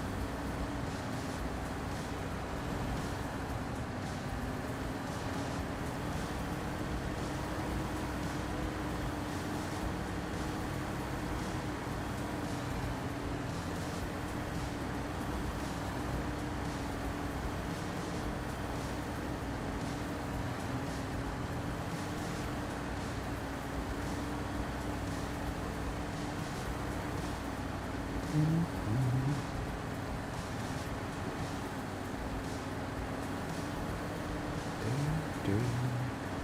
don't think it's anything that I would stream, but if you're gonna stream it, I'm gonna try to get ahead of you a little bit in the game. So I can, you know, still watch your stream if needed. It's like the main issue I have with video games today. It's so fucking hard to keep up with streams of people and then try to not just get absolutely swamped with all the games you have to play.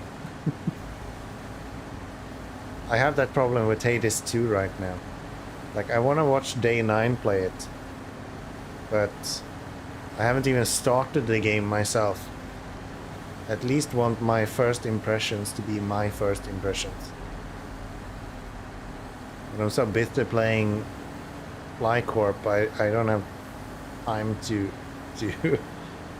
put into Hades 2 at the moment, so you know.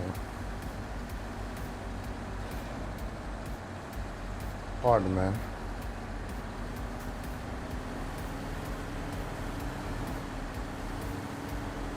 And then I have this game, of course, and like 14 other games I should stream at some point. Including like Expeditions and Mudrunner and ETS, and I should probably do some Farm Sim at some point. Too much. Too much.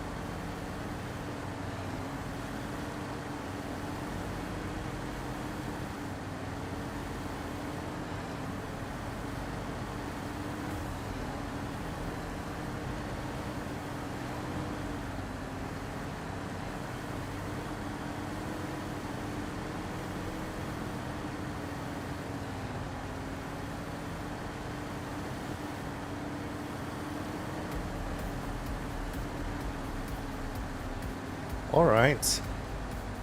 Last stretch. Any time now we should be getting to where we need to go. That should be pretty good. That's the thing with Ontario so far. It's been kinda boring. My biggest complaint. It's just been kinda samey and there's so much good routes everywhere.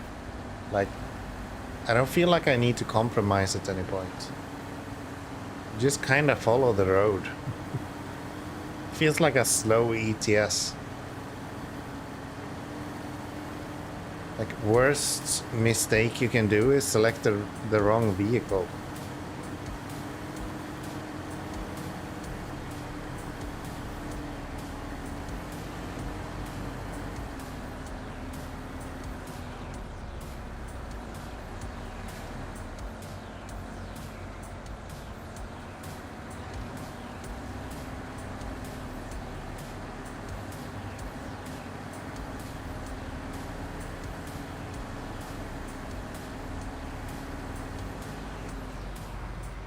I hope the Burning Forest will give us a little bit of a different experience, because this has been...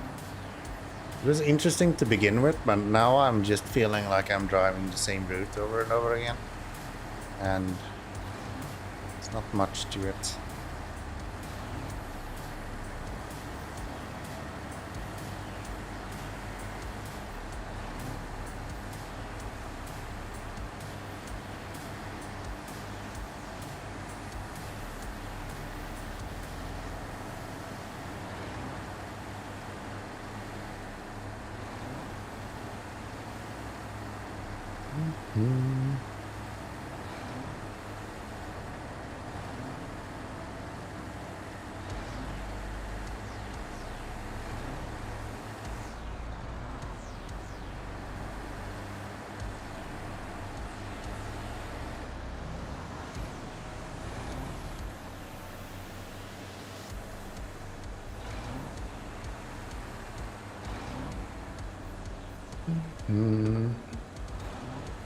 All right.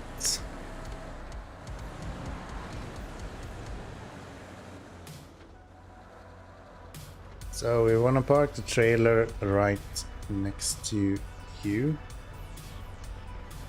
Something like that. Cut the engine, change to that guy.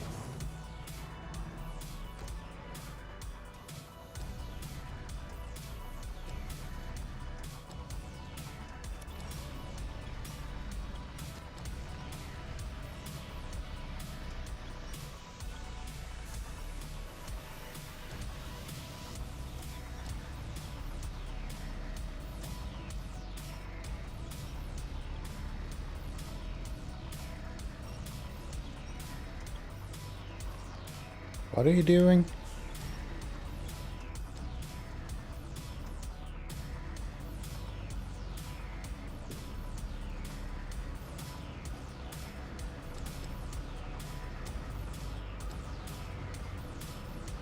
There we go. Okay, it looks like it's gonna fit on this trailer at least. So change to that. Can I pack you? Oh yeah, there's plenty of space. Cool.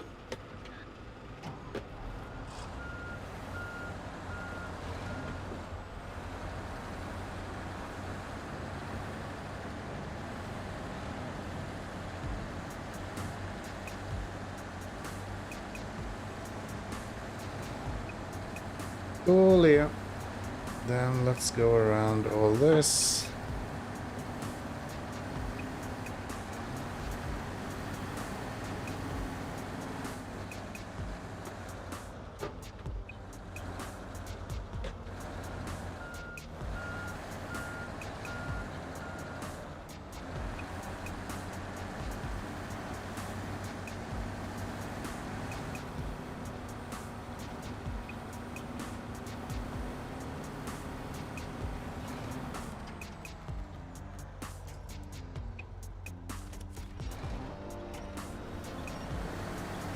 There we go. Alright. Now that we are on track, I'm gonna take a short break. I just need a bathroom break and then we'll get this delivered. And then we'll do some scouting after that. It'll be great. See you in a little bit.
Let's just hope that I did not leave my truck running all this time. No, we're good. Okay, that's good. That's good. Then, let's get this delivered. Let's see how much more we need to do in this region after this. I hope it's not too much. I'm actually getting a little bit tired of this region. Seriously?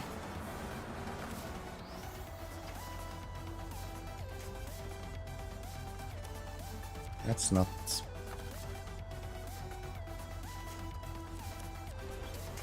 Why do I keep getting the worst fucking items? There we go.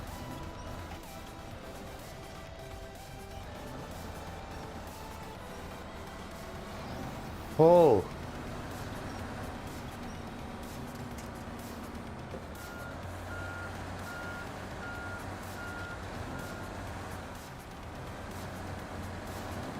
Alright. Let's see, if I take a wider turn, surely that's gonna fix that. There we go.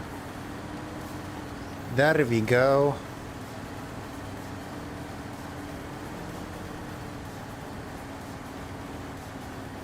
And me starting the stream and going like, hey, it's fucking...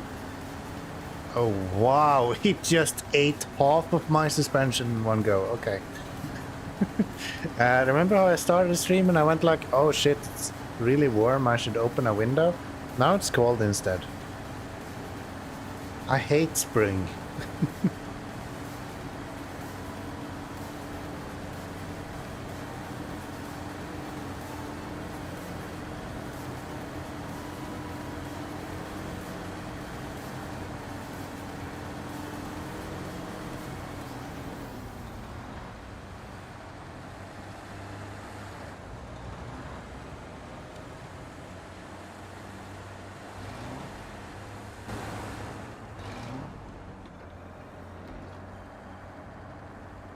Let's go.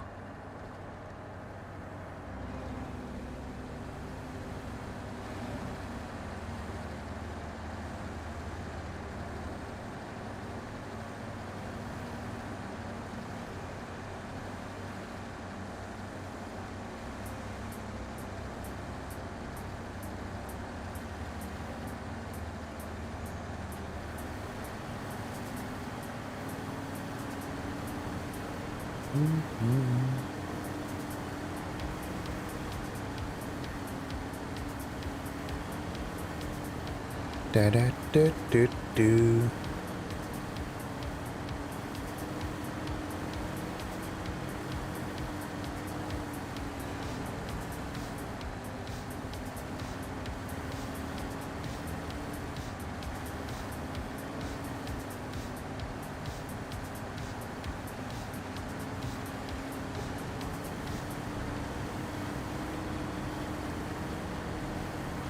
Da da dee da dee da da da.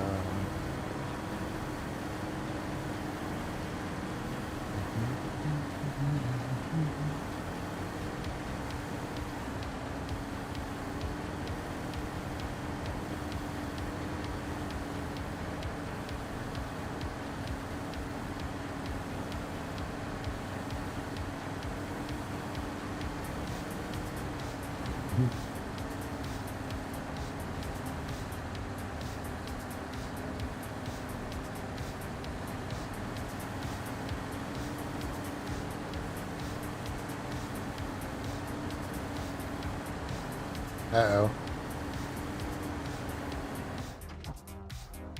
Just happened. And out of memory. That's interesting.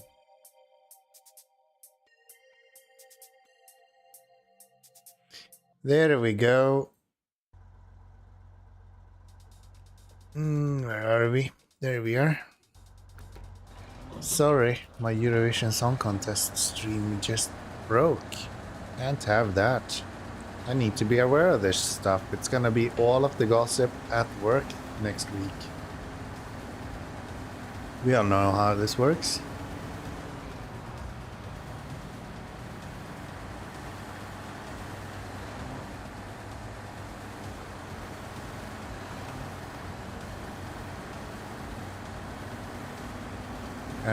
So from memory, I should go down to the right here.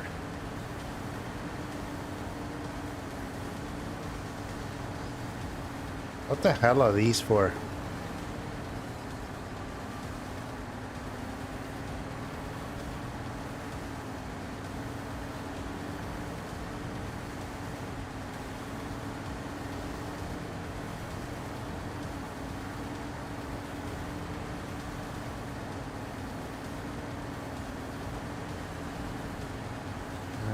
Bum, bum, bum.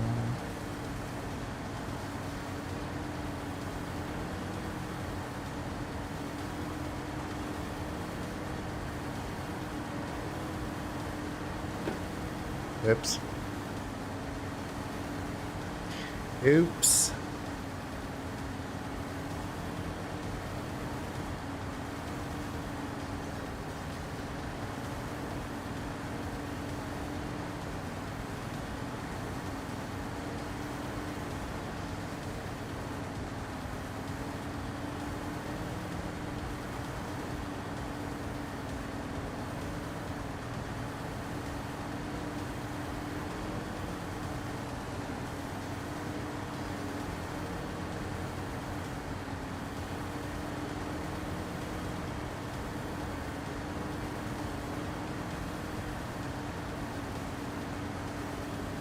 Right. And then we want to go down the slope here, and I think just on the right hand side of the T intersection we should be able to go. Might be a little bit tough with this, but I think we should be able to pass that. And that should bring us exactly to where we need to be.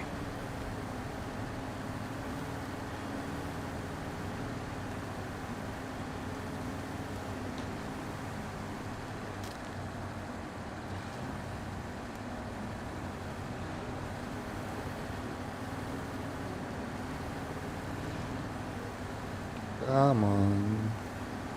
Yeah, this might be a little bit tough. I think we can make it through here.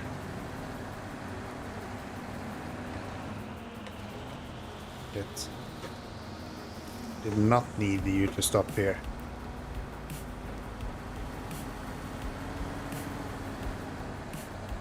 Alright, there we go.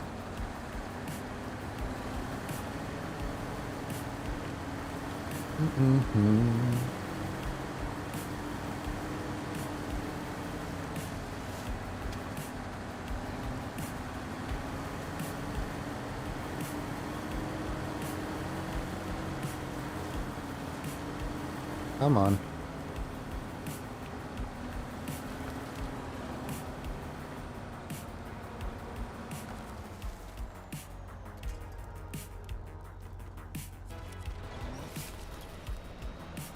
Come on.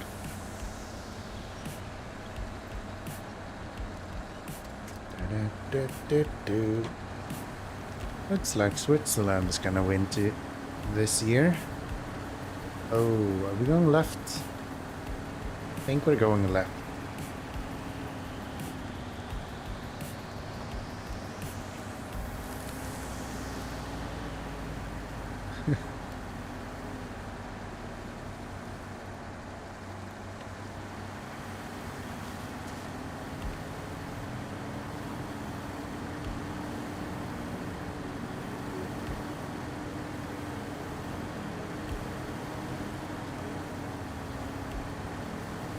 Alright, I can see where I need to go now, so worst case scenario, we'll just go straight through the woods. If we don't have any other choice, that's where we're going.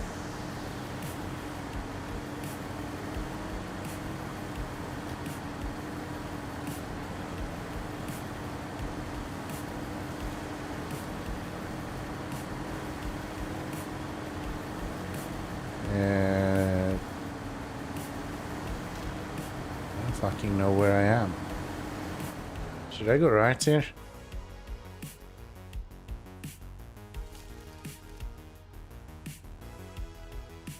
If I go right here, I can kind of make it over here somehow. But I'm gonna go straight. Whatever.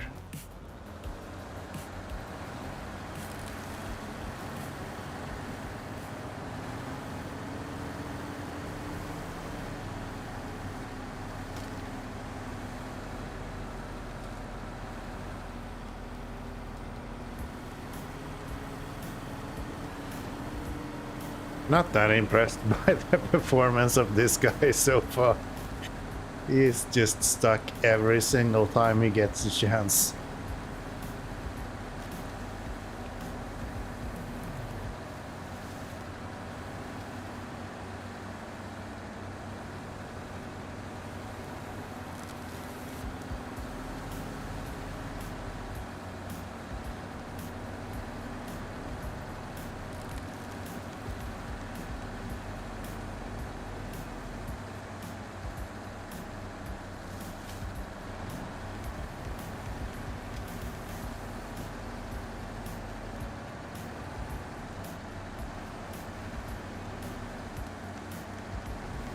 Let's go high gear. Doesn't change that much between high gear and low gear, but I mean,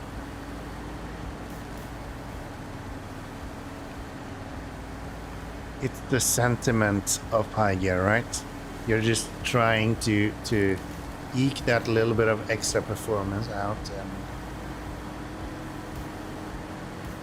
yeah, the special doesn't have very much.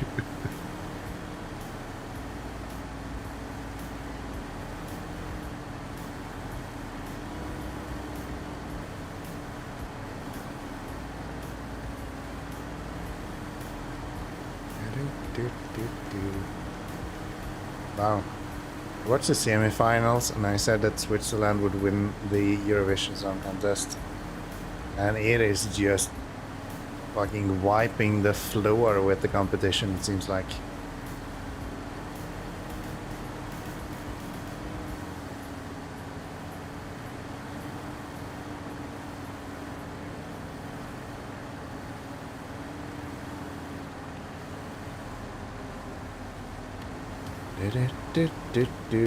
All right, we are getting closer.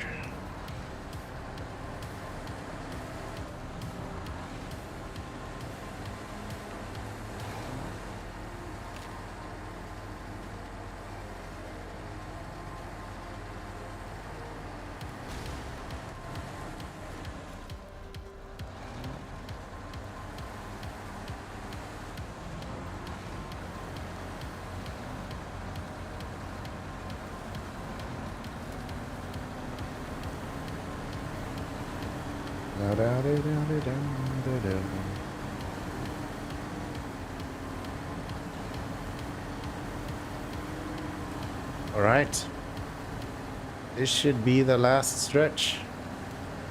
Not the route I intended, but the route we took.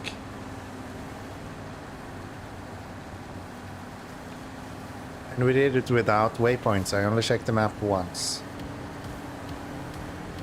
I think that proves my point. I have solved this map by now. And anything you ask me to do is just tedious. Let me go to the next map. Do still like the coal.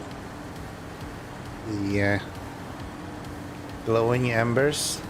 Still a nice touch.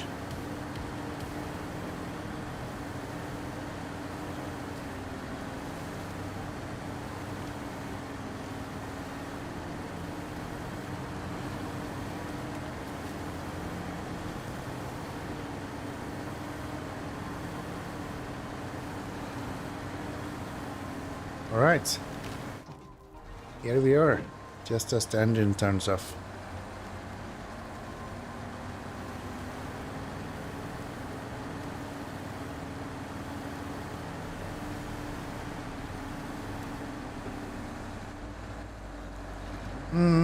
This might be a little bit tough to get around, but we should be able to do it. Try to make it wide. we go.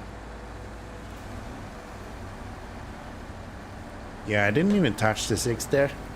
Anyone that tells you differently, it's probably fake news. Alright. Here we are.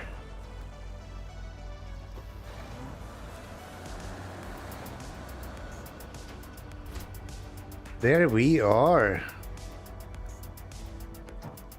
What can we get from here? No medium logs. Where did we get the wooden planks from? Medium planks, that's what we need. Bricks, concrete blocks, service spare parts, metal rolls, small pipes, packaged sand and metal beams. So none of that is what we need here.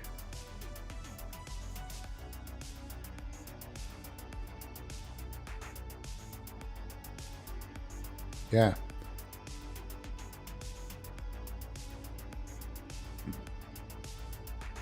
Okay. So I guess we are heading out to the burnt forest now then. Unless there's something that unlocked around here. There is. Gold. We have no place to get gold from. Drilling equipment. Highly doubt that's available here. I guess we have a few items here. Concrete blocks, wooden planks. Yeah, we could get that, I guess. That's an option. If we do that, then we've at least done everything in this region, so... probably worth it.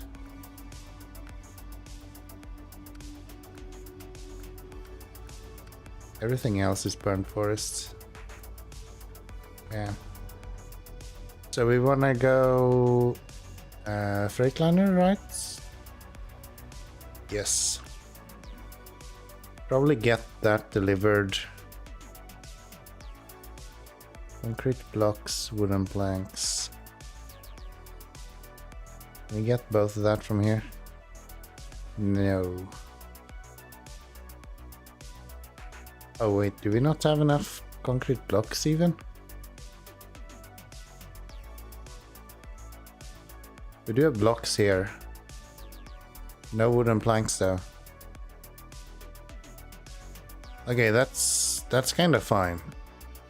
Oh, but that's in the other region. Alright. So we don't actually have to do that. I just need to bring this guy over to finish up the last part that we have on this one. Yeah. Just need to do the metal rolls here. And then we've done everything in this region and we can go scouting in the next one. Imagine that.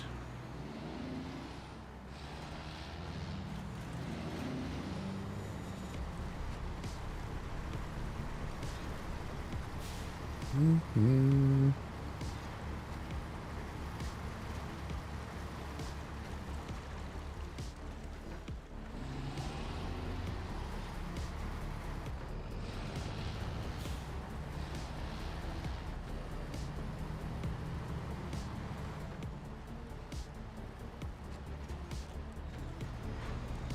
La-da-dee-da-dee-da-da-da.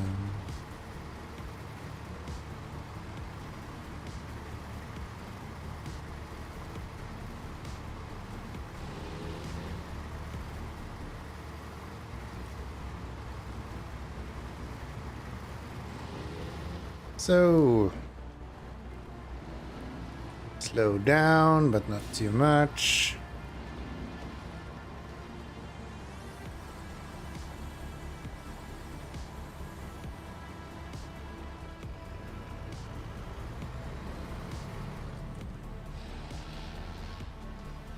Oh, Switzerland is just flying away with the wind at the moment.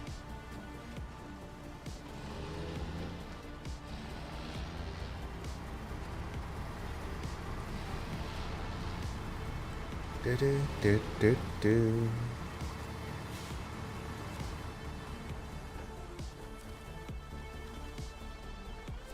It really annoys me that cargo management is the first option there. What the fuck? Stop.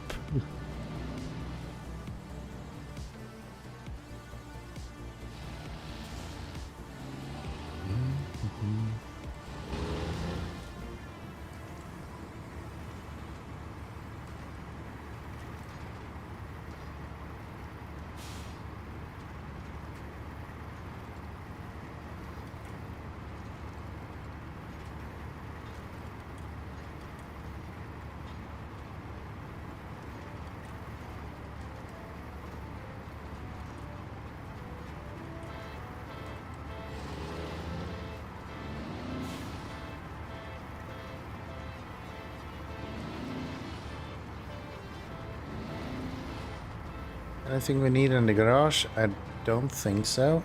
I think we just need to go up and deliver this.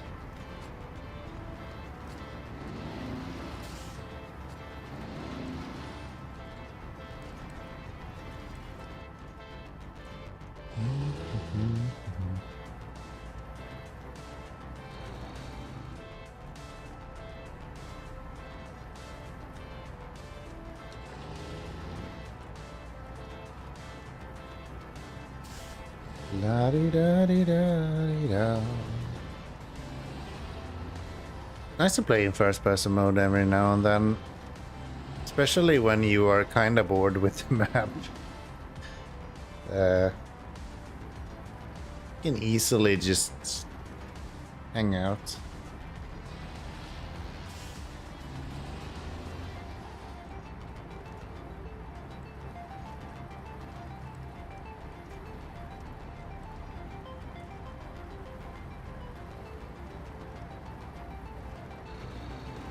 Let's not take a bunch of damage. I'll just drive the rest in first person mode.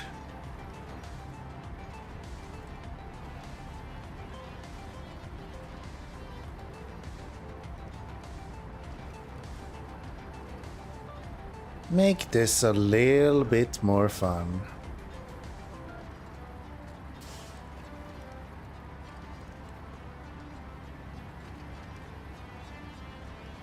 La-da-dee-da.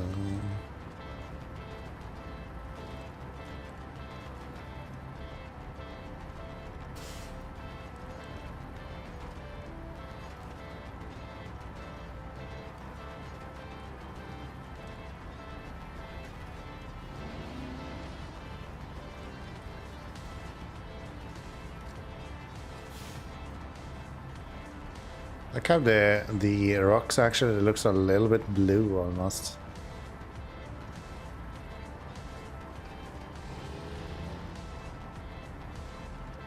I hadn't really thought of that before, but maybe that's a like first person mode thing.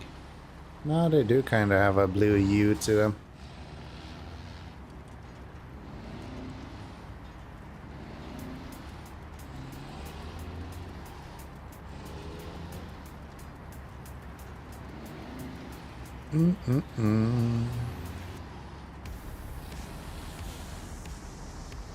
I guess we can steal some fuel from you.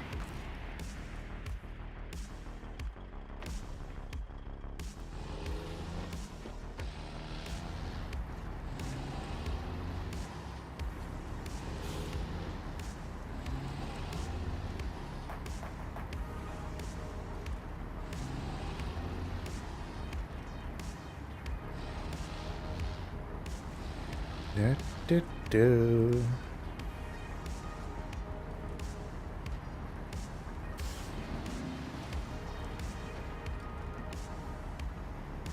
Right.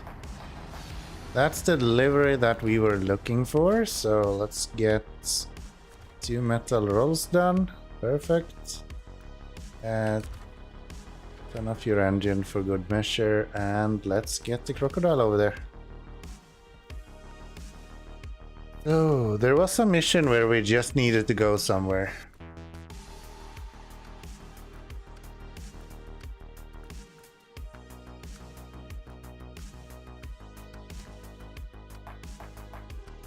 That one, yes.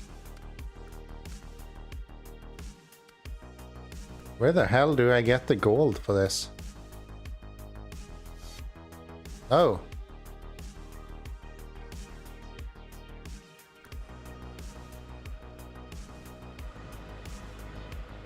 I already have the gold. But this is only 5. Wasn't it 8? Did I bring a truck I didn't know I needed?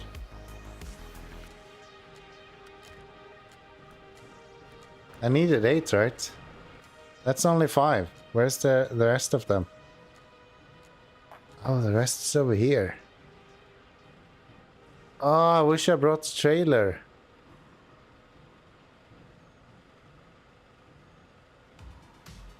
Alright, well, we can do the first one, right? We can easily do this one. Do I have enough fuel?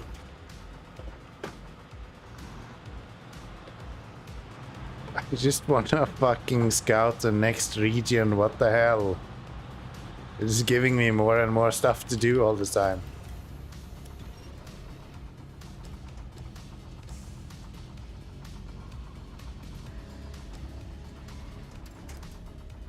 Does this back?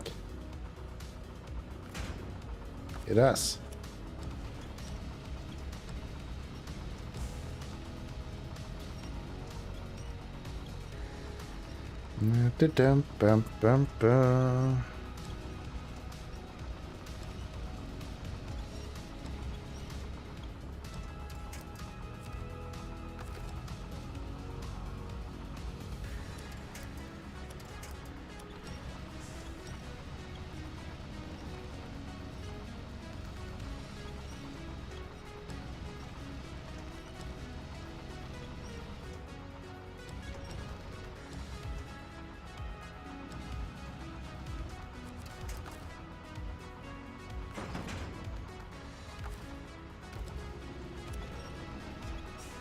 So there's...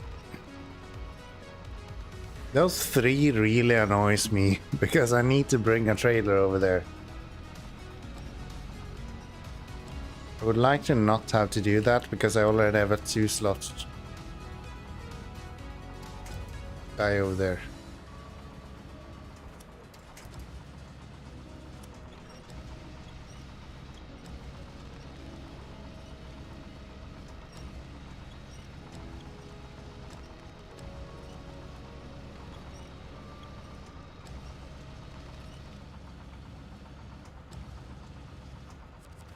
There we go. Back that stuff. And one more. No. There we go. Back you.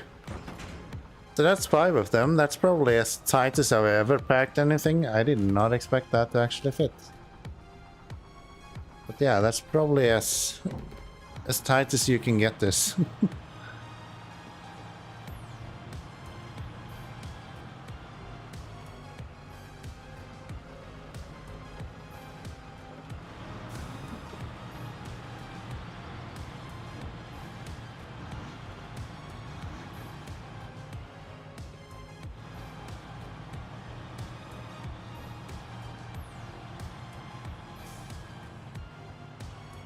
Da-de-da-de-da.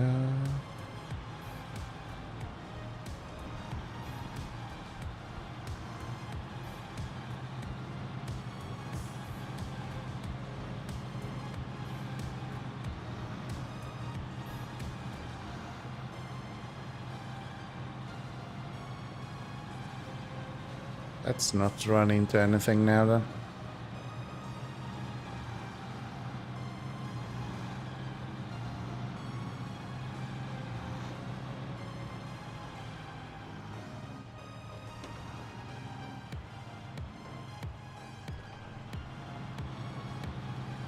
Come on, GMC. Let's do the last parts here.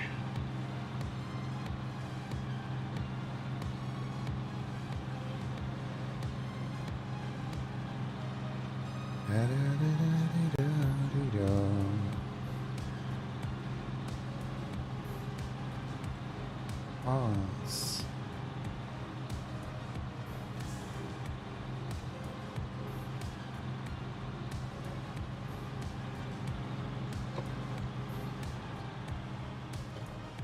Come on.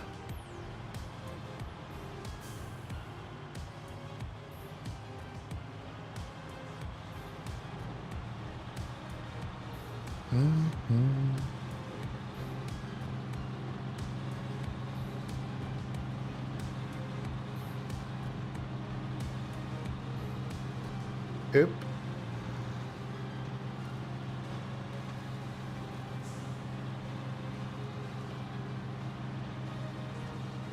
Maybe not burn a bunch of fuel unless we have to.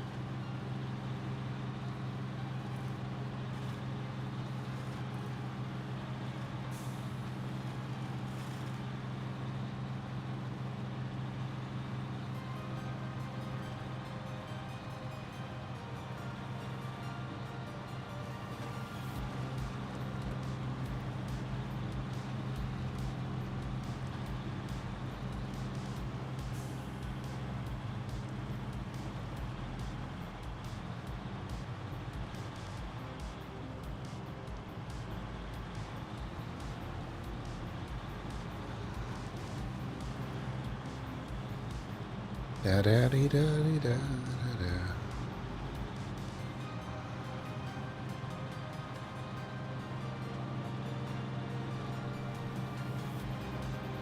No all-wheel drive. Try to save some fuel. We're at 109 right now, so we are kinda on the limit of how far we can go. Maybe I should actually use some waypoints. If we go here to there, through this, down this. Yeah, that's the issue I did. I turned left last time. Should have gone right.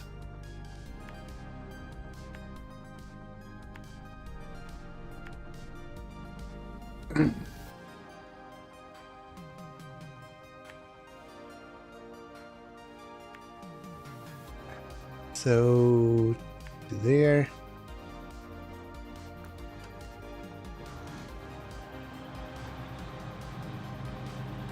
Here we go. We do actually have some fuel in the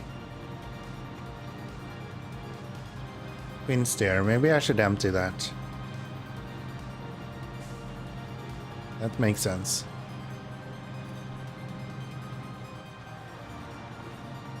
If I go here, can I just... Yeah. Cool. Steal my fuel. Thank you. Do, do, do.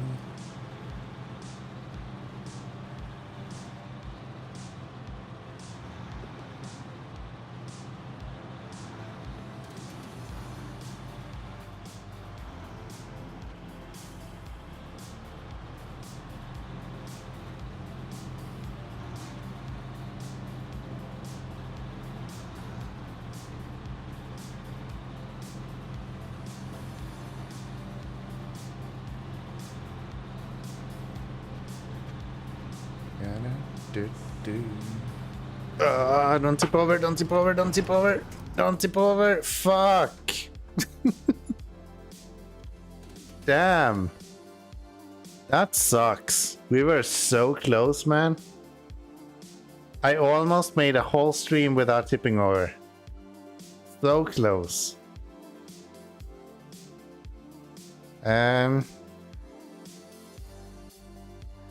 I kind of need to bring anything from here anyway. Can I make it somehow to get through that? Not really.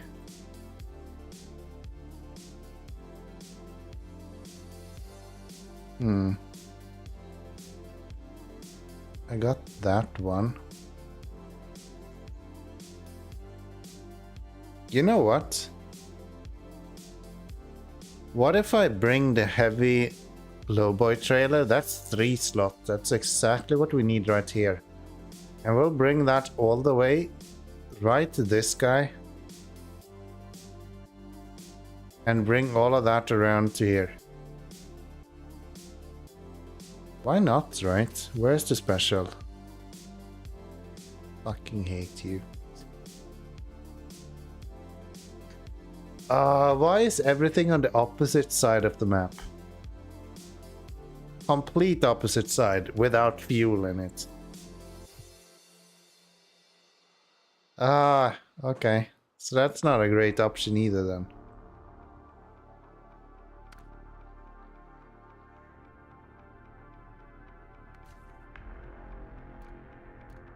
What in the world can I do to fix that? Nothing. I just kind of have to go with...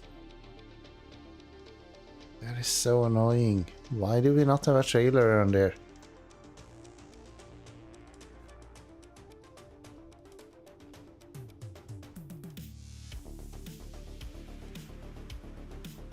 Wait, so I left the heavy lowboy and this guy's still over here? Oh right, I needed you for that guy. That sucks.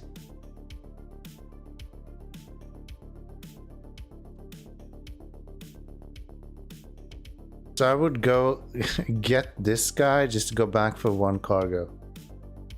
What if I find another truck?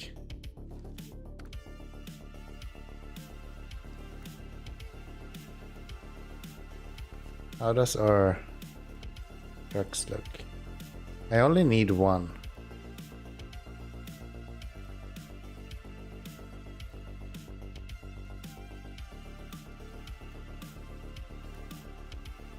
$170. I can't buy another one either.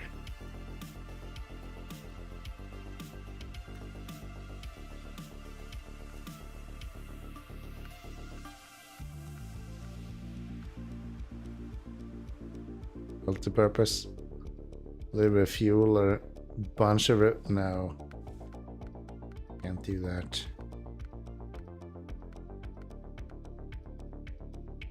That's just high saddle. You're not helpful.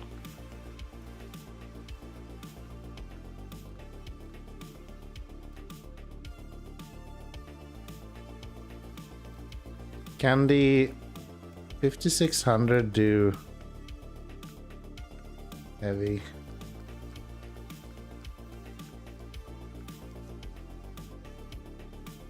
Can this do crane and a 3-slot add-on? I don't think so, but I kind of want to check. What if we have a look at trucks here?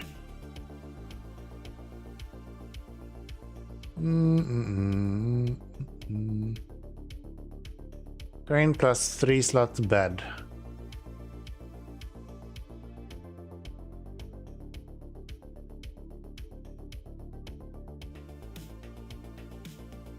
International 5600, 2-slot bed plus trailer, crane plus...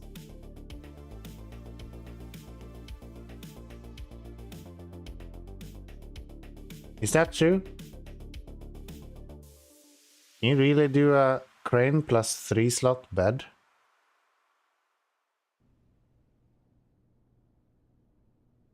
I have my doubts, but I'm willing to try this.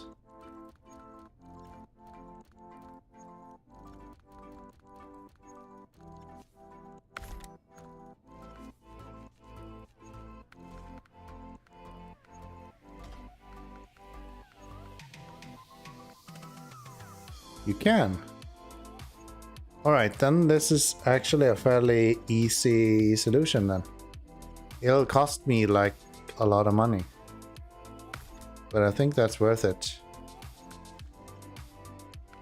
Yeah, that's fine. You're fine. I think, right? Yes. Engageable. Fine. What tires do we have? UODs, that makes sense in this region.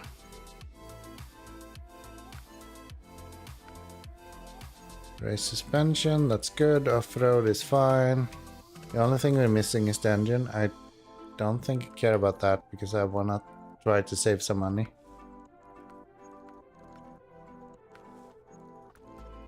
Yeah, that's fine. Alright, so if we go get some fuel...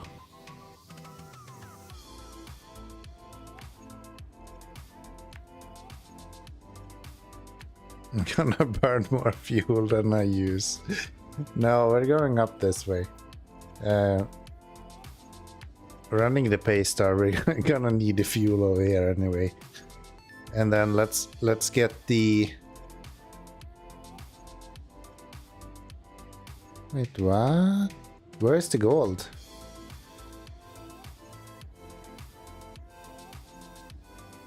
Oh, it's right there. Okay. Wait, can you do a trailer on the back of this as well?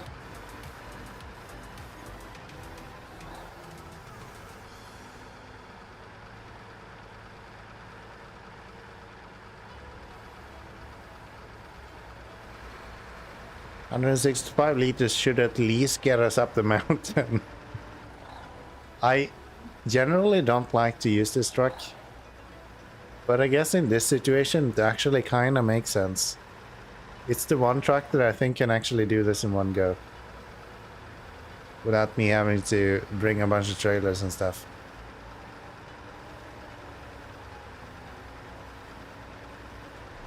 Da, da, da.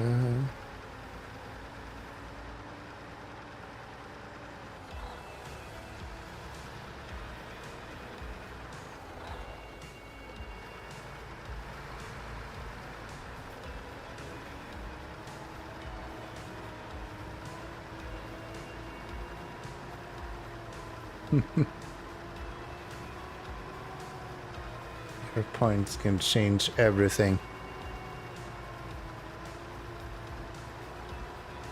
Switch is leading with like 1/5 of the words.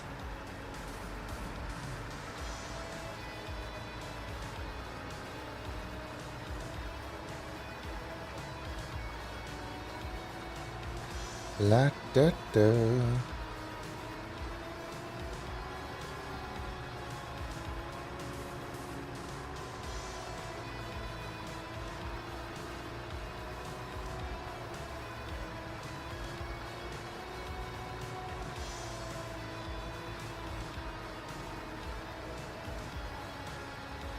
Alright, so we have 3 items. I've never had 3 items on a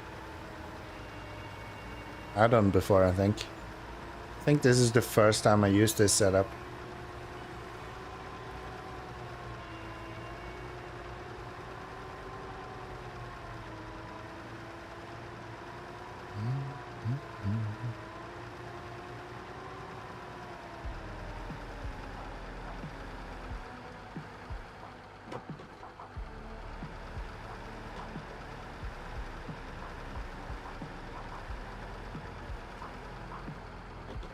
Come on.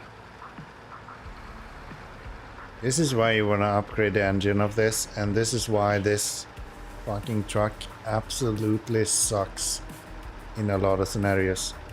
Because once you upgrade the engine, it is just gulping fuel. It's still using a lot of fuel now, but once you have an upgraded engine, this truck cannot be driven without a fuel tank next to it.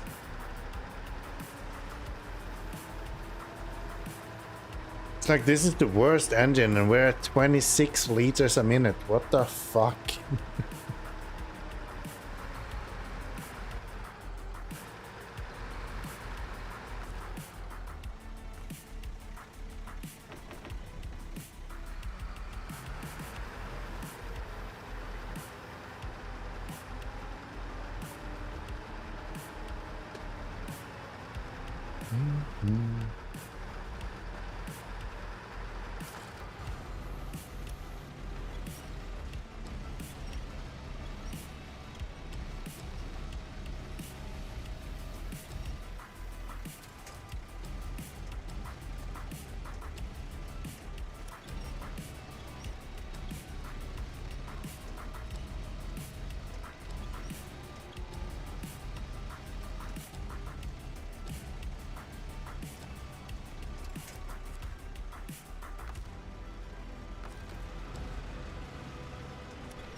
Back.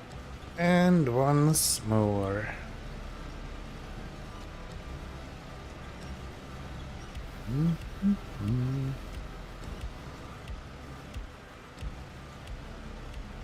I'm actually surprised by how low Estonia is in Eurovision Song Contest.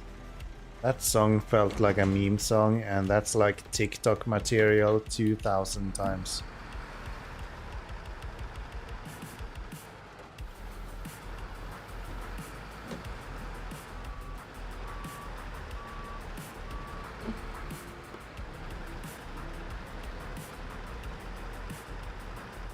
Alright, we burned 10 liters just loading that.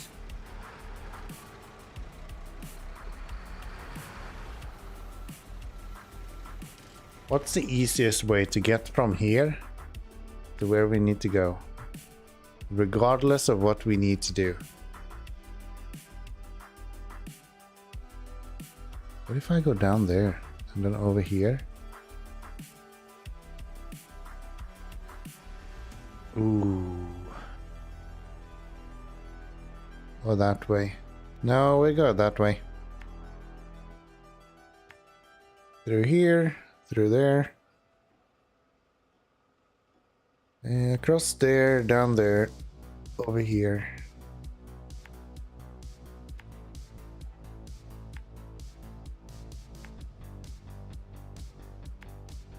Fucking hate this mess. Alright, and then we go across that, through there, to there, up here, and then to there. Surely that's gonna be good enough. Maybe I should get some fuel before we leave. We know how this goes. We know how this goes. I'm probably gonna have to refuel a bunch of times anyway on the way.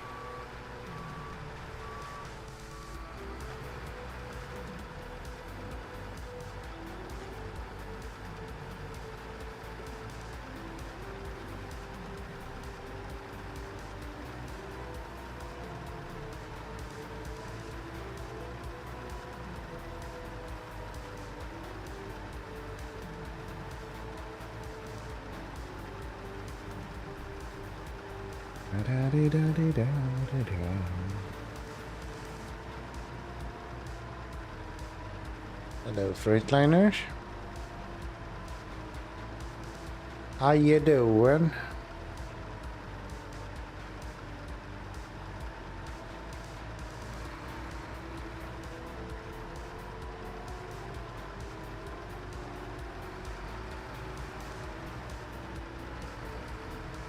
Wow.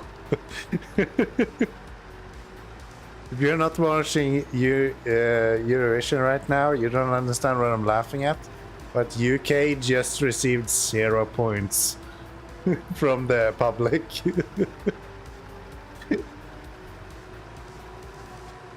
Ah, Jesus. That's funny. There is a point where you just reach funny bad. And I guess UK is that this year.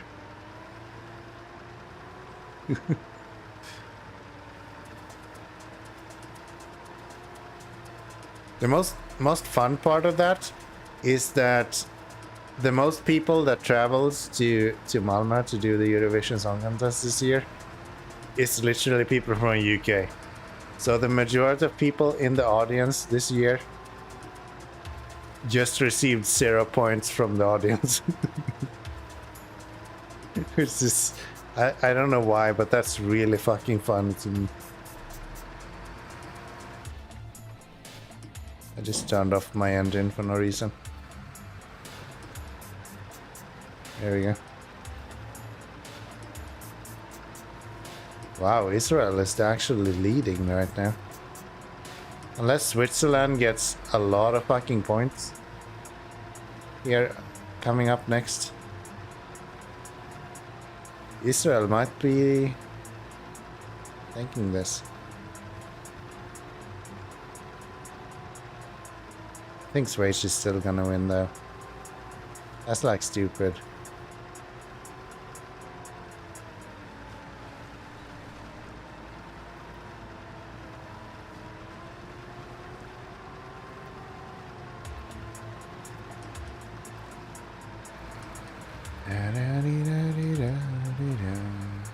Come on, are you serious? Hate this weak truck. Weak sauce.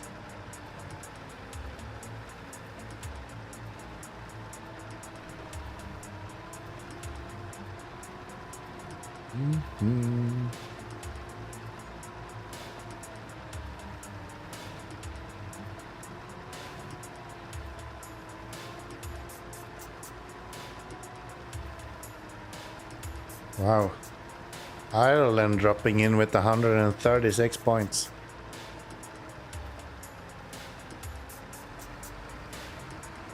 Still doesn't fucking beat Switzerland.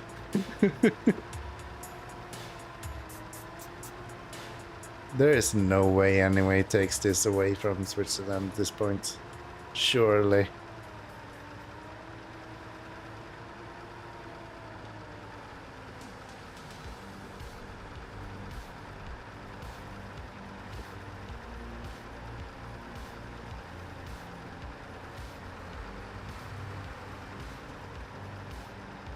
I put Ukraine on top. This received like 300 points or something from the public. Don't think that Switzerland is going to get like next few. You watching Eurovision on the side? I am. It is right here. There you go. There you go. I won't play the sound because YouTube will copyright it beyond fucking anything. But yeah, it's there. It's there. It's actually a bit too big. I can't see my own gameplay at this point. There we go.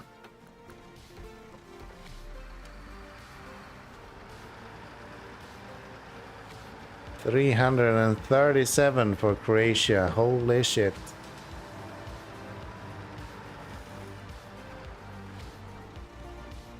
Still think Austria should win this or switch.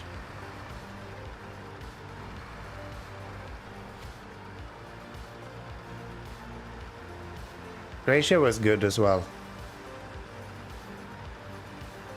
But yeah, Switch should win this. There is no question about it.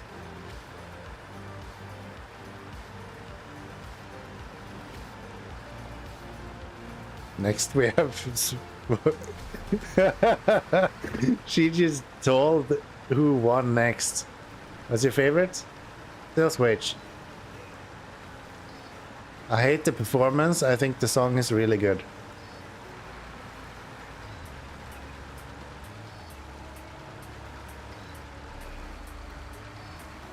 Yes. What? Sorry, that's Swedish. Switzerland. In Sweden, that's called Switch. I think. No, that's not true either. Is it? I wish I had someone that was Swedish here. I think Switzerland is Switch. In Swedish. It's hard. This guy should win. Middle one. And I think they will.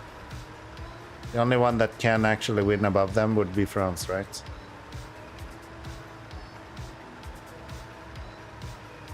France. Switch one. Switzerland is the winner. I feel bad for Estonia. I actually laughed my fucking ass off for UK. Getting 0 points when you are the country that traveled the most to the place where it happened is hilarious to me. That is so much fun.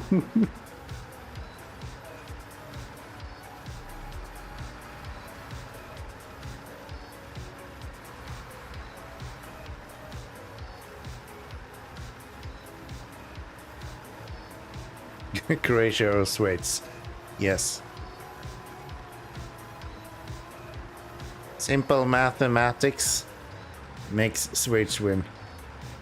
Is there no Switzerland winning this? I'm gonna claim Eurovision Song Contest doesn't know how to make math.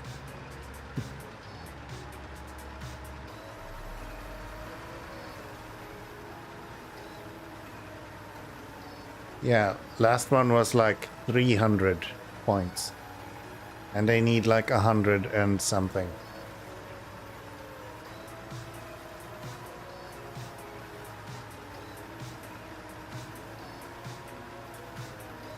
Yeah, I can even put it through at this point, I think. Okay. Here we That go. might be a little bit loud. Switzerland. From the public. You have received Oops.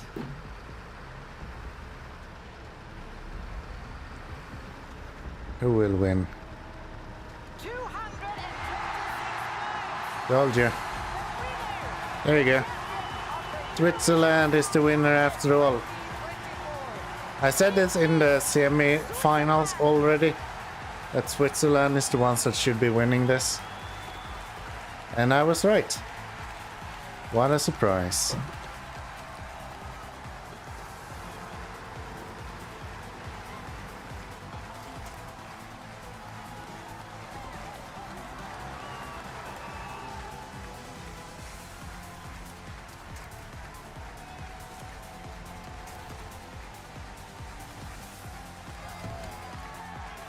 Spoiler? What do you mean, spoiler? I have 17 minutes in the past. I think that's your fucking fault, man.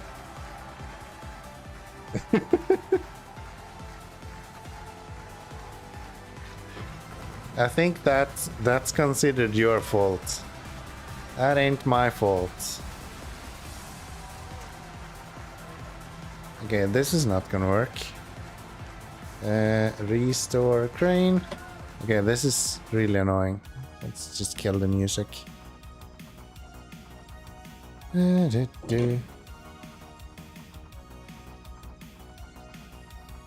we go. Why am I not moving?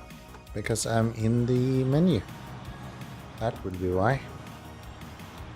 Ireland should be higher. Ireland was the one with the like edgy one. I don't know. I didn't find that very catchy. It was a cool idea, but it grew old really quick. If anything, I think Austria should have been higher. I think Austria was really good.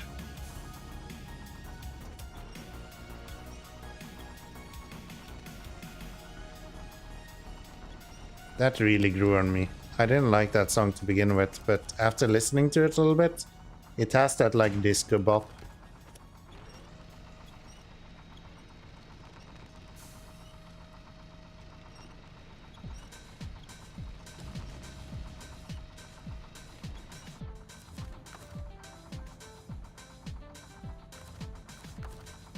Do not delete any of this. Don't delete cargo. Can you fucking unpack? Thank you.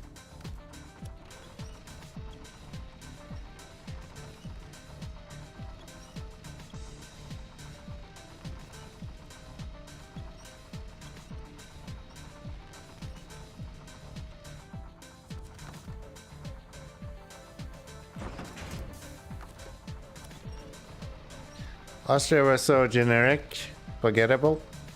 But that's like the whole point of Eurovision. It's all forgettable.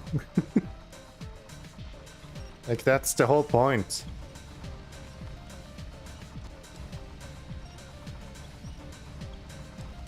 It's like a classic disco sound to it. And I think that makes perfect sense.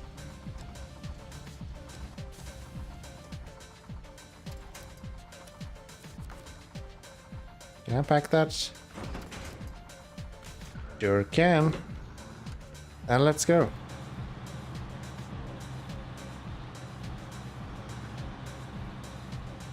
Is that Loreen? Yeah, it is.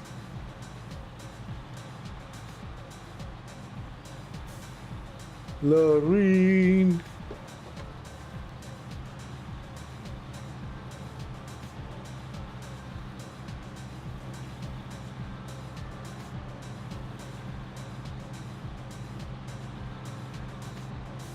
La da di da di da di da.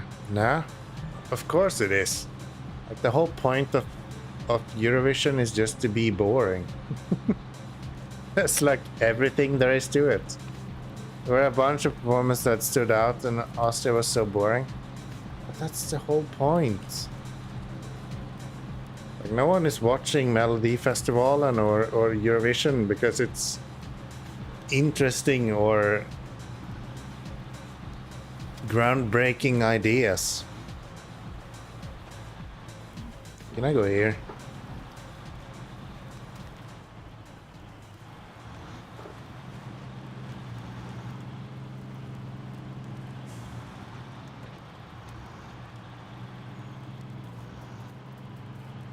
If we could just drown Petra Mede for this, like, get rid of her, that would be fine. I have no issues with that.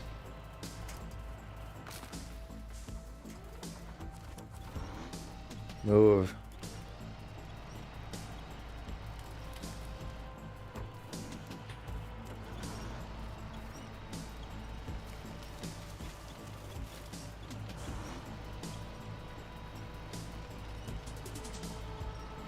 Every year some good ones come to Spotlights and stay. Yeah, but they never win. Right?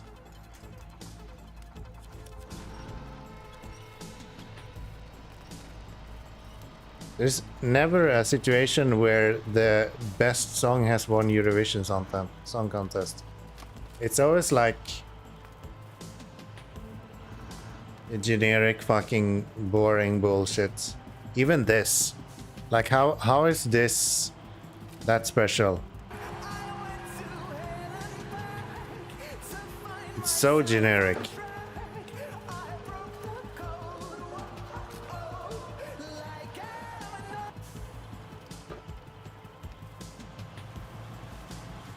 I don't know.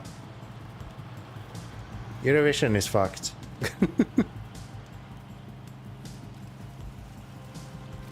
Has YouTube been able to copy strike me yet? Okay. Can we stop stealing control of my mouse? Thank you. No, it's just complaining about my bitrate. Cool. I appreciate that.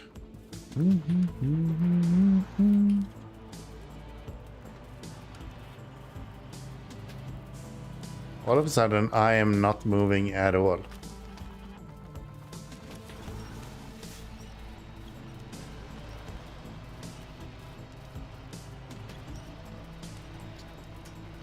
Sometimes they do, and always you need to win, get Kira going. Look at Kira, for example. Yeah, but we're not talking about making a career out of it. We're talking about what the Eurovision Song Contest is. And the Euro Song Contest is a bunch of generic songs that is most likely to get voted on by the public. It's like the most bland shit you could ever find. Anything that sticks out will never do well in Eurovision, right? Which is why we currently have a song that won Eurovision Song Contest. It sounds like a song from like mid 2000s.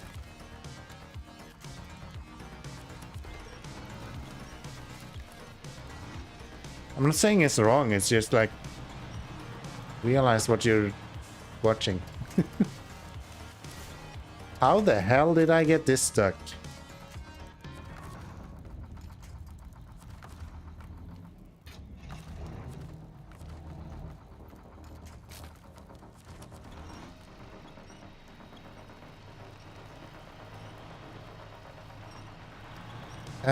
The contest first is a good ad for you.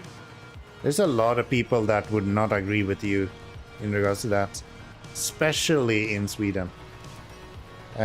Being in Eurovision in Sweden it puts a stamp on you in a way that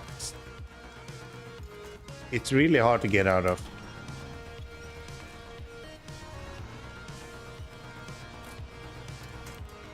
I don't know if that's true in other countries, but yeah, in Sweden you're kind of forced into a genre if you are in the Eurovision Song Contest.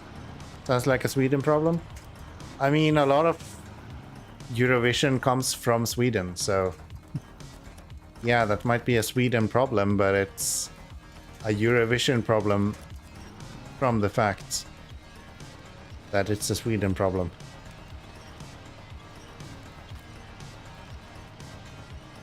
A lot of people are looking at Sweden for Eurovision, so. What the hell is wrong with this place?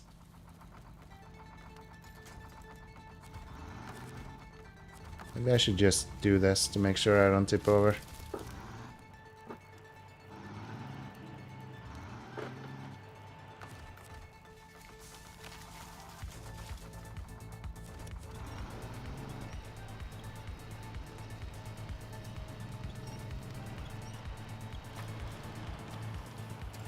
I don't know.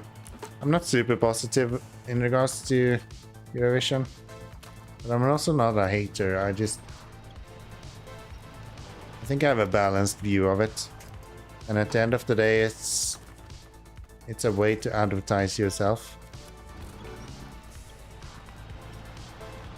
and the advertisement is going to be appropriate to the medium that you're advertising in.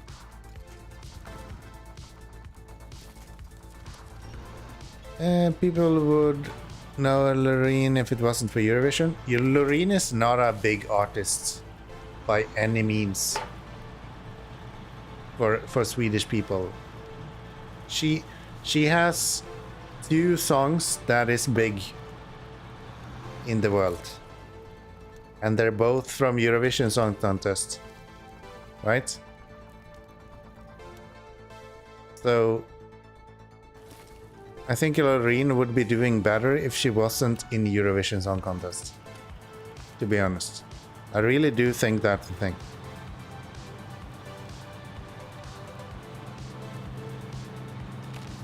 Because right now she has a repertoire that is literally just Eurovision. And if she had blown up in any other way, there's literally people in Sweden that make it a point in making sure that they will never participate in Eurovision. Like that's a thing that artists are actively going like, yeah, no, I will not do that because it would kill my career. Look at Måneskin. Yeah, they made one song that has been popular. They're a one-hit wonder.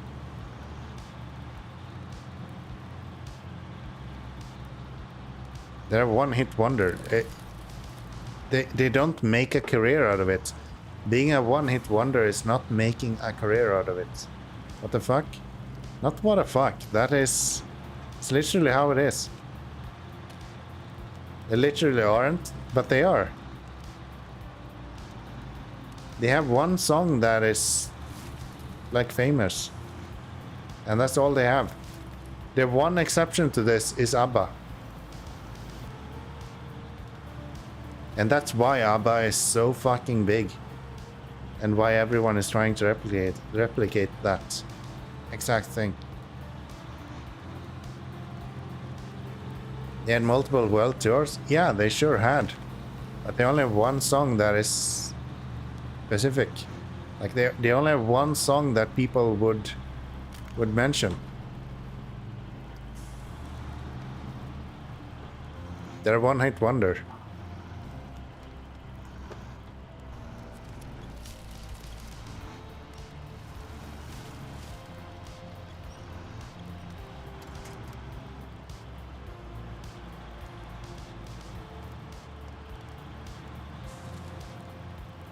The fact that Eurovision is being played so much on radio year after year means that people are getting tired of the artists that's on Eurovision Song Contest before the artists are able to refresh themselves. So the fact that these songs are being played so much means that the artists are kind of forced into becoming a a one-hit wonder if they make a good song for Eurovision Song Contest. And if they don't make a good song, they are just forgotten instead. They have multiple bangs, you just haven't looked into it. That's a definition of a one-hit wonder.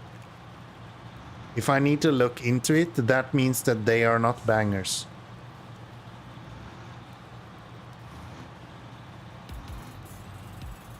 I very rarely look into music.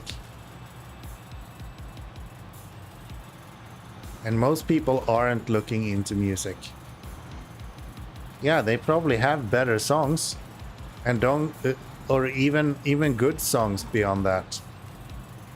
But the thing is that just because they grew so big with this one song through Eurovision Song Contest, none of those other songs will be played because people are tired of the one song that has been played for 2 years up until today.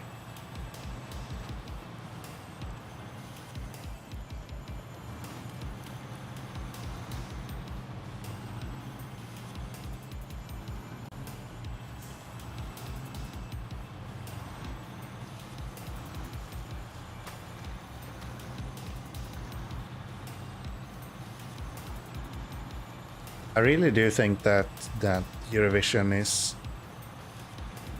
building a legacy that is of one-hit wonders going forward. I think back in the days when Eurovision was blowing up, things like the ABBA days and a lot of the like Roxette times and things like that. The reason that those sort of bands were able to take that into stardom and pushing it further than just a one-hit wonder is because it wasn't an option at that point to... Why the fuck am I out of fuel? It wasn't an option at that point. There was no way to advertise yourself at that point. So, yeah, you did hear them a lot. You did hear Joyride a lot. But that was also the only thing that you heard. Today, that's not the case. There's so many ways to get introduced to music, but then you have these one-hit wonders from Eurovision that just doesn't make sense that much. What's the difference with other artists? All artists have just one song period. Yeah, they do have all that one song. But that one song is not being played to the point that the Eurovision song is, because Eurovision is massive. They might have a following that's listening to that one song a lot. But they don't have the throughput of the Eurovision song contest.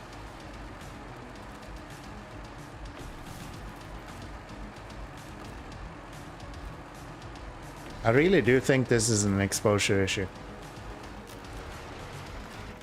And back when ABBA and Roxette was available, the exposure just wasn't there. It is though? Is it though? I don't think it is.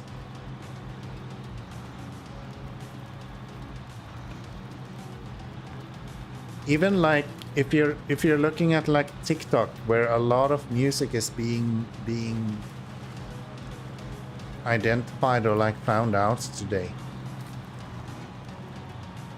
the cycle of music is really fast. You're seeing like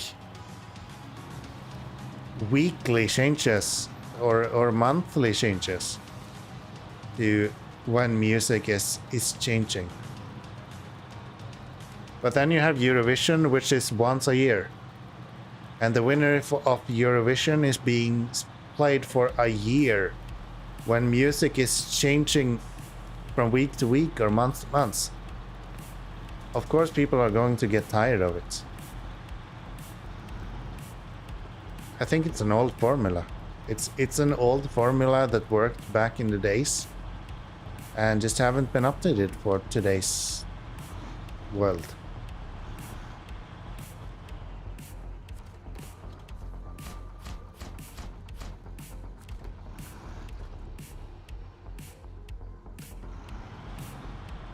You're tired of Mr. Brightside? To some point, yeah, I would say. And I think Mr. Brightside literally pulled his license for people to not play that as much. If I'm thinking of the right song. He literally combated the idea of Eurovision Song Contest by making sure that his song was not played anymore.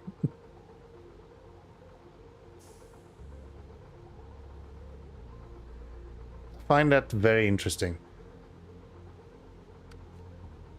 No. Where's my paystar? There you are.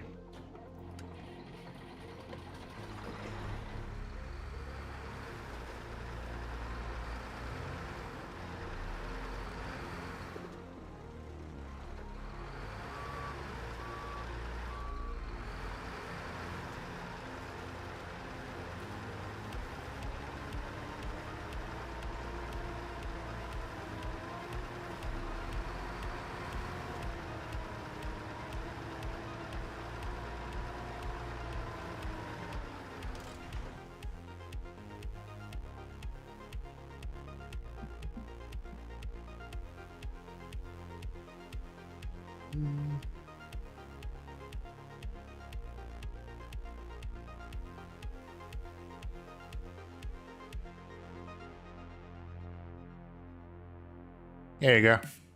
This is the definition of a one-hit wonder. So this is Måneskin. They have one song that exploded, and then they have one more that they made a little bit of traction with. Everything else is 1/10 of what they achieved. Yes, they were played everywhere, but people got tired of begging. And everything else that they have done, they are hardly breaking 1 million. All those numbers, yeah, all of those numbers are crazy. But if we're looking at actual people that has made something in regards to this, even if we look up a Swedish specific artist, we're still seeing numbers in the 10th of thousands. And that's a Swedish specific artist.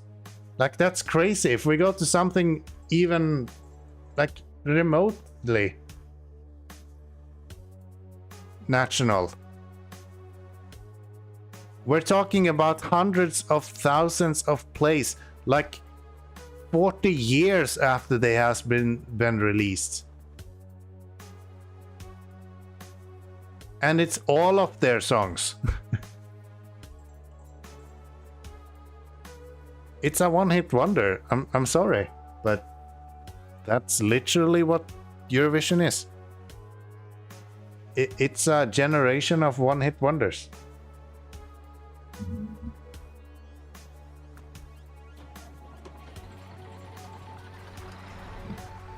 How long Roxette is and how long Måneskin is? Yeah.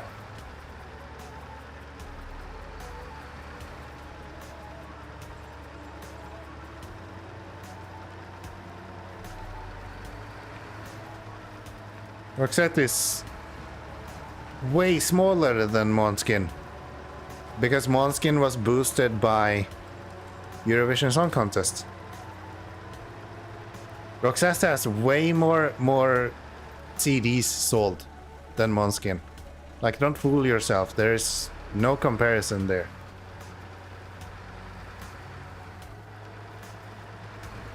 But on Spotify, Roxette has a stable amount of plays.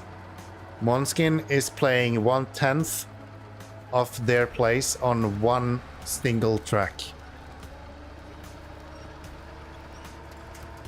It seems you don't know one-hit wonders means.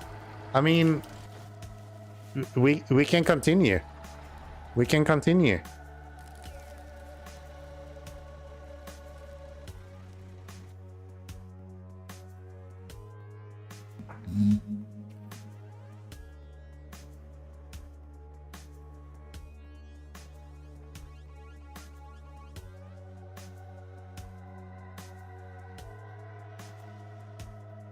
Do you recognize a one-hit wonder?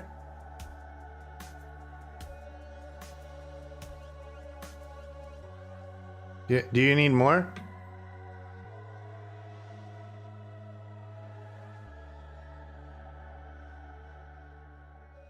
Do you recognize a one-hit wonder?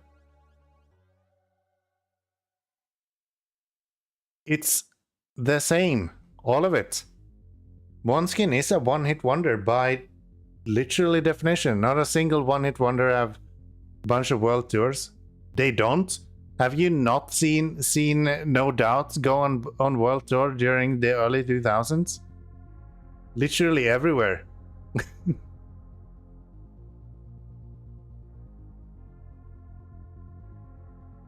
No Doubt is no one-hit wonders. You could not name a single song besides Don't Speak, Just a Girl, and Maybe It's My Life. That's a one-hit wonder.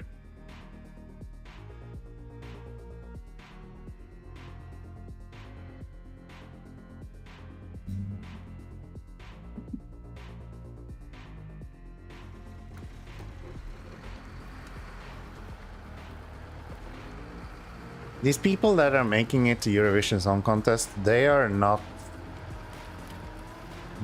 making a music career, they are making a Eurovision Song Contest career, which is why Loreen is making it back into Eurovision Song Contest over and over again. And the same reason as to why Carola was making it back into Eurovision Song Contest. I don't know how many times. We're talking like 6 times, maybe? And the only kind of breakthrough that they have seen besides that is more or less Christmas albums.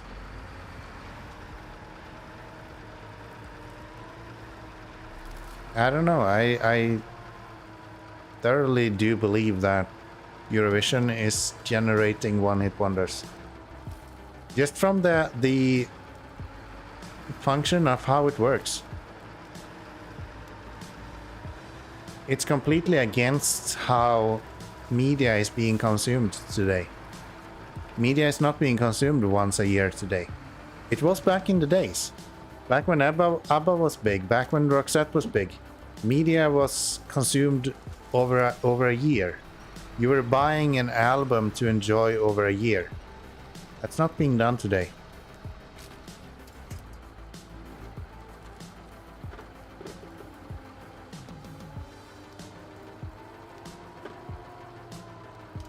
Can generate one-hit wonders, yes, but not for everyone. Of course, not for everyone, but for the vast majority, and none of the suggestions that you just had is an exception. And I would say that there is very, very few exceptions. As I mentioned, I have 2 at this point that I can come up with off the top of my head. One of them is Roxette, the other one would be ABBA. And that's just in Sweden. They're not large. What the fucking shit is going on here?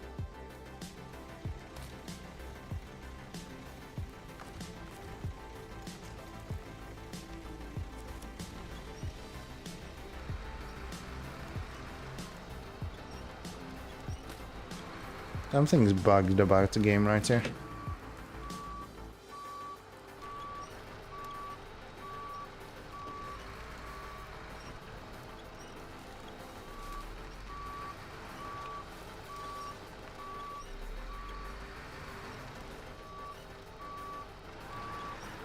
There we go.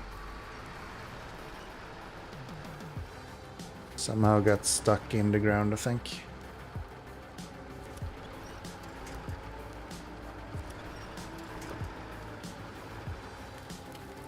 They're selling out arenas. Yeah, for a year. For a year they are. Then what?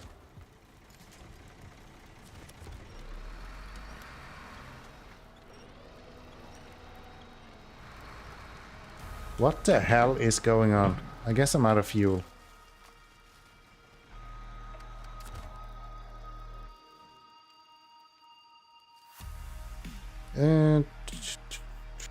So...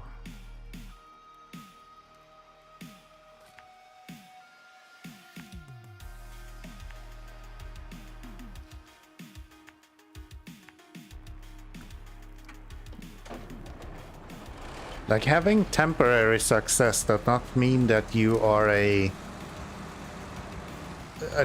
anything other than a one-hit wonder.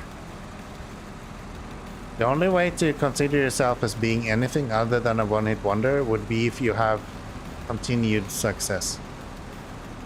And so far, there's no one in Eurovision Song Contest that has proven themselves to have continued success. For 3 years, still going. Who is that?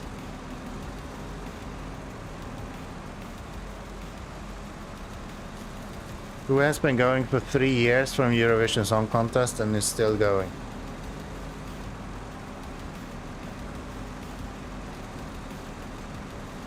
Måneskin? I mean, it's really easy to just disprove that.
Let's see, I can't get a good graph. Let's see if maybe...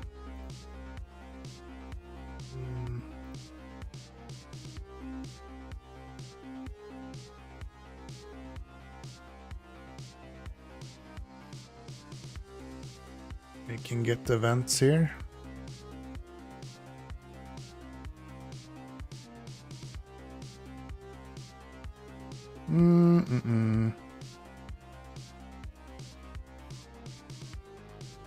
You just feel like fighting? No, I'm not fighting. I really don't think that you are right.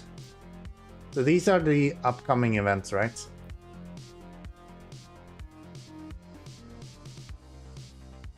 So they're literally running 2 events per month, it looks like at this point. But the question I'm having is that how many are actually looking into this? How many are actually doing this? They're running with a lot of like combinations and like festival stuff, which technically is not negative, but it's not like they are solely selling out arenas. They have, as far as I can see, 3 of them that they are actually doing themselves. So they have one in Nuremberg, they have one in Madrid, and they have one in St. Cloud. Up until August. If you look at an actual like star that has made it beyond, they finished their world tour last year. I think they were concerting like crazy since the win. Yeah, exactly. And that's all they get. And it's going to slow down after that. Because they don't have attraction beyond that. They've been touring. Yeah, of course. If we go to someone like Loreen, right? She will also be touring like crazy. Because she also had one song that exploded. Right? She has her tattoo and she has her euphoria. That's like how she makes money. They had USR tours. Yeah, of course. But they only have these specific songs that they are touring on. There's no one going there to hear Is It Love? There's no one going there to hear even a fucking remix of her tattoo song is not gaining views.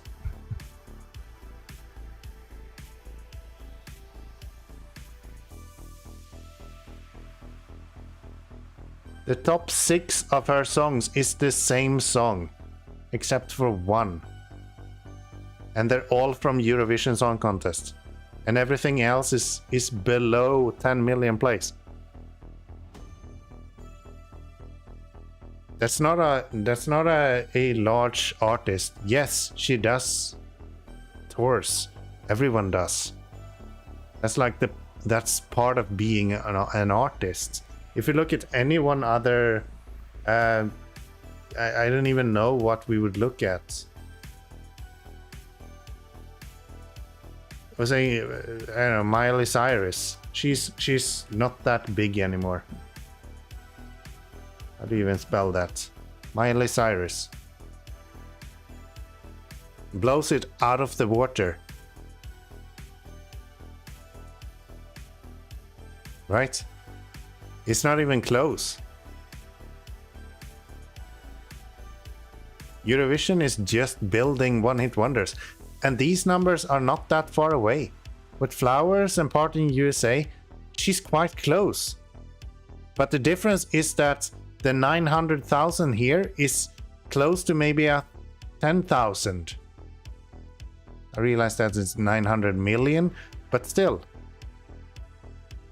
Like it's a fraction of the place that you would get from someone that is doing anything in related to Eurovision Song Contest, because she has renewed her image over and over again. Every time a song gets old, she releases a new one, and the radio picks up that song. That doesn't happen for Eurovision. If you Google if Måneskin is one hit wonder, and all it says they aren't. I think the definition of one hit wonder might not be completely accurate. You're probably right with that. But the idea of them being a wonder of Eurovision Song Contest is definitely correct. They haven't built a career outside of Eurovision. And they're actively hindered by the idea of them being in Eurovision. Because those songs is the winner of Eurovision for a year. Which means that it's relevant for a year. But it's not for the general public. So the general public will be moving on while their song is still being played ad nauseam, right? So while Miley Cyrus is releasing a new song, her old song is the old song. When Måneskin is releasing a new song, it is the winner of Eurovision Song Contest releasing a new song after their winning song. And that's a psychological step that people are not taking.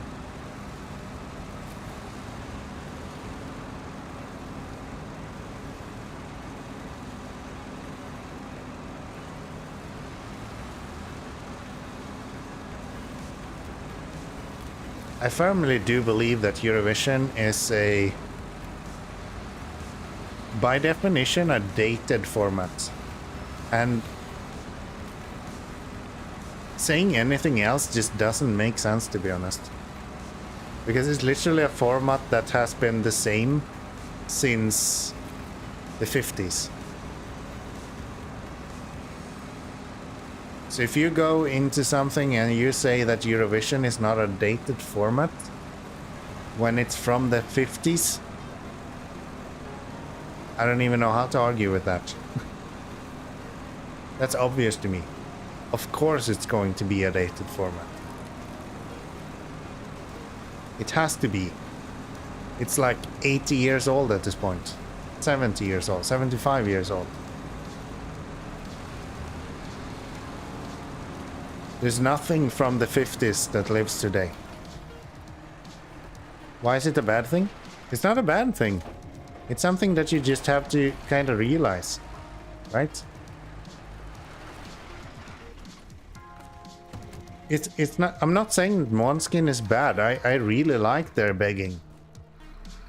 That song is really good. But that doesn't mean that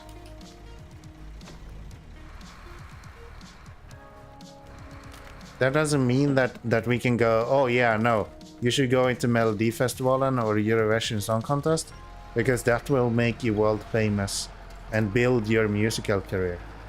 That's just not what's happening. That's not realistic. Nobody has ever entered Eurovision Song Contest since, I would say, Roxette joined and ended up being a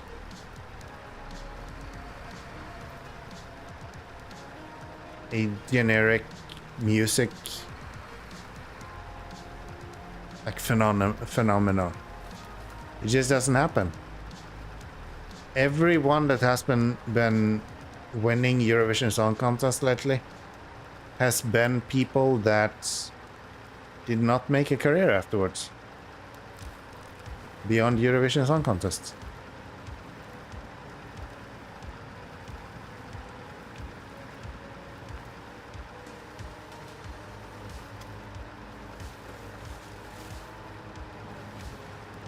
And that might be controversial, but I really do believe that that's the case.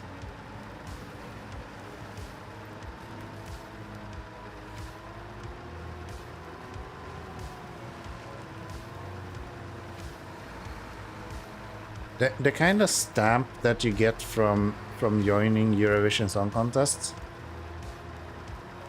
it just pays way more dues than you kind of realize.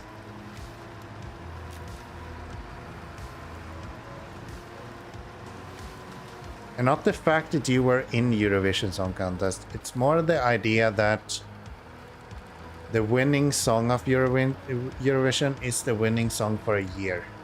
Which means that a year is a long time and people get tired of it during a year. And it doesn't matter that people get tired of it, they will continue playing it on the radio until people are tired of you. And that's the problem.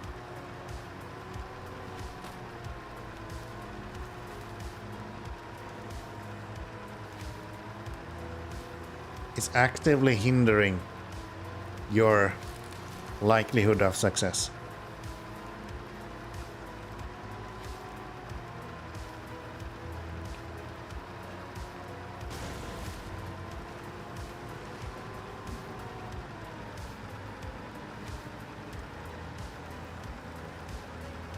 You get stamps all the time, whether it's a big movie role or a Grammy or Oscar or Nobel Prize. It's all part of life if you your story. Yes, but even with movies, first off, the movie schedule or the change in movies are vastly different to music. Music is changing by the month. A big movie can be big for a year. It'll play on the big screen for up to 3-4 years after it has been released, right? A big song is not being played on the radio more than a year. It just doesn't happen.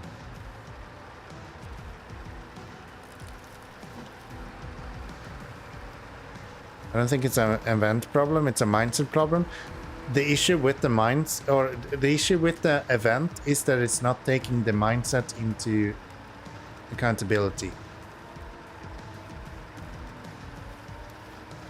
It has, again, we're back to this idea. It's a concept from the 50s, back when we were selling CDs and LPs, and people were buying CDs and LPs to play at home.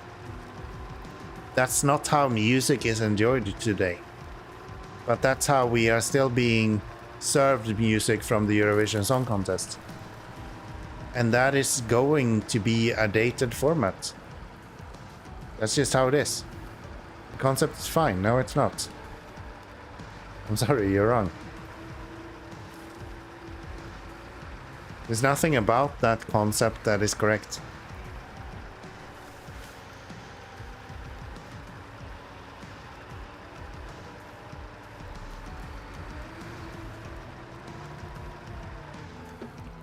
It's relevant for far too long.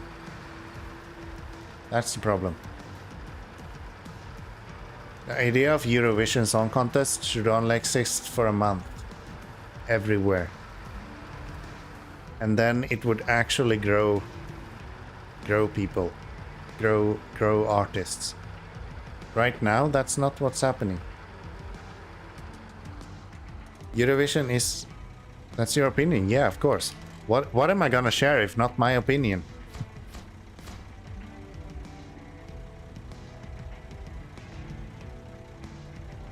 What are you expecting me to do?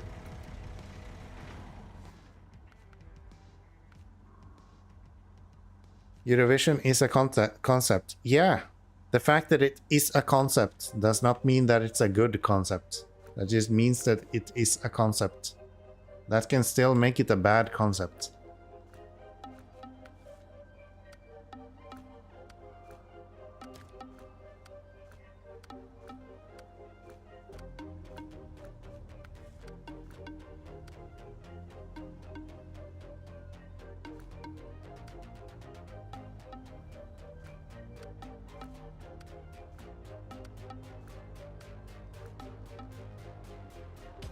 You said it like a fact. I mean, I share my opinion. I think that's kind of expected through a stream, right? If you were looking for fact, you would not join into this one person that is live streaming. That makes no sense. You would be looking for studies.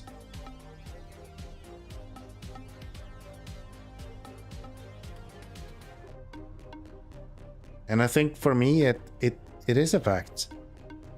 Because regardless how you see it, if you consider Måneskin to be more than what they are, that's your fact.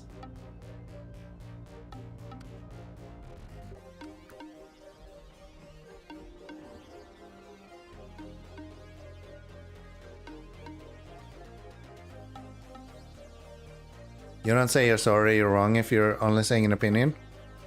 I don't think it's an opinion though. The idea that Eurovision Song Contest is building artists that are surviving on one song. I think I proved that quite clearly. We brought up Måneskin, we saw 2 songs. We brought up Loreen, we saw 2 songs. 4 big songs out of Eurovision Song Contest, and 3 of them is from Eurovision Song Contest. It's not crazy to draw the conclusion from that the Eurovision Song Contest is building a legacy of people that only has 1 or a few songs. That is big. When almost every other artist that you see have 1 or 2 songs that are big, and then a few albums that is large. That's the problem. The people that are in Eurovision Song Contest doesn't have those albums that are large. They just have these 2 songs because that's all they go on. And if you look into these like tours that they're doing, they're tours for those songs. It's not a tour of an album that they have created. Måneskin was not going on tour with an album. They were going on tour with a song. They were going on tour for people to hear begging.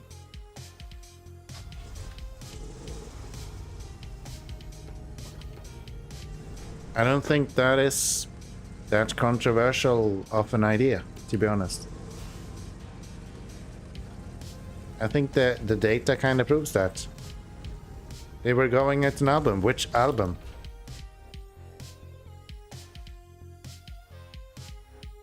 I mean, looking at Måneskin, we hardly have an album.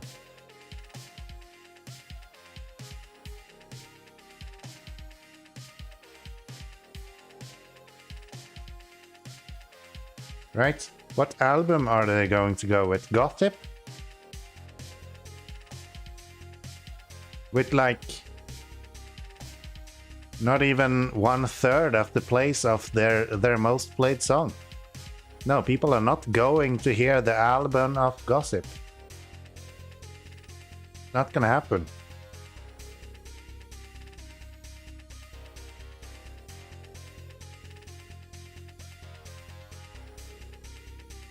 It is irresponsible to think that people are going to go listen to Rush when the majority of songs are not even breaking 100 million plays of a artist that is breaking 1 billion on their main song. Right? Looking at these album plays, this doesn't contribute to a large audience. I'm sorry.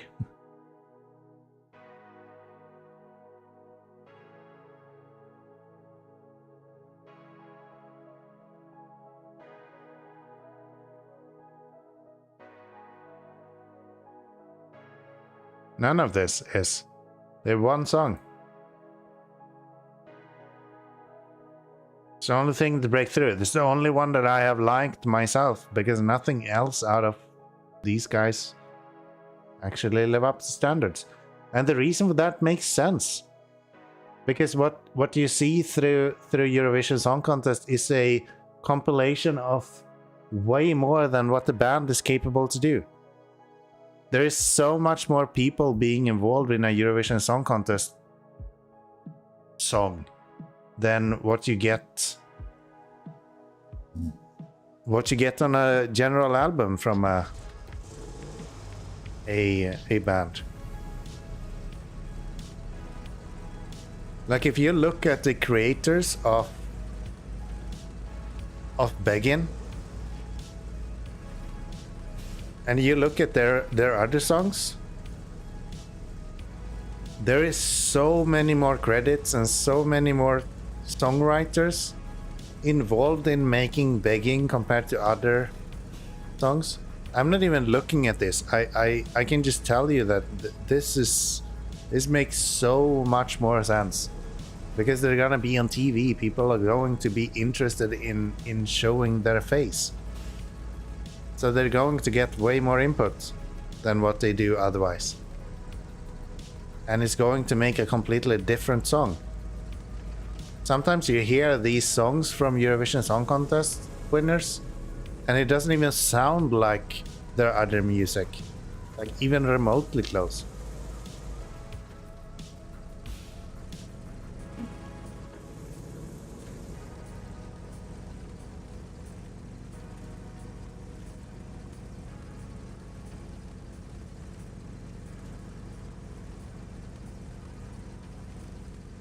The YouTube videos are in millions of views.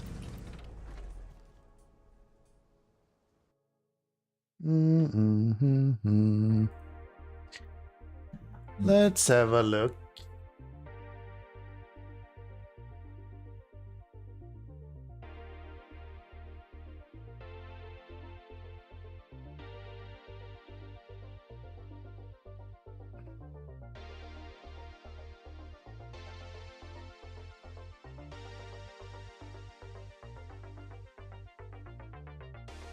Let's have a look. So,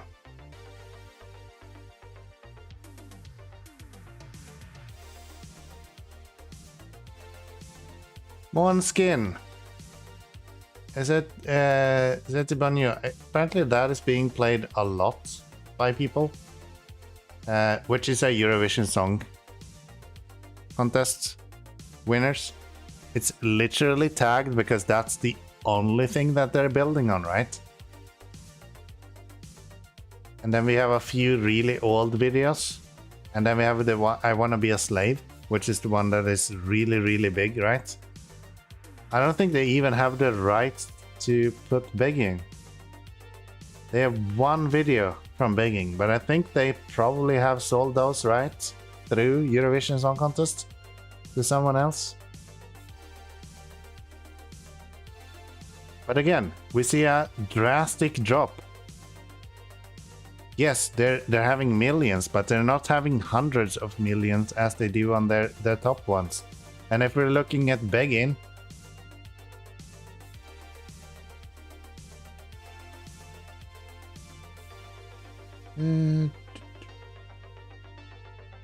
it's only driving in actually 24 millions. So I guess that one is not that big. So maybe on YouTube they are doing slightly better, but like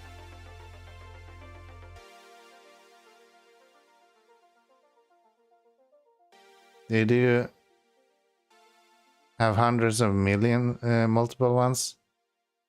Yeah, but YouTube is different than Twitch, right? Or not Twitch, Spotify. Because YouTube is recommending in a way that Spotify doesn't.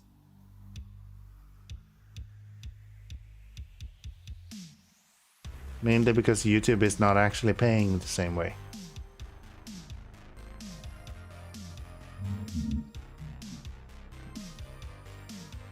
I'm dead set on this idea. There has to be a reason as to why we're not seeing people in the Eurovision Song Contests where blowing up in original music. And the only reason I can see is the idea that they are building a 1-year career. And once that year is over, their career is maybe not over, but the growth of their career is over.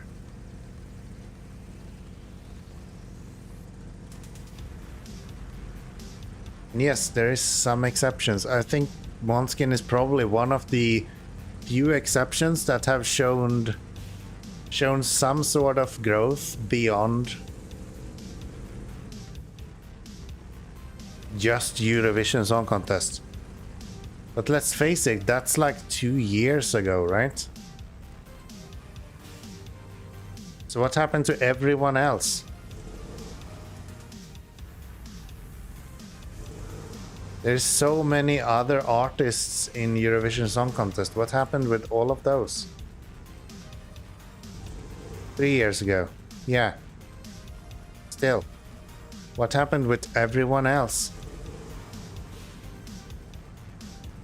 The exception doesn't confirm the rule, right? It's the opposite way around.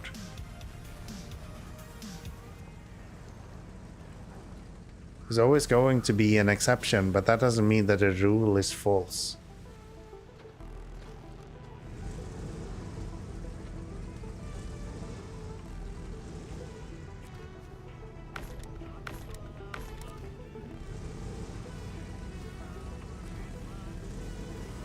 It's different music that comes out of that isn't America or UK. How about you Google Max Martin?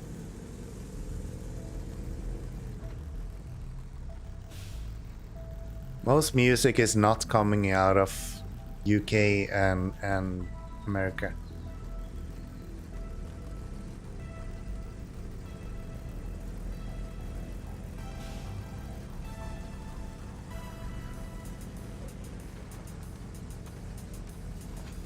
That's the main point as to why I feel like this, because a lot of music that is big today comes from Swedish composers and Swedish.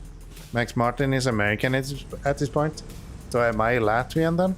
Is that how it works?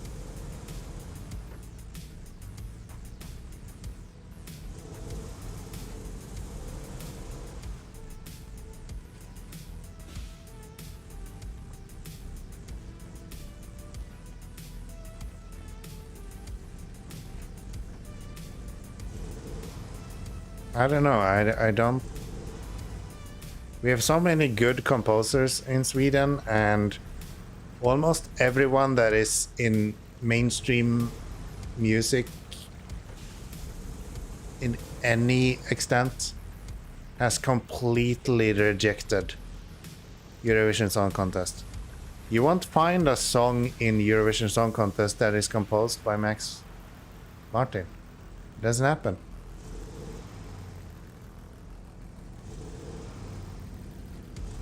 There's nothing stopping him from doing it.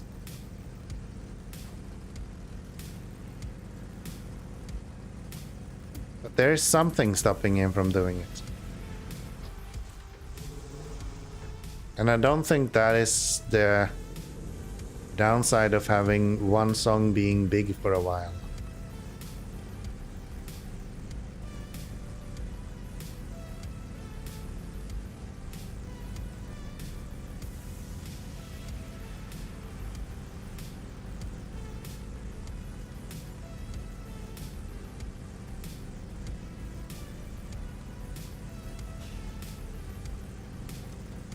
Eurovision is a concept made for the 50s. It should probably have stayed as. This passage seems to be blocked for now. That's unfortunate. How about we go over here then?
Let's hope the other one is open at least. Very weird. How is the map laid out then if we're having two different entrances in this map on two different lengths? Why would that open up? How would that open up in the next map? Kinda weird.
hope I can go here and still catch that waypoint.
All right.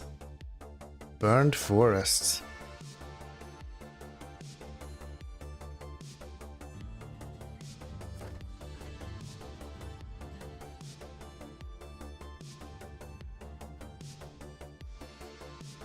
All right. Quite clear to me that we are going to need a different scout for this. We're gonna need something with the scout trailer. So I didn't intend to go back, but sure. I think we're gonna need a lodestar with the scout trailer here. So lodestar.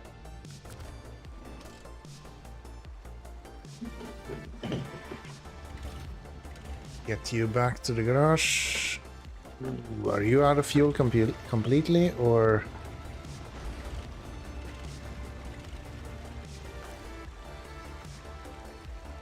Oh, you're fine. Okay, good. Good. Yeah, let's drive this back to the garage, get the trailer that we need. And that should be at least a little bit better. We go here.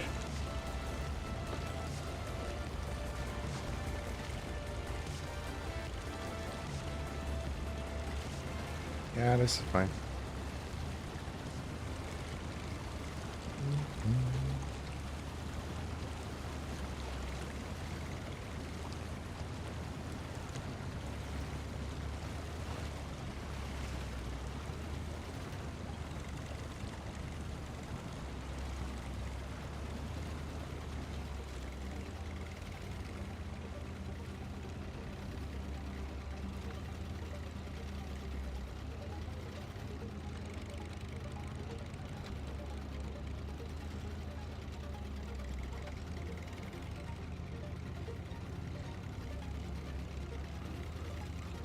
Then I guess I can use the crocodile just as a fuel trailer over there.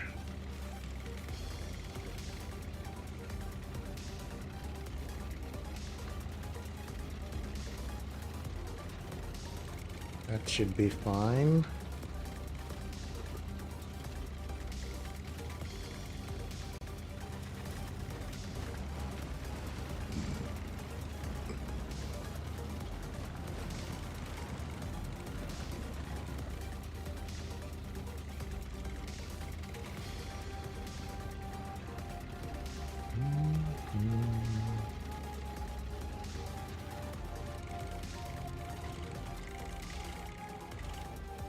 All right.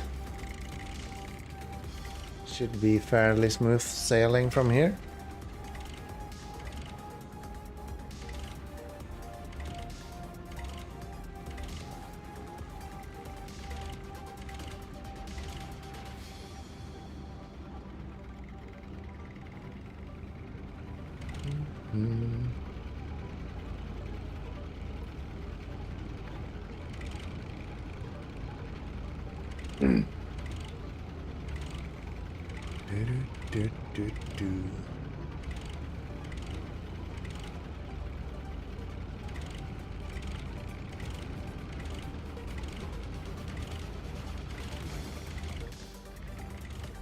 Great.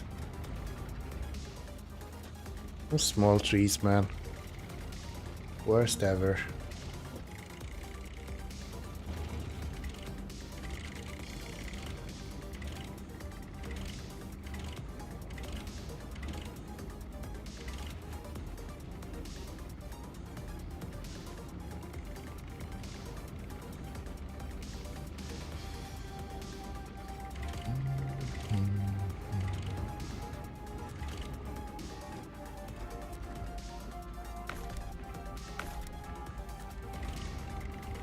There we go.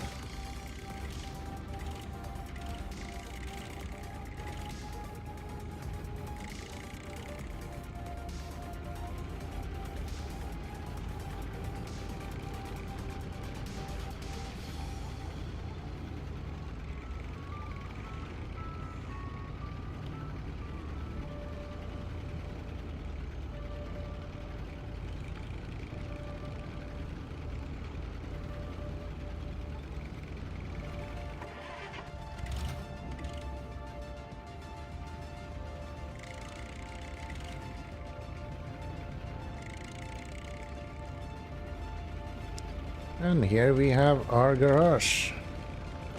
So do I have all of the upgrades on this? I think I do, but I might as well just double check. Since we're here anyway. Engine is fine, that's fine, you're fine. Yeah. Anyway, need to get around, so that's just an easy way to do that.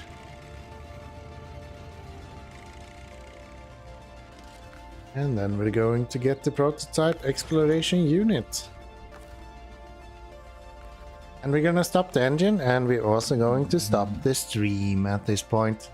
I am kinda happy with today, honestly. We finished this region, we are 41% through this now, so we've done another 10% it looks like. So yeah, 165,000. Got a few upgrades left to do. Should be pretty good. Should be pretty good. But yeah, that's gonna do it for tonight. I do hope that you have enjoyed, and I hope I'll see you. Maybe we'll do a stream tomorrow. We'll see. It depends on how quick I am with the video for Monday. Also, when I wake up might be questionable, you know. But we'll see. We'll see. Maybe a stream tomorrow. There won't be a date night stream, so if there is a stream tomorrow, it will be something else. I might play something other than SnowRunner, potentially. We'll see. We'll see. I would like to try something else, maybe. Well, we'll see. We'll see. I do hope that you guys have enjoyed tonight, and I'll see you all in the next one. Bye-bye, everyone.